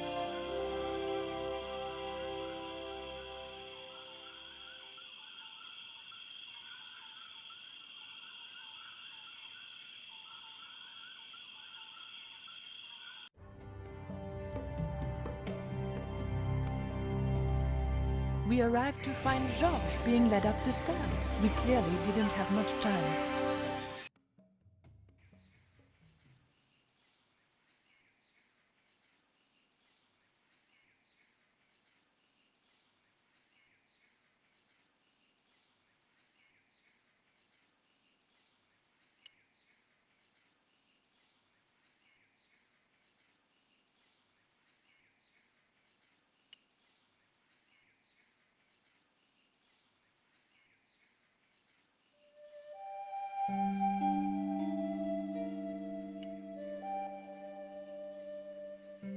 Titipoco, any ideas what I can do with this rope? He just looked at me. If anybody was going to come up with a plan, it was going to have to be me.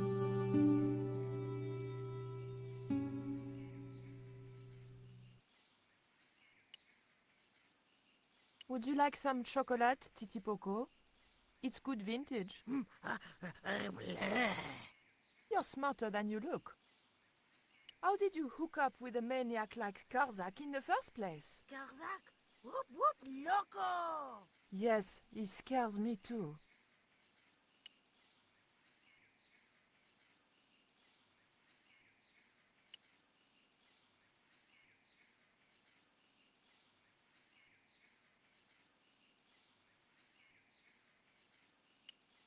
The scaffold gantry went all the way up the pyramid.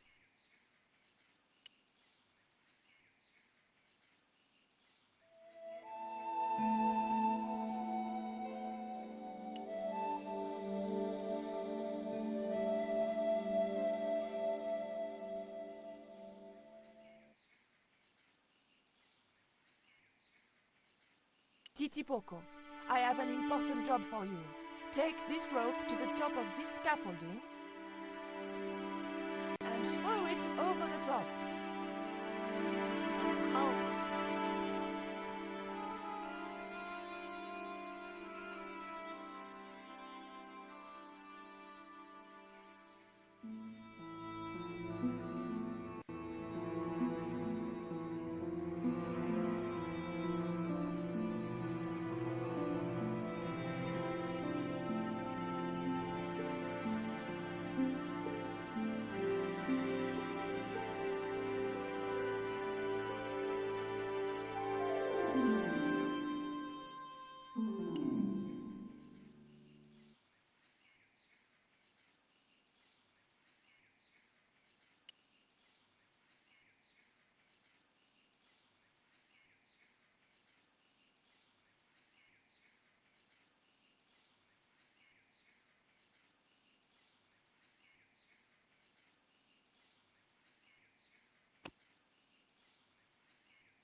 motor spluttered into life.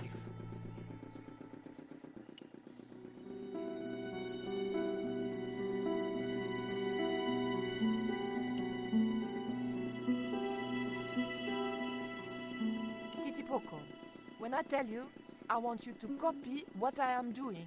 Copy.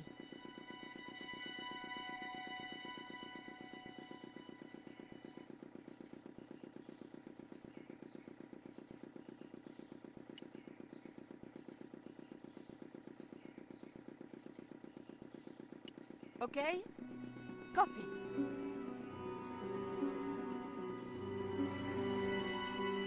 Georges! I realized those bastards were going to sacrifice Georges to Tezcatlipoca over my dead body.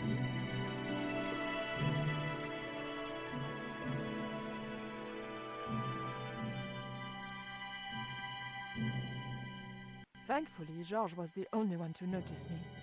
Where are they? The eclipse is about to happen. Patience. Your mother will be here soon and Karzak will be close behind. Just keep the Yankee covered and leave the worrying to others. Yeah, Raoul. The maniacs were going to sacrifice Georges! Shut up, Stobbart! Just shut up! Calm down. He's no threat. Hey, Raoul, why don't you do us both a favor and shoot Pablo? You're very funny, Stobbart. I haven't forgotten Marseille. When Karzak cuts your heart out, I'll be the one laughing. I'll bet I'm not the only one due for the chop around here either. Hey, Raoul? I'm warning you. Raoul was a bundle of raw nerves. I hoped Georges wouldn't push him too far.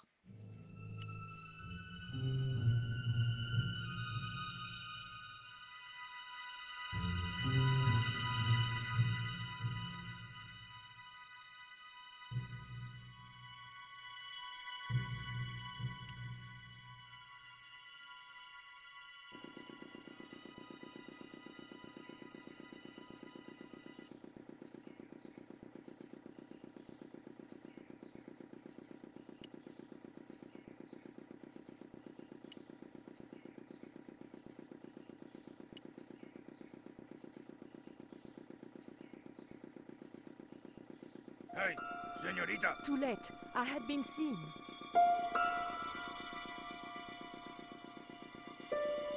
Bonjour, Capitaine. Only Sergeant, pretty one. What are you doing here? Snuggles said I could come here with him. Snuggles? Oh, I mean the General. We're, friends. May I go up the pyramid? We have strict instructions not to let anybody pass. Oh, but I've told you who I am. Surely nobody would mind. Well... Oh, please. I'd be ever so grateful. I tell you what. I'll ask Pablo if it's okay for you to go up. If Pablo saw me, I'd be dead. No. It's not worth the bother. I'm not really that interested in their stupid pyramid anyway. Well, okay.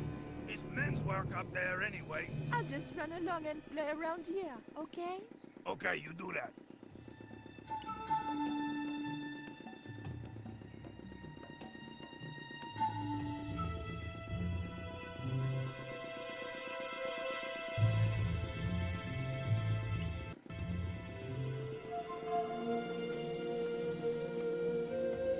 Titipoco, do you still have that lighter gun you pulled on me so amusingly?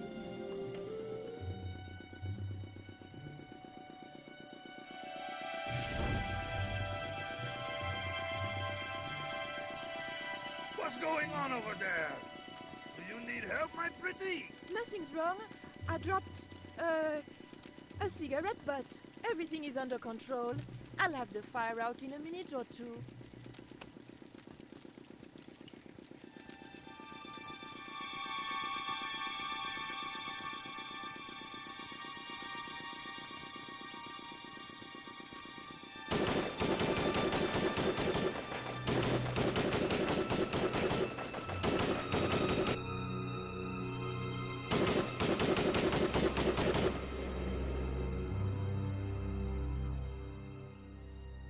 What's that? What's happening? Trouble. Give it up. The pyramid's surrounded. I'll find out what the trouble is. Watch Stobbart doesn't pull any tricks. If he does, shoot him in the head, not through the heart. Why does it matter? He'll be dead either way. His heart belongs to Tezcatlipoca. That's not true. We just had dinner a couple of times.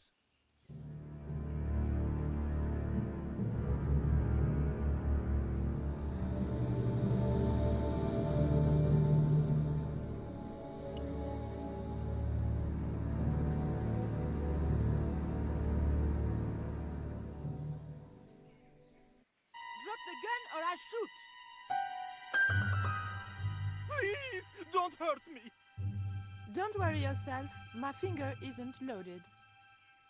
Nico, what are you doing here? Firstly, I'm going to set Georges free, and then screw up Karzak's scheme. No, I can't let you do that. Karzak has promised me power! Raoul, wake up. The only thing Karzak has on offer is death. You may want to ask Oublier, except you can't. Karzak murdered him. You're lying. Oubier's in Europe. Sure, he's in Europe. In London, on a mortuary slab with 2 bullet holes in him. But Karzak promised. When he frees Tezcatlipoca, we'll all be granted great power. Listen to her, Raoul. Karzak's insane. I don't know. I need to think. You've let your mother do your thinking for you up to now. You need to think for yourself. Your mother and Karzak think alike. There's only one expendable member of the plan left, and that's you. Mother would never betray me. Oh, I'm tired of trying to reason with you, Raoul. Titipoco. Watch this man, and if he makes a move, shoot him with your gun.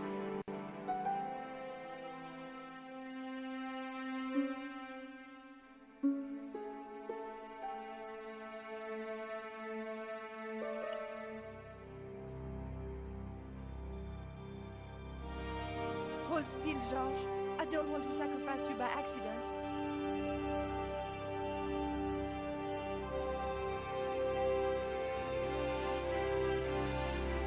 You have no idea how glad I am to see you. They were going to cut your heart out. I think I can guess. We can save the happy reunions for later. We've got to move. Come on!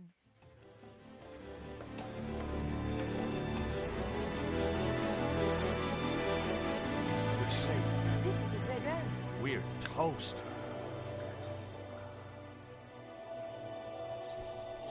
I know, Titipoco. I'm not too happy here either. He knows this is Tezcatlipoca's pyramid. The house of the enemy. Well, we can't stay here like rats in a trap. And we can't go out the way we came in. It would be suicide. I'll have a look round. Maybe there's another way out. In the meantime... Take this. It's the Coyote Stone. It might bring you luck, I hope. You managed to recover the stones from the village? Then we might have a chance after all. Incidentally, what would Titipoco have done if Graciento had moved? Titipoco? Nothing. He's given up violence.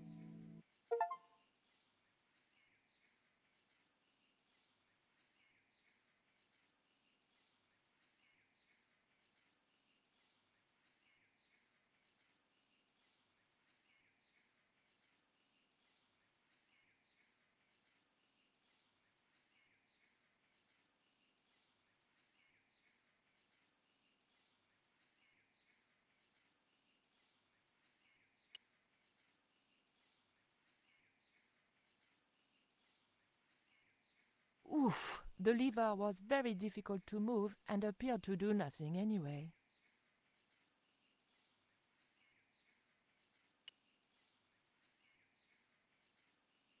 Georges? Yeah?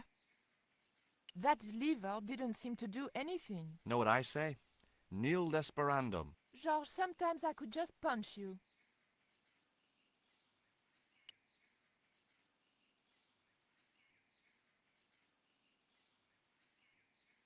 Heave! Still no good.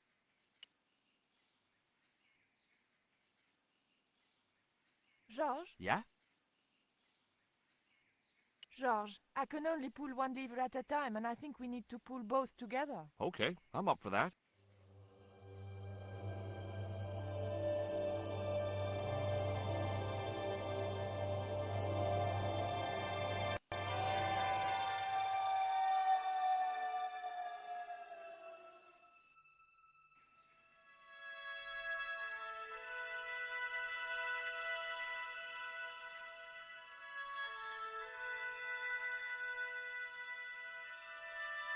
Raoul, there's something suspicious.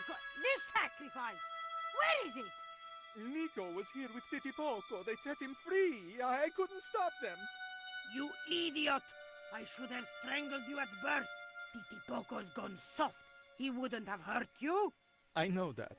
The darkness of the sun is almost upon us, and we have no sacrifice to appease Tezcatlipoca. Have you any idea what your incompetence will cost us? I think so, and I'm glad. What? The Mayans weren't fools. Tezcatlipoca should stay exactly where they put him. Finally got some backbone from somewhere, huh? Shame it's so late in the day. I'd rather die than see you and Karzak with that devil's power. Fine, we're still a sacrifice short. See, the eclipse begins. Travle, kill him! Tezcatlipoca can feed upon his yellow hound. Nico was right all along, but it's still not too late. Come on then, Pablo. Let's see who sacrifices who.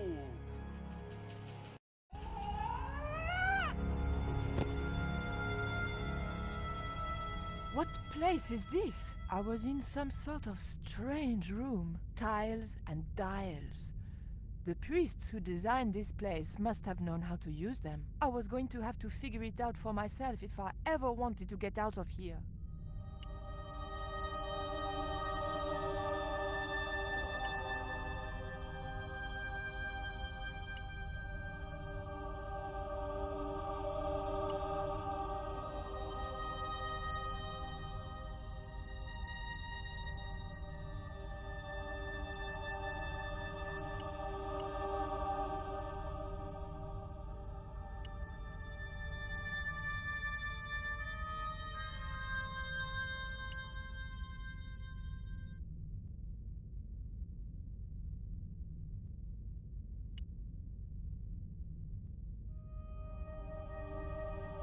The tile moved slightly.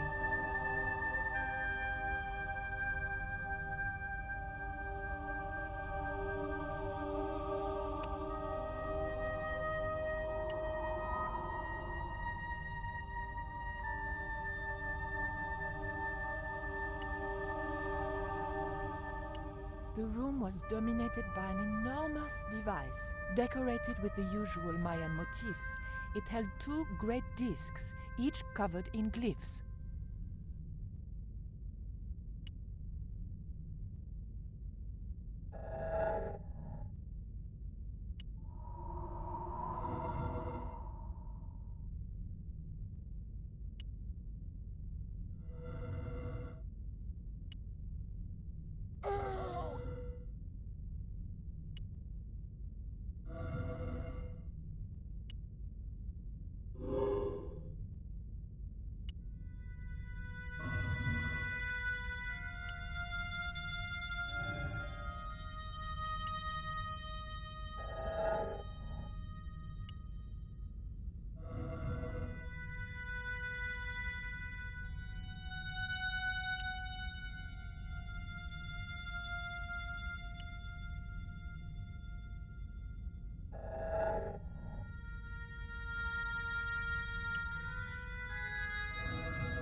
The tile moved inwards.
voila! George once told me that there's a knack to finding secret doors. I think I'm beginning to get the hang of it.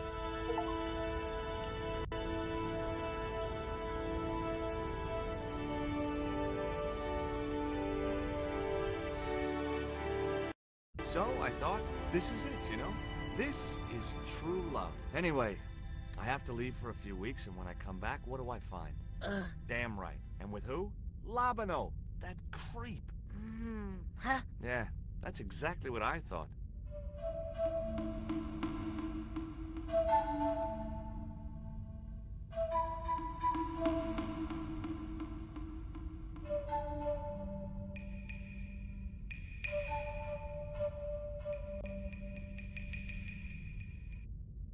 Oh, heck.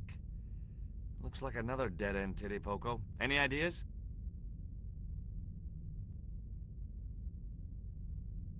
I was hoping for something a little more constructive. Never mind, I'll have a look around.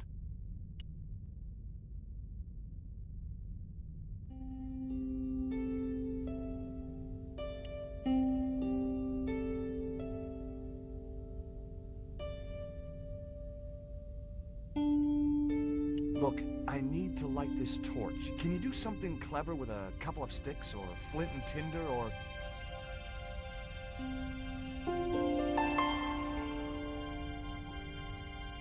or a cheesy novelty cigarette lighter, as it turned out.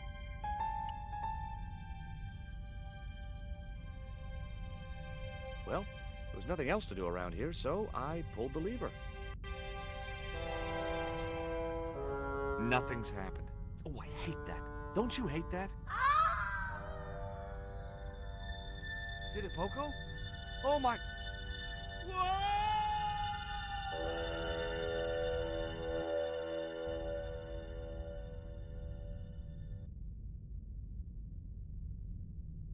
Great. I had no idea where I was, no idea where the others had got to, and time was running out to stop Karzak. Still, I wasn't dead yet, so it wasn't all bad news.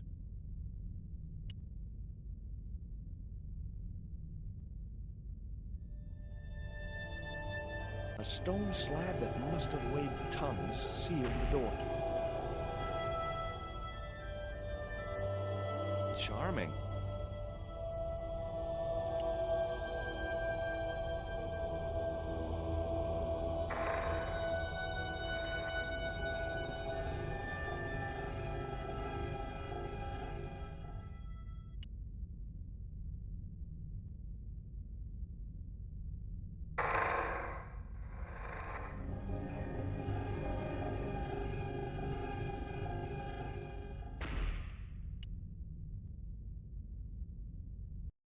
Every time I think this place can't get any spookier, it does.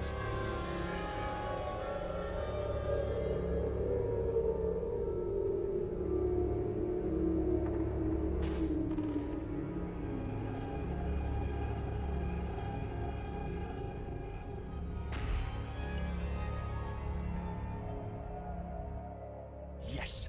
Finally! I'm out of here.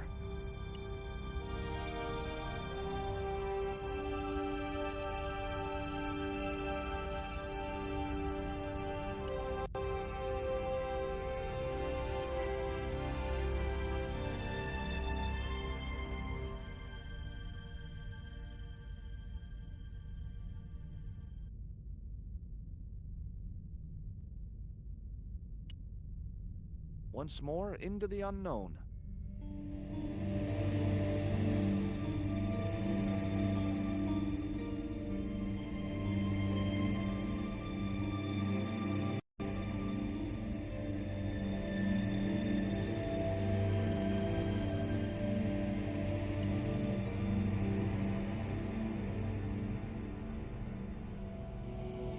Cool.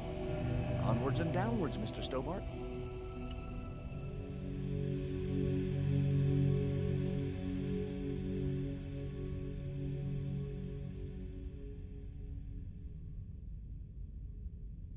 This was it. The pyramid's central chamber. Its dark heart. Once before in my life, I'd stood in front of a door and thought, this is it. If I go through there, I'm going to die. I'd been wrong then. I hoped I was wrong now. This was the door that led to the central chamber and the smoking mirror.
Thousands of years trying to change.